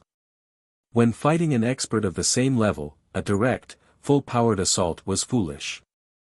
If the opponent spotted a weakness, they could certainly obtain victory with a single blow. Lu Huajie's miserable defeat was understandable. Hopefully, that is the case. After this competition, I would also like a proper explanation for why Yu Ziping is suddenly representing the Big Dipper Dojo, Jiang Tianyuan responded in a deep tone as he glanced at Xie Chiwen. While it was true that Lu Huajie had been careless, not every fighter could find an opportunity to deal such a devastating blow. It a certain degree of skill. It was clear that Yu Ziping had already reached this standard. Also, I want you to learn everything there is to know about the Big Dipper Dojo. Do not miss a single detail. Jiang Tianyuan could not help but shift his gaze towards Shifeng, who sat quietly in the distance. He kept having the feeling that there was more to the Big Dipper Dojo than what met the eye. Understood. I will look into it. Xie Chiwen repeatedly nodded, feeling a chill crawl down his spine when the heavy pressure Jiang Tianyuan gave off washed over him. Jiang Tianyuan was a legend in the White Tiger Dojo. Even the head hall master treated him with respect. Jiang Tianyuan's wrath was not someone a mere genius like himself could hope to endure. Meanwhile, on another side of the VIP stands, Xiao Yu and Xiao Yan brimmed with exhilaration. Head instructor Shi, you are truly astounding. You poached such a genius from the White Tiger Dojo. Now that we have defeated one of the White Tiger Dojo's elites, I'm afraid that the crowds will trample over and destroy the Big Dipper Dojo's entrance tomorrow. When Xiao Yu thought about the sea of people that would rush to apply for the Big Dipper Dojo, an indescribable joy bloomed in his heart. As long as the Big Dipper Dojo developed successfully, it would help the Big Dipper Group grow. The company would finally be able to branch out of Jinhai City and enter a bigger stage. I was just lucky, Shifeng said, chuckling. Yu Ziping's performance had been quite impressive. It was no wonder why even Lai Bao and Fire Dance had given him praise. Although Yu Ziping had only played God's Domain for a short time, his level had increased very quickly. Almost every monster he fought was a higher level. In addition, his foundations had already been sound. As a result, after practicing void steps incessantly, he had undergone a qualitative transformation. Unlike Shadow Sword, who had used 5 bottles of S-rank nutrient fluids to reach his current level, Yu Ziping had only needed 1. As for Turtle Dove, she had used 4 bottles. Yu Ziping was more fit than Shadow Sword and Turtle Dove. When it came to combat experience, however, Yuziping couldn't compare to them. After all, Yuziping had never experienced a fight against God's domain's peak experts. Following which, time passed quickly. One match after another ended on the main stage. The following matches were intense, and the audience's blood boiled as they watched. Unlike the first match, however, the other matches' outcomes weren't surprising. The only unexpected outcome was that, among the 8 contestants that made it to the quarterfinals, one was an independent contestant that had joined using the nickname Evil Fire. Despite not belonging to a dojo or training center, Evil Fire was frighteningly skilled. The strangest thing was that nobody had ever seen or heard of Evil Fire before. As a result, many dojos and training centers sent the contestant secret invitations, with some offering him astronomical incomes, yet Evil Fire refused every offer. Instead, he made a confusing counteroffer, stating that he would only join an establishment if they had a representative that could defeat him in God's domain. During the quarterfinals' second match, Evil Fire faced Gu Qin. No one had expected the unknown Evil Fire to defeat Gu Qin, one of the White Tiger Dojo's geniuses and Xia Qiwen's future successor, in less than 10 moves. During the final exchange, Evil Fire abandoned all caution as he landed a ruthless blow to Gu Chen's chest, knocking his opponent out instantly like a wild beast. As a result of his recklessness, though, Evil Fire had broken an arm. Evil Fire's combat method made every spectator shudder. If not for the high-quality medical care available, Evil Fire's fighting career might have ended with that final blow. Is that person trying to get himself killed? He's a savage. Xiao Yan frowned when he recalled Evil Fire's fight.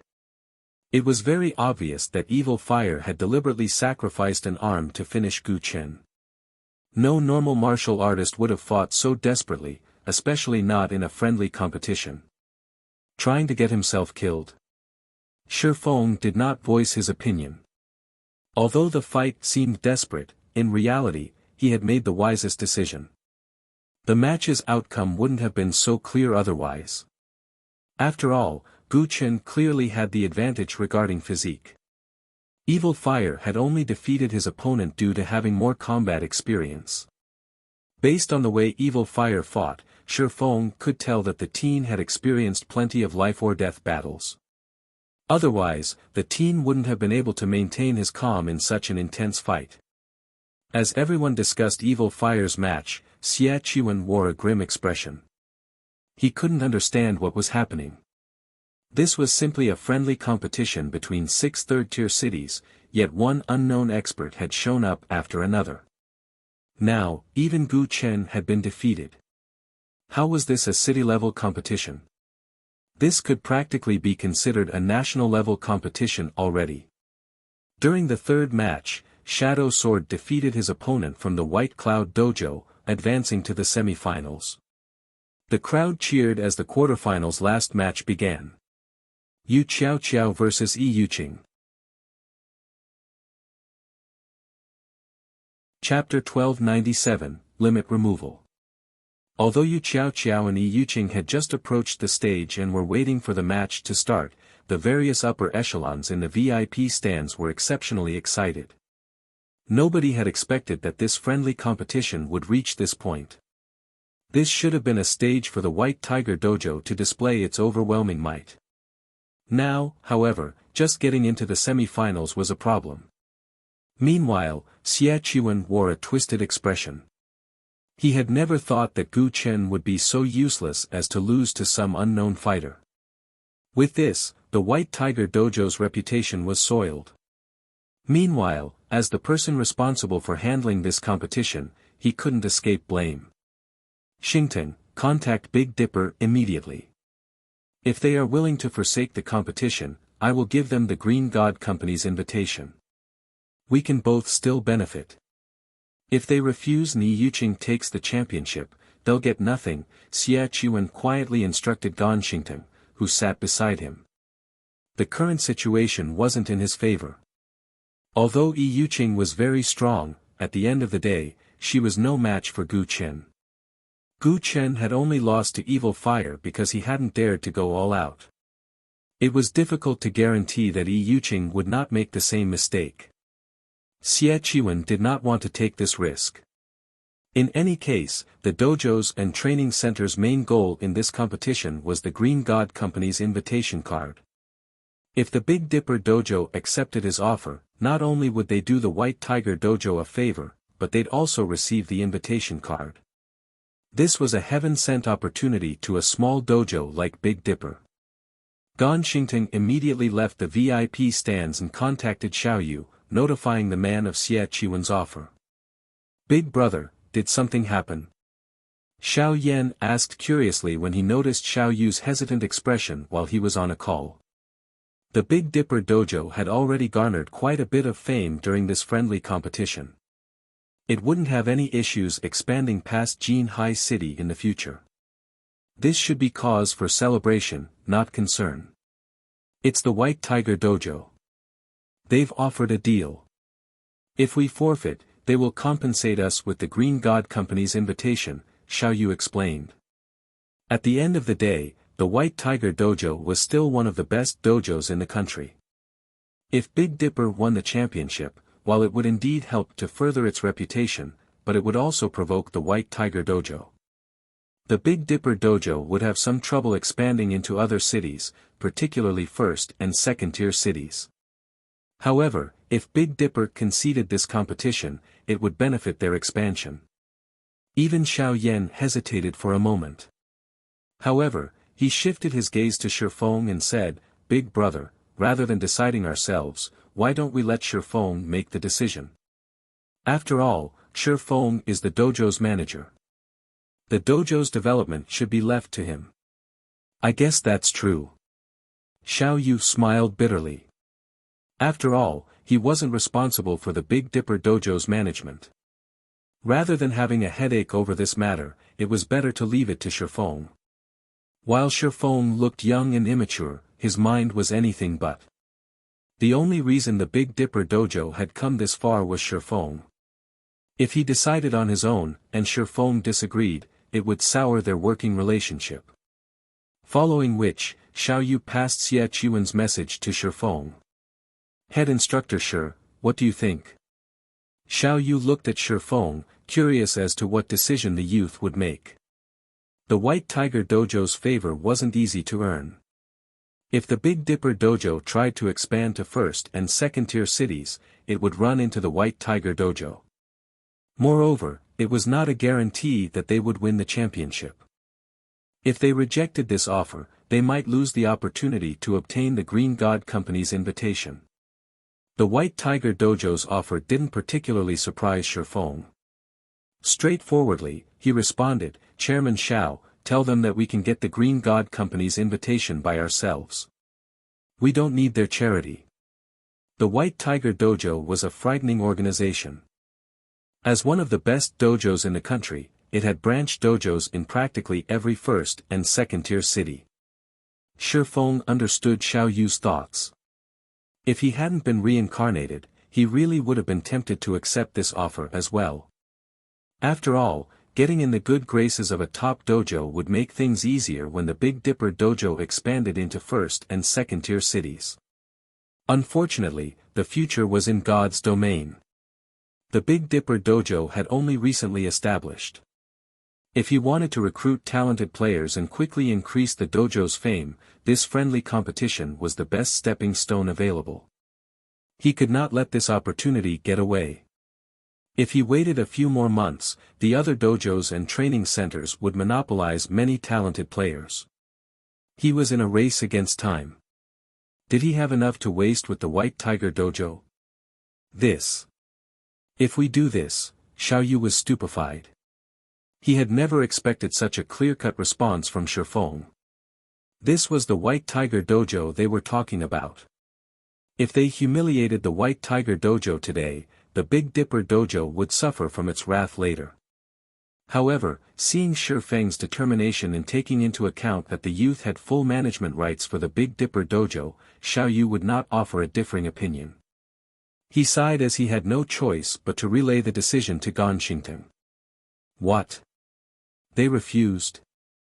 Xie Qiwen asked again, thinking he had heard wrong. They said that they will obtain the Green God Company's invitation by themselves. Gan Xingting had also thought he had heard wrong. However, Xiao Yu's answer had been definitive. Good. Excellent. At this moment, Xie Qiwen's expression was as cold as ice. He had never thought that a little dojo would dare oppose him. Let's wait and see, then. Notify Yi Yuqing right away. The dojo's reputation is at risk now. If need be, have her remove her limiter. I'll cover the recovery expenses myself. Initially, Gan Xingting had been excited when he heard Xie Qiwen's words. After all, he would finally get an opportunity to witness a limit removal, yet he began to worry as he responded, "But boss, if we expose that move here, we'll get in trouble with the main branch. I'll take responsibility for it. I want to show these no-name dojos and training centers that, no matter how much they try, their efforts are futile." Xie Qiwen sneered as he glanced at Shifeng. On the main stage, both Yu Qiao and Yi Yuqing eyed each other, carefully observing the other party's movements. As soon as the referee swung his hands down and announced the start of the match, both fighters dashed forward, invading into each other's attack range. Although Yi Yuqing's attacks seemed soft and light, they were incredibly fierce. Every punch and palm strike sounded like an explosion, overwhelming the audience. Although Yi Yuqing was a girl, she had already achieved a 550 kilograms punch. Over a century ago, her punches would have qualified her for a boxing championship. She was fully capable of punching holes through concrete walls and crushing stones in her palm. She could even put an ordinary person's life at risk with one hit. Against Yi Yuqing's overwhelming attacks, any normal person would have retreated. However, Yu Qiao did not. Instead, she launched her own barrage of attacks, her hands moving like whips as they clashed with Yi Yuqing's attacks. Her momentum was no slower than Yi Yuqing's. Moreover, every time she blocked an attack, a loud crash would echo throughout the venue. This scene stupefied the audience at the spectator stands. Both fighters exchanged blows constantly, attacking and defending non-stop. In the blink of an eye, Yu Qiao and Yi Yuqing had exchanged numerous moves. The audience could not keep up with the two girls. This continued for over a dozen seconds without either side securing an advantage. It was obvious that neither side would have an easy victory. Seeing the fight going nowhere, Yi Yuqing backed away. With a confused expression, she then said, "I haven't found a single weakness in your defense even after our exchange. It really is hard to imagine why an expert like you would join a small dojo that has no history." In terms of strength and speed, she was clearly a cut above Yu Qiao. However, Yu Qiao continued to find holes in her defense, forcing her to parry or dodge and preventing her from exhibiting her full strength. Rather than a teenage girl, Yi Yuqing felt as if she faced a veteran fighter who had participated in fighting competitions for over a dozen years. She even felt that Yu Qiao's moves slightly resembled that of the savage Evil Fire. If not for witnessing Evil Fire's attack methods earlier, Yu Qiao would have caught her off guard. Yi Yuqing suddenly caught sight of Gan Xingting making hand gestures at her. These gestures were the White Tiger Dojo's internal sign language, which all main branch disciples had to learn. Has Xie Qiwen lost his mind? This is just a friendly competition. Is there a need to go so far? Yi Yuqing could not help her surprise when she saw Gan Xingting's gestures. Noticing that her opponents diverted attention, Yu Qiao took advantage of the distraction and advanced, using a superficial footwork technique. Following which, Yu Qiao seemed to flicker in and out of existence. By the time Yi Yuqing snapped back to attention, Yu Qiao had already circled to her side. Yu Qiao's fist flew towards Yi Yuqing's defenseless side. Since she had noticed the attack too late, Yi Yuqing couldn't dodge the fist normally. As Yu Qiao's fist was about to hit its mark, a black shadow darted and intercepted Yu Qiao's fist. Thud.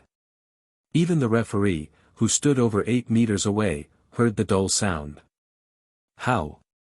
Yu Qiao looked at Yi Yuqing in shock. Her attack had been flawless. She had used the momentary distraction to circle to her opponent's side and attack from a blind spot. Yuqing shouldn't have been able to defend herself. Yet, the palm that had caught her fist belonged to none other than Yuqing. Most importantly, she had put her entire weight into that punch, yet Yuqing had intercepted the hit. It felt as if she had punched a wall. It was unbelievable. You really are amazing. If I hadn't used limit removal, you might have defeated me with that blow.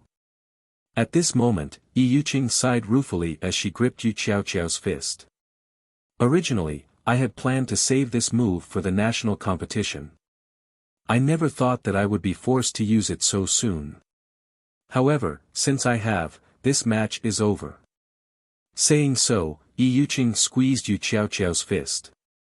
No matter how much Yu Xiaoqiao struggled, she couldn't break the hold.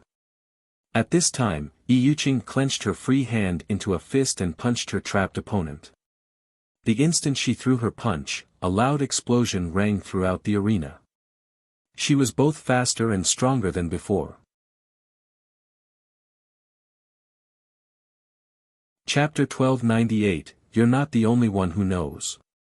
Knowing that she couldn't avoid Yuqing's fierce punch, Yu Xiaoqiao clenched her free hand into a fist and aimed a punch for Yuqing's wrist.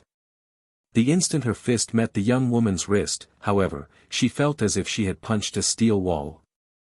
Fortunately, the force behind her punch diverted Yuqing's attack trajectory slightly, the latter's punch missing her shoulder and only tearing her clothing.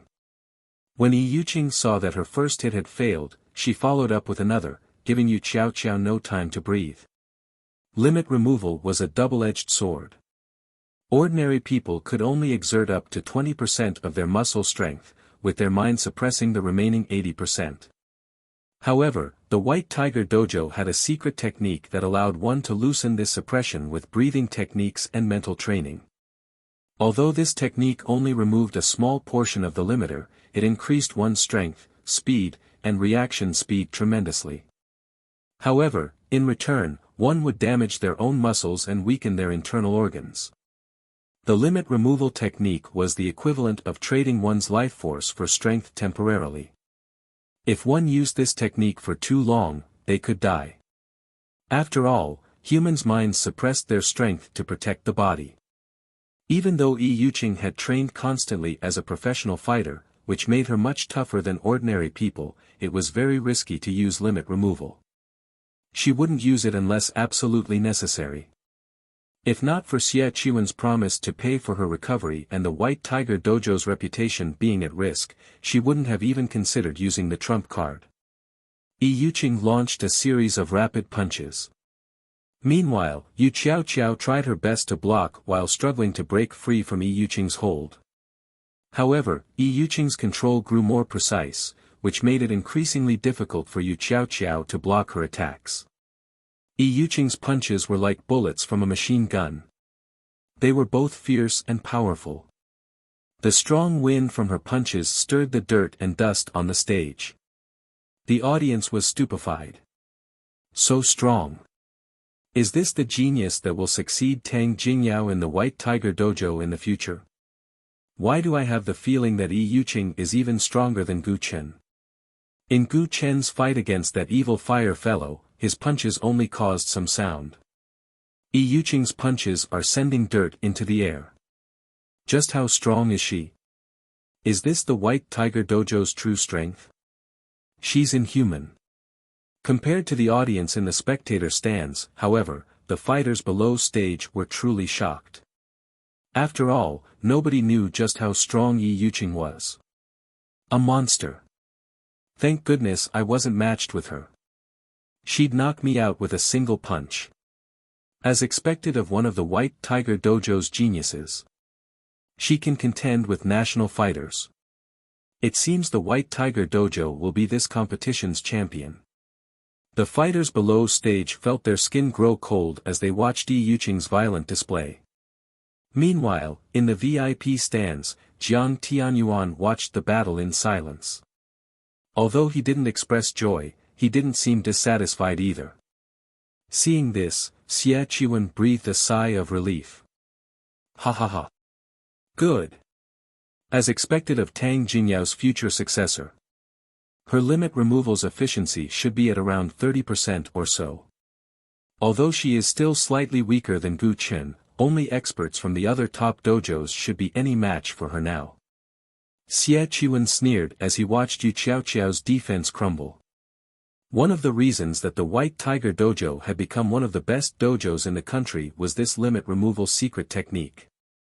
Of course, the other top dojos and training centers had their own similar techniques, though there were slight variations. This was why other dojos and training centers had no hope against the top establishments. However, this kind of secret technique was extremely difficult to learn, not everybody could master it. Both Gu Chen and Yi Yuqing were known as geniuses in the White Tiger Dojo because they had grasped this secret technique. Hence, they were showered with attention and resources in the dojo. Normally, the dojo only permitted the use of limit removal during national competitions as the technique took a toll on the user's body. After all, one would need a lot of time and resources to recover. However, Xie Qiwen couldn't care less right now. He would rather get reprimanded and compensate Yi Yuqing with S-rank nutrient fluids, dwindling his limited stockpile, than lose this friendly competition. Big Dipper, just you wait. I'll repay this debt sooner or later. Xie Qiwen glared at Shi Feng and the others, plotting his revenge. Meanwhile, on Xiao Yu's side. We're finished. Yi Yuqing has been hiding her strength all this time. With such strength, who could defeat her? Seeing Yi Yuqing suppress her opponent, Xiao Yu began to have regrets. If he had tried to persuade Shi Feng, they might have obtained the Green God Company's invitation card. Now, however, they would lose everything. The other upper echelons were similarly stunned. Rumors indicated that Gu Chen was stronger than Yi Yuqing. Now, however, it would seem that the opposite was true. If they compared their own disciples against this young woman, the difference between them would be like the difference between an adult and a child. Hiding her strength, huh? When Shi Feng saw the veins popping on Yi Yuqing's arms and forehead, he realized something. The White Tiger Dojo sure is willing to splurge. They're using limit removal in such a small competition. Aren't they afraid that it would affect their performance in the national competition? At present, very few in the fighting industry knew about limit removal. In 10 years, though, the move would be common. This was all due to God's domain. After all, God's domain had the technology to develop the human brain's potential. With a well-developed brain, it wasn't unusual for someone to be capable of removing their body's limiters. It was likely that no one fully understood the pros and cons of the limit removal technique yet. As for Yu Qiaoqiao, who was currently overwhelmed, Shi Feng wasn't worried. After all, limit removal wasn't unique to the White Tiger Dojo. Moreover, compared to the limit removal technique in Shi Feng's past, the present techniques were laughably crude. Meanwhile, on the stage, just as Yi Yuqing's fist was about to strike Yu Qiaoqiao's shoulder, Yi Yuqing's fist suddenly froze. What's going on? Yu Yuqing was shocked when she couldn't move her fist. Before she realized it, Yu Qiaoqiao had caught her wrist. Not only that, but she had broken free of the latter's hold. It was as if her entire arm had frozen in place.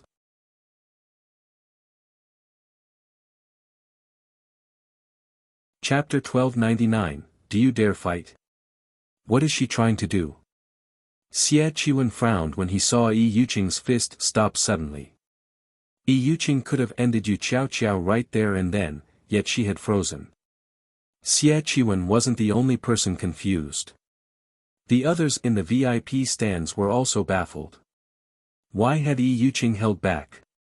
However, none of them knew that Yi Yuqing was just as shocked. Although her punch hadn't contained her full power, her opponent shouldn't have been able to stop it, yet Yu Qiaoqiao had done just that. You really are impressive. You are the first person my age to stop my punch after I used limit removal. Yi Yuqing could not help but praise Yu Qiaoqiao. However, you should give up. I cannot afford to lose this match. My strength is 50% higher than when this fight started. You have no chance of winning. Yi Yuqing could not help but admire Yu Qiao Qiao. If not for her being a White Tiger Dojo disciple, she definitely would not have been a match for Yu Qiao Qiao. Saying so, Yi Yuqing took half a step forward. Cracks began to appear on the stage beneath her feet. Her legs, waist, and shoulders twisting, Yi Yuqing concentrated all of her strength into her fist. Half-step collapsing punch. In Yi Yuqing's opinion, Yu Qiao Qiao had only caught her punch due to luck. It was very likely that Yu Qiao Qiao had grabbed her wrist before her fist accelerated. Although Yu Qiao Qiao currently had a firm hold on her wrist, if she went all out, Yu Qiao Qiao had no hope of stopping her.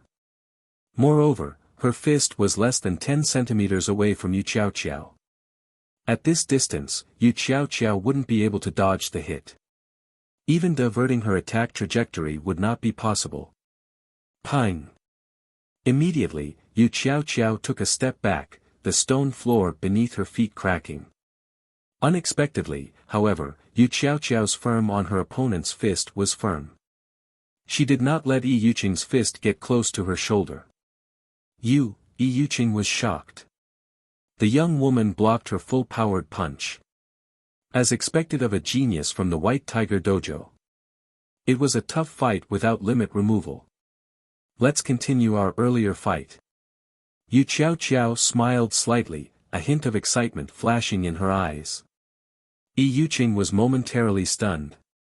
Based on the way Yu Qiao Qiao spoke, it was obvious that she, too, had grasped limit removal and simply hadn't used it yet. Although Yi Yuqing wanted to respond, Yu Qiao Qiao was already moving. Yu Qiao Qiao twisted her fist and broke free from Yi Yuqing's hold.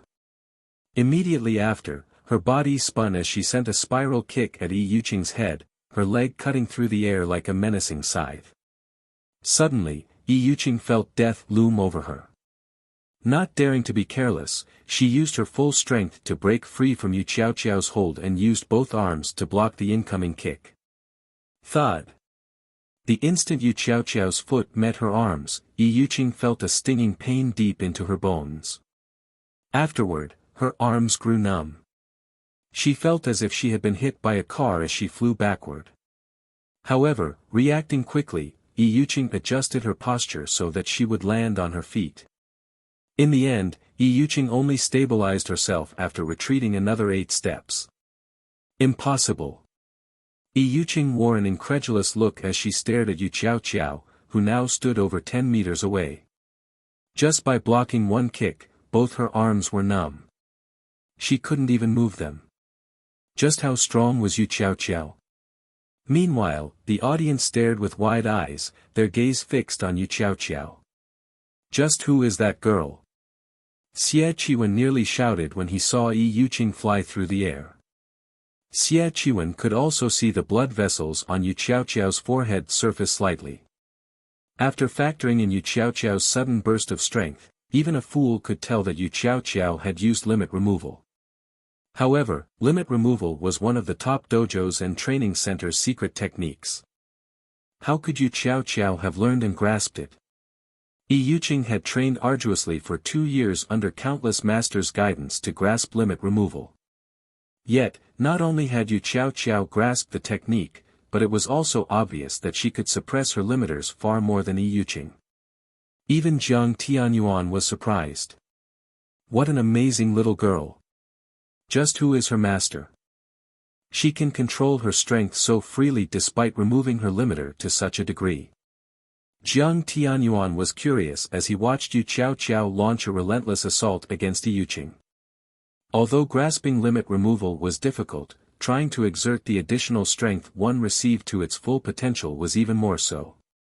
Only those on Xie Qiwen and Tang Jingyao's level could rival Yi Yuqing's standards. It was no longer a matter of talent. Rather, one required careful guidance and a wealth of combat experience to achieve this. Back on the stage, the match between Yu Qiao Qiao and Yi Yuqing was incomparably fierce. Every one of their actions shattered the stone floor. Yi Yuqing, who wasn't a match for Yu Qiao Qiao's combat experience, had become even less of a match for her opponent. Every blow Yi Yuqing exchanged with Yu Qiao Qiao hurt her to the bone.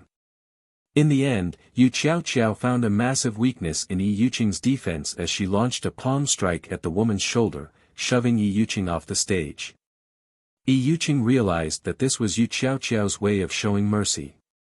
Had she not taken pity on her opponent, Yi Yuqing would have suffered more than just a fall off the stage.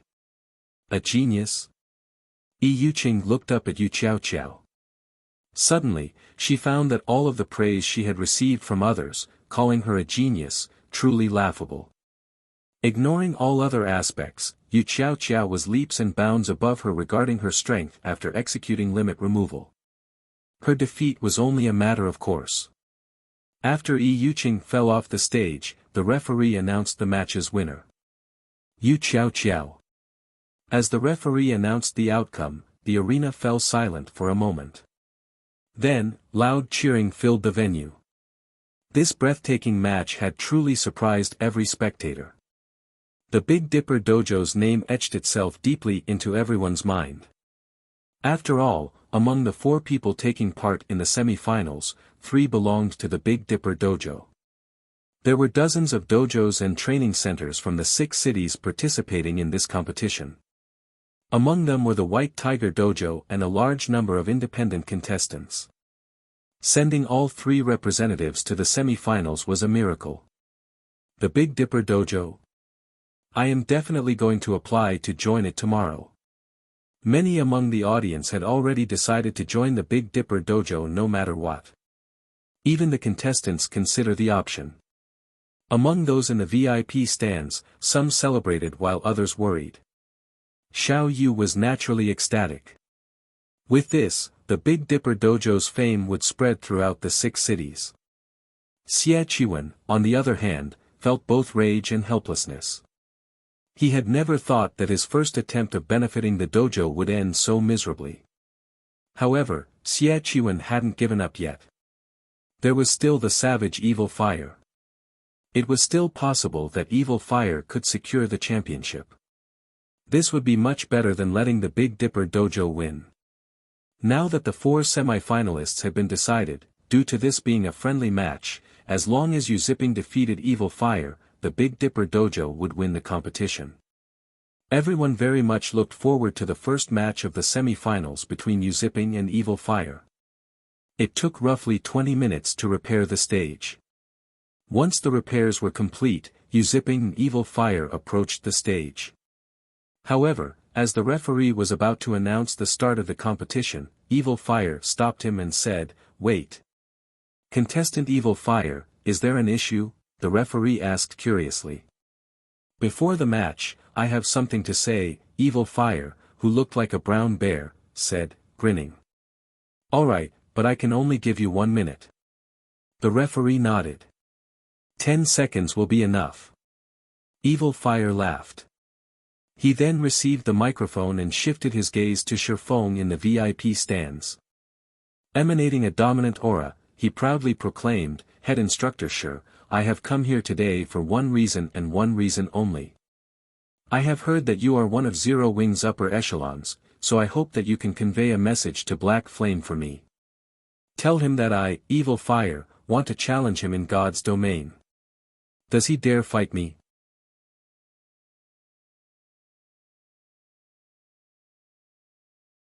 Chapter 1300, Black Flame's Fame. Evil Fire. This is interesting. As Shifeng looked at Evil Fire, he tried to remember his past. He hadn't actually heard this name before, yet based on the skill Evil Fire displayed, Shifeng concluded that the youth was extraordinary. Evil Fire should be someone powerful in God's domain.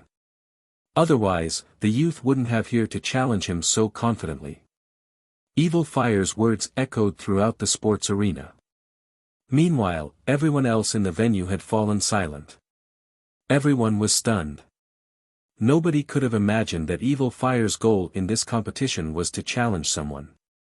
He hadn't even challenged someone in the real world, but someone in God's domain. What's going on? Crap, he's challenging someone to a fight in a game. Why can't he just do that in the game? Did he really have to do this here? What do you know? He is talking about Black Flame. Who is Black Flame? Is he someone amazing? You don't play God's domain, so you might not know, but Black Flame is the guild leader of Starmoon Kingdom's #1 guild. The secret pavilion even gave him the title Sword King. He is a mythical existence, and countless experts in God's domain want to challenge him. However, why would someone as important as Black Flame accept every challenge? Moreover, Black Flame's whereabouts are always a mystery. He's incredibly hard to find. I never thought that the Big Dipper dojo would be related to Zero Wing. This is going to be interesting. Since Evil Fire is so strong in the real world, I wonder how strong he is in God's domain. Ha ha ha. This is interesting. I am definitely going to watch the fight between Evil Fire and Black Flame. I doubt Black Flame will agree to it. After all, he is Zero Wing's guild leader.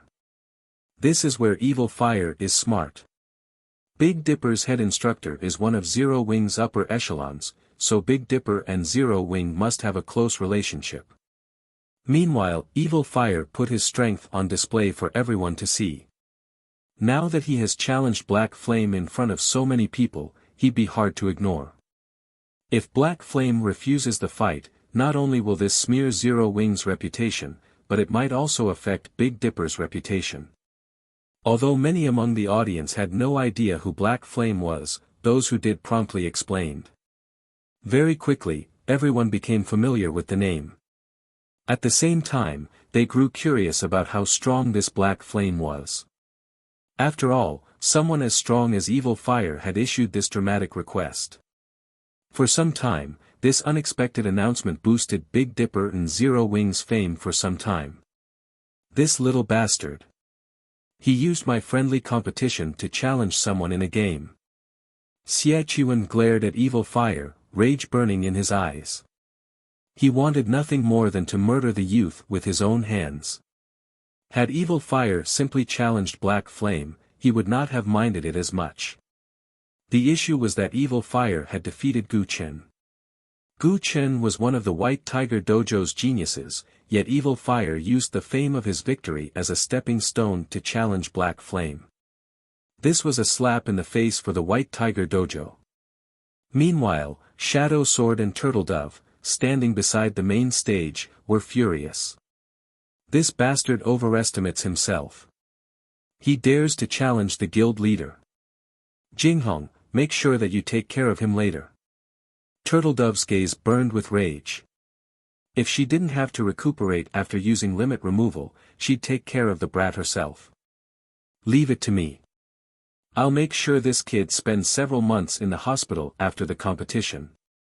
Shadow Sword nodded seriously. In God's domain, challenging a guild's leader was the equivalent of declaring war on the entire guild. They could not let such an insult slide.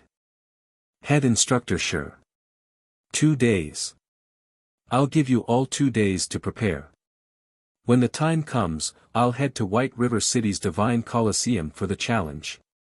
Hopefully, Black Flame doesn't chicken out. Evil Fire smiled at Shifeng. He then tossed the microphone back to the referee before turning and leaving the stage gallantly. After catching the microphone, the referee noticed Evil Fire leaving the stage. Hurriedly, he reminded, contestant Evil Fire. If you step off of the stage, you will forfeit the match. I have already achieved my goal. Consider this match my loss, Evil Fire responded nonchalantly. Saying so, Evil Fire descended the steps. He paid no attention to the competition's outcome. Everyone was stunned. He surrendered. He's not going to continue. Crap. He's too cool. Doesn't he want the 5 million credits? Does he need to go this far? Did he really join this competition just to challenge Black Flame? The audience was shocked as they watched Evil Fire leave the arena, ignoring the championship prize. Not many had the opportunity to earn 5 million credits. Meanwhile, due to Evil Fire forfeit, Yuziping won the match. Naturally, the Big Dipper Dojo had secured the championship. As for the position of champion, neither Shadow Sword nor Turtle Dove cared as both focused on God's domain. They were no longer interested in the fighting world. Hence, in the end, Yu Ziping was crowned champion. This set off a commotion among the various dojos and training centers upper echelons. The normal audience might not know much about Yu Ziping's background, but they did. Yu Ziping had been an intermediate disciple in the White Tiger Dojo. Now, however, he had left the dojo and won this competition's championship. This would seriously wound the White Tiger Dojo's reputation. Xie Qiwen wore an ugly expression. Although he wanted to rage and kill Yu Ziping personally, he had a much larger problem to deal with: Jiang Tianyuan, who had been silent for some time now. Qiwen, I believe that you know what to do. I want an explanation for this. Once we return, you will also explain yourself to the head hall master. You are aware of the consequences if we're not satisfied with your explanation. Jiang Tianyuan glanced at Xie Qiwen. He then stood and walked away. Although he hadn't reprimanded Xie Qiwen with his words, his chilling tone stole the strength from Xie Qiwen's legs. Jiang Tianyuan's anger was reasonable. After all, Yu Ziping's performance today had been shocking. The youth definitely qualified to join the main branch for concentrated training, yet such a talented fighter had represented the Big Dipper Dojo. Explain to the head hall master. Xie Qiwen suddenly felt faint. Compared to the White Tiger Dojo's head hall master, he was nothing. Although he was one of the dojo's geniuses, he was only a genius. He wasn't a powerhouse. Normally, he would encounter the head hall master a few times a year, yet he was told that he would have to present his case to such an important figure. Xie Qiwen felt wronged. Although he had chosen Lu Huajie for personal reasons, his decision had been logical as Lu Huajie had been much stronger than Yu Ziping. However, Yu Ziping had become so powerful, so much so that he had defeated Lu Huajie. How could he possibly know what was going on? As the competition ended, the audience gradually departed the arena. As they left, they discussed Evil Fire's challenge to Black Flame. Meanwhile, as Shifeng and the others prepared to leave the VIP stands, Gan Xingting stopped them. May I know what business Instructor Gan has with us? Xiao Yu asked, smiling. They had won the friendly match fair and square. Even the White Tiger Dojo couldn't find an excuse to cause them trouble. They also had tens of thousands of witnesses. If the White Tiger Dojo tried to do something here, it would only humiliate the dojo further.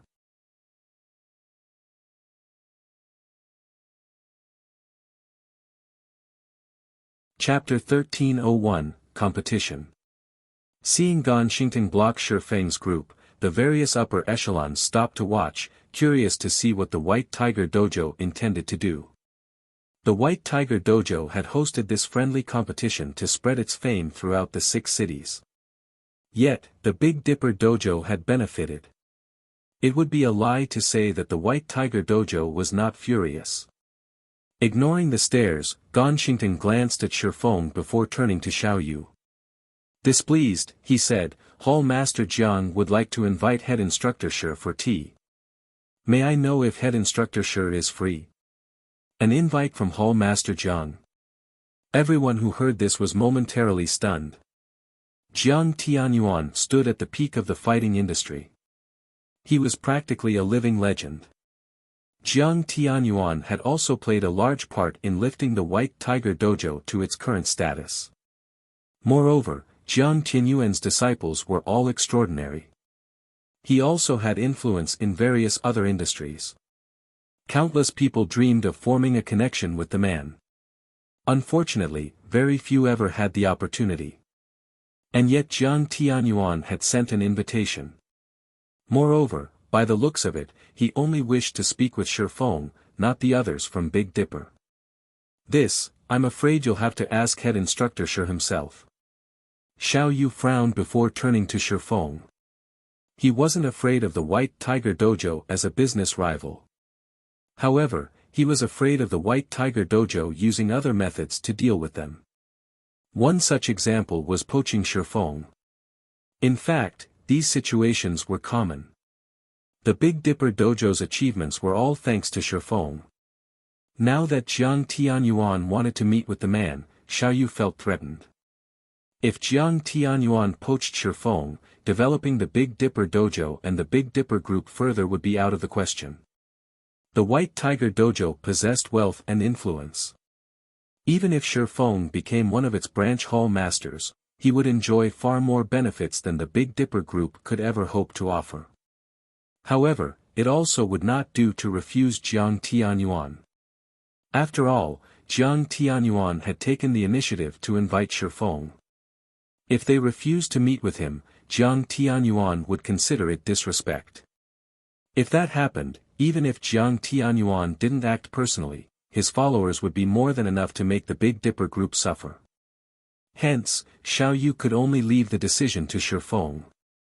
Lead the way, Shifeng responded calmly and without hesitation. They were bound to meet sooner or later. After all, if he wanted Yu Zipping to join Zero Wing, he would have to overcome the hurdle known as Jiang Tianyuan first. Following which, Ganxington led Shifeng to the arena's top-floor lounge. "Big brother, what do we do? If Jiang Tianyuan offers Shifeng something that he can't refuse, the Big Dipper Dojo will be finished," Xiao Yan asked anxiously as he watched Shifeng walk away. He had to admit that Shifeng had already become irreplaceable in Big Dipper. If Shifeng left, Big Dipper would backslide. "We can't let Jiang Tianyuan poach him. No matter what it takes, we must convince him to stay. I heard that he and Ruashi are close. Think of a way to convince her to help us. At most, we'll concede a slightly higher percentage of our profits when negotiating with the Zhao group."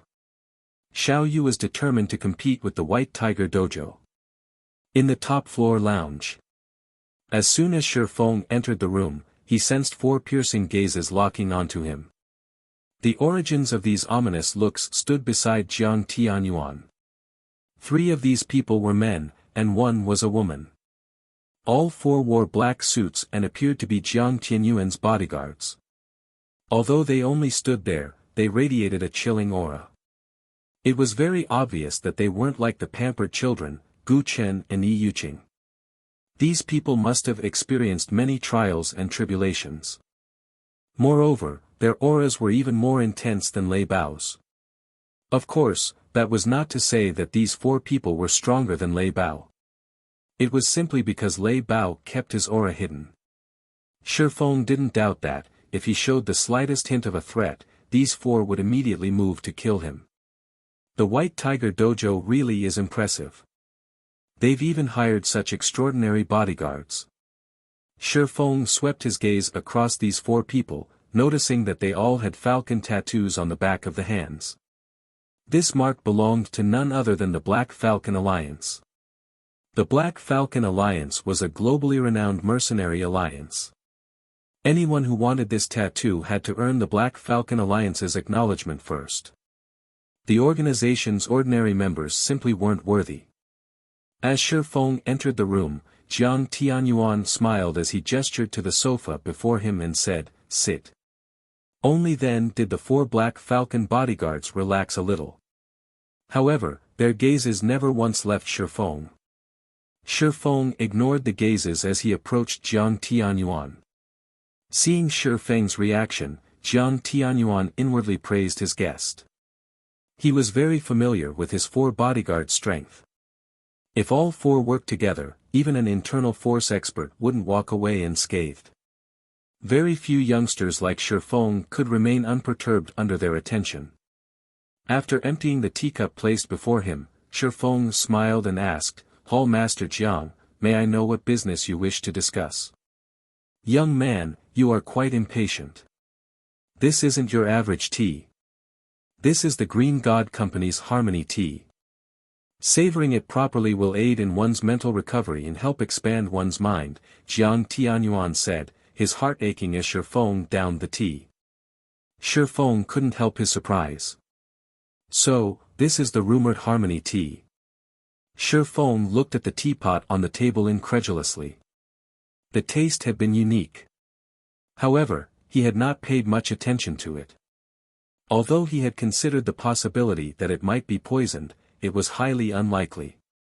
Even if the White Tiger Dojo disregarded its reputation, Jiang Tianyuan would keep his intact. Harmony Tea was unique to the Green God Company. Unfortunately, it was difficult to produce, so it wasn't sold to the public. Although its recovery and enhancement effects were not as strong as the S-rank nutrient fluid, it had an aspect that the nutrient fluids couldn't compare to. Unlike the S-rank nutrient fluid, Harmony Tea had a milder energy. One might not notice any immediate effects, but in the long run, the tea could help improve a person's physique and extend their lifespan. It could also assist in developing one's mental potential. It was no wonder that, despite being over 50 years old, Jiang Tianyuan only appeared to be in his 30s. As expected of the White Tiger Dojo, they can get their hands on such a rare product.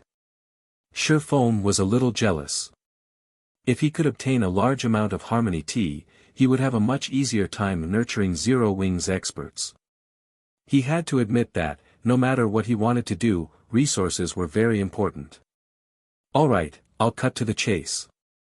I don't want to waste a youngster's time. I've asked you here for two things. Seeing Shifeng's interest in the Harmony Tea, Jiang Tianyuan could not help but smile as he said, the first involves you zipping.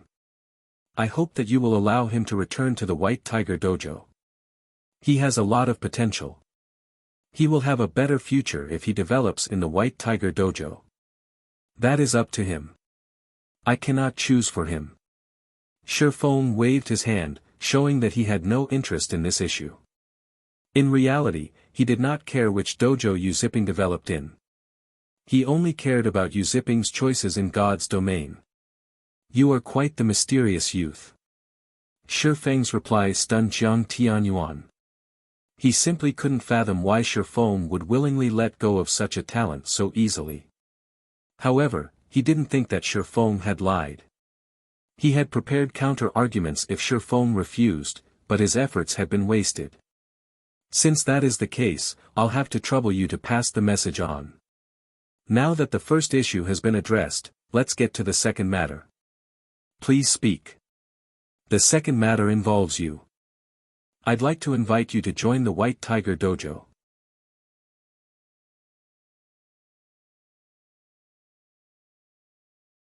Chapter 1302, Daylight Robbery. Join the White Tiger Dojo? Shifeng was slightly surprised by the offer. While it was common for dojos and training centers to poach personnel from each other, the targets were normally disciples. Instructors were rarely approached. After all, any instructor was considered a backbone of their establishment. Poaching an instructor was significantly more expensive than a disciple, not to mention a head instructor like himself. If they didn't offer a high enough position, they couldn't tempt him in the least.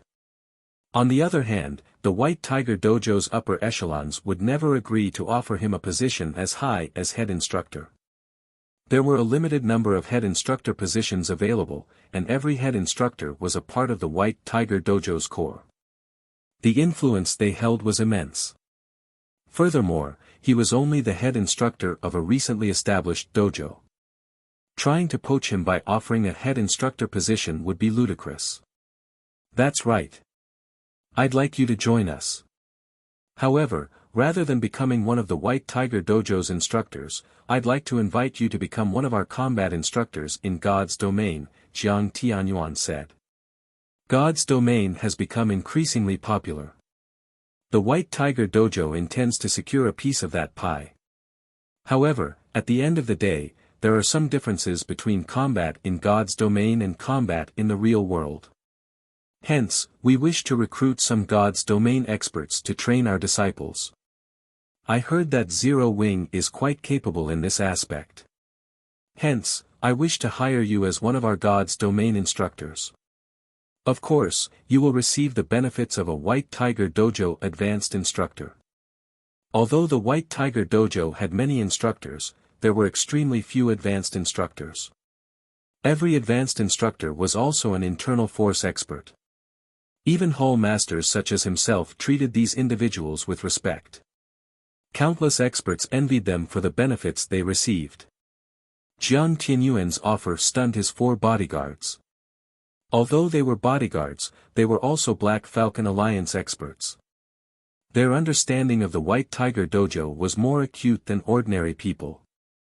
Hence, they knew just how powerful the White Tiger Dojo's advanced instructors were.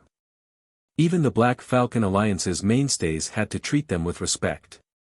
Sometimes, the Alliance would even request training from these instructors. It wasn't even a guarantee that these instructors would agree.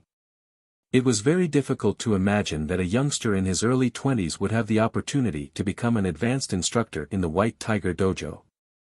Forget about the advanced instructor position. What other benefits can you offer? Shi Feng said, shaking his head. He wasn't particularly interested in becoming an advanced instructor in the White Tiger Dojo. While the fame and influence that came with the position were tempting, they were not particularly useful to him.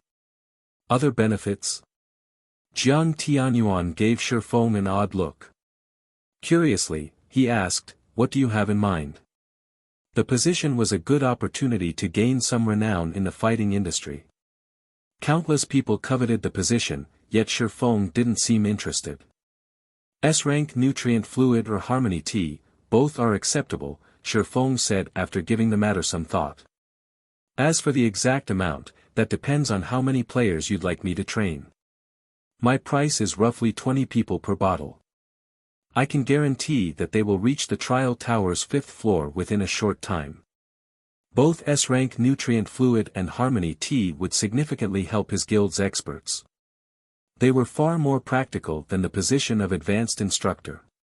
Moreover, Stone Forest Town had the battle arena. It was an excellent location to nurture experts. Including the fact that the White Tiger Dojo's disciples would start with sturdy foundations, it would not be difficult to train them to the 5th floor standard in a short time. Hearing Shi Feng's words, the 4 bodyguards rolled their eyes.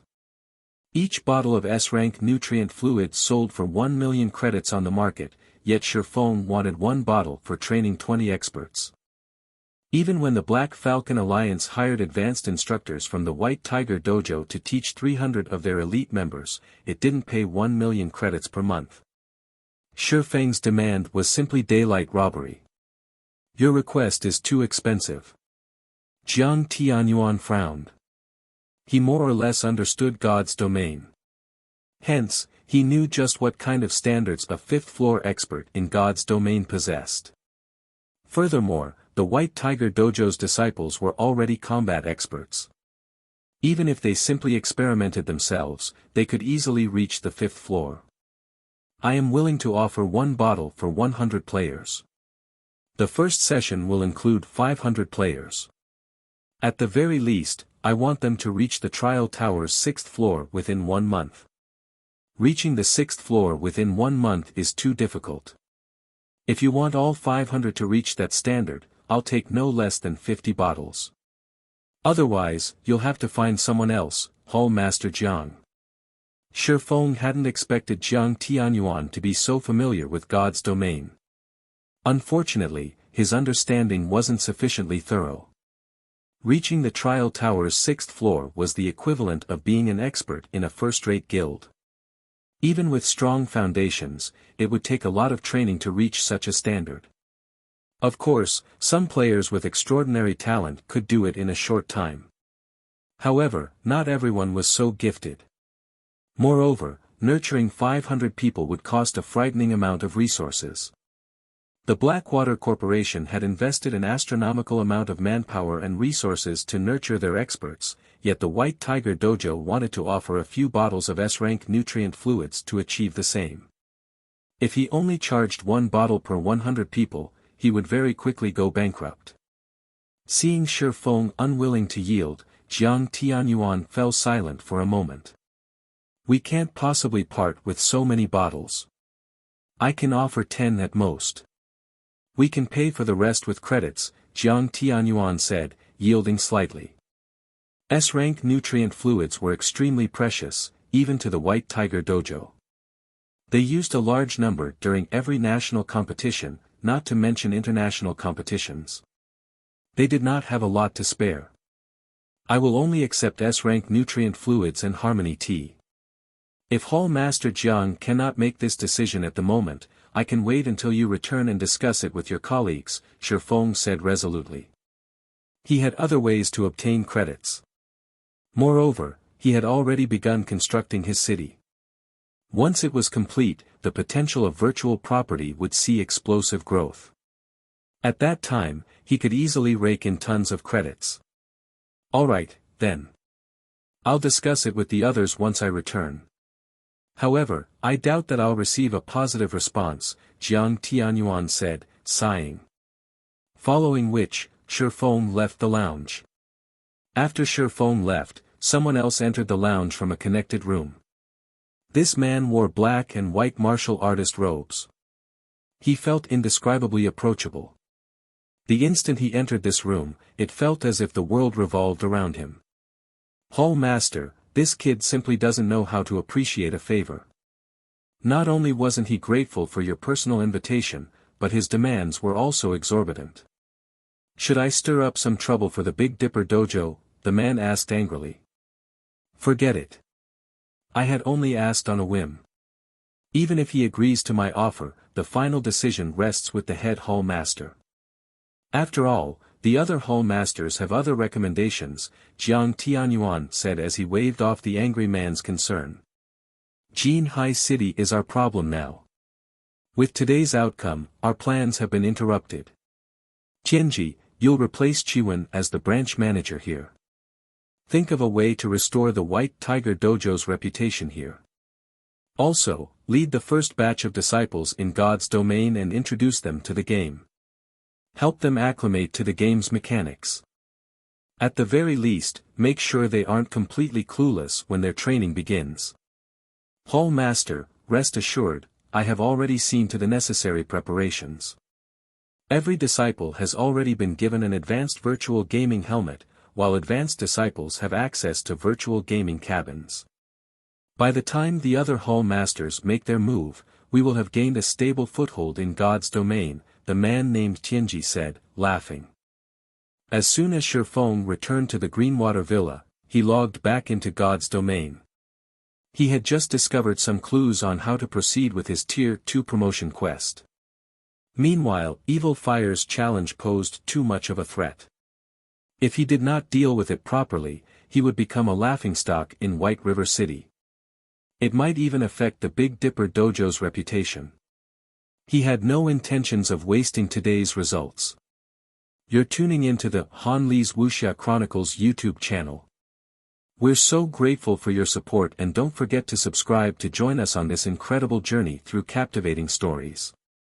Your generosity through donations truly makes a world of difference, as it's the primary source of revenue that allows me to expand and enhance this channel for you. Thank you from the bottom of my heart for being a part of this adventure.